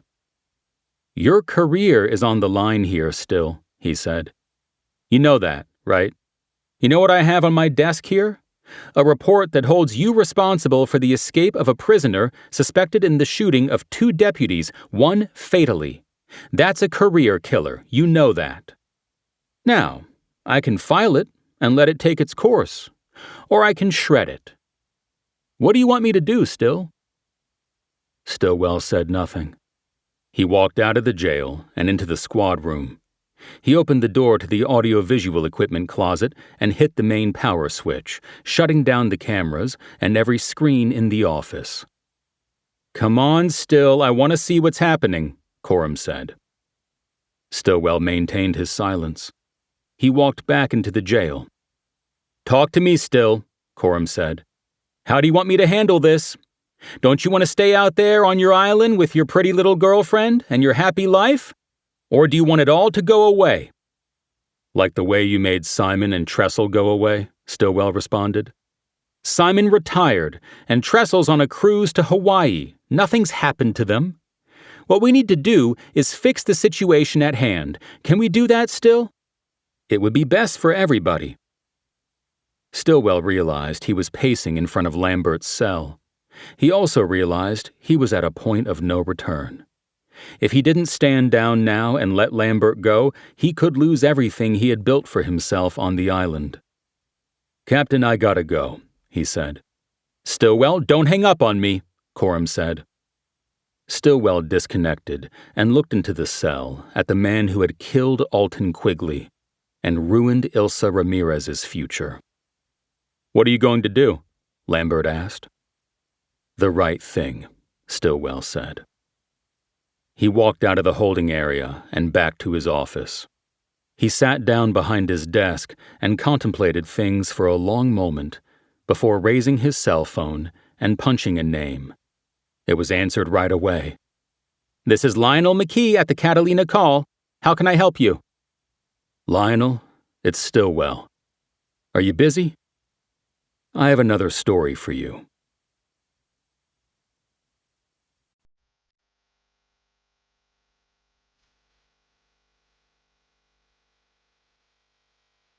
This has been a Hachette audio production of Ironwood, a Catalina novel. Written by Michael Connolly. Read by Will Danman. Produced by Melanie Schmidt. Post-production by Danny Meltzer. Post-production supervised by Lara Zaccardi. Quality control by Aaron Chandler. Ironwood is also available in print and as an ebook from Little Brown and Company, a division of Hachette Book Group. For more Hachette audio productions, visit us at hachetteaudio.com. Thank you for listening.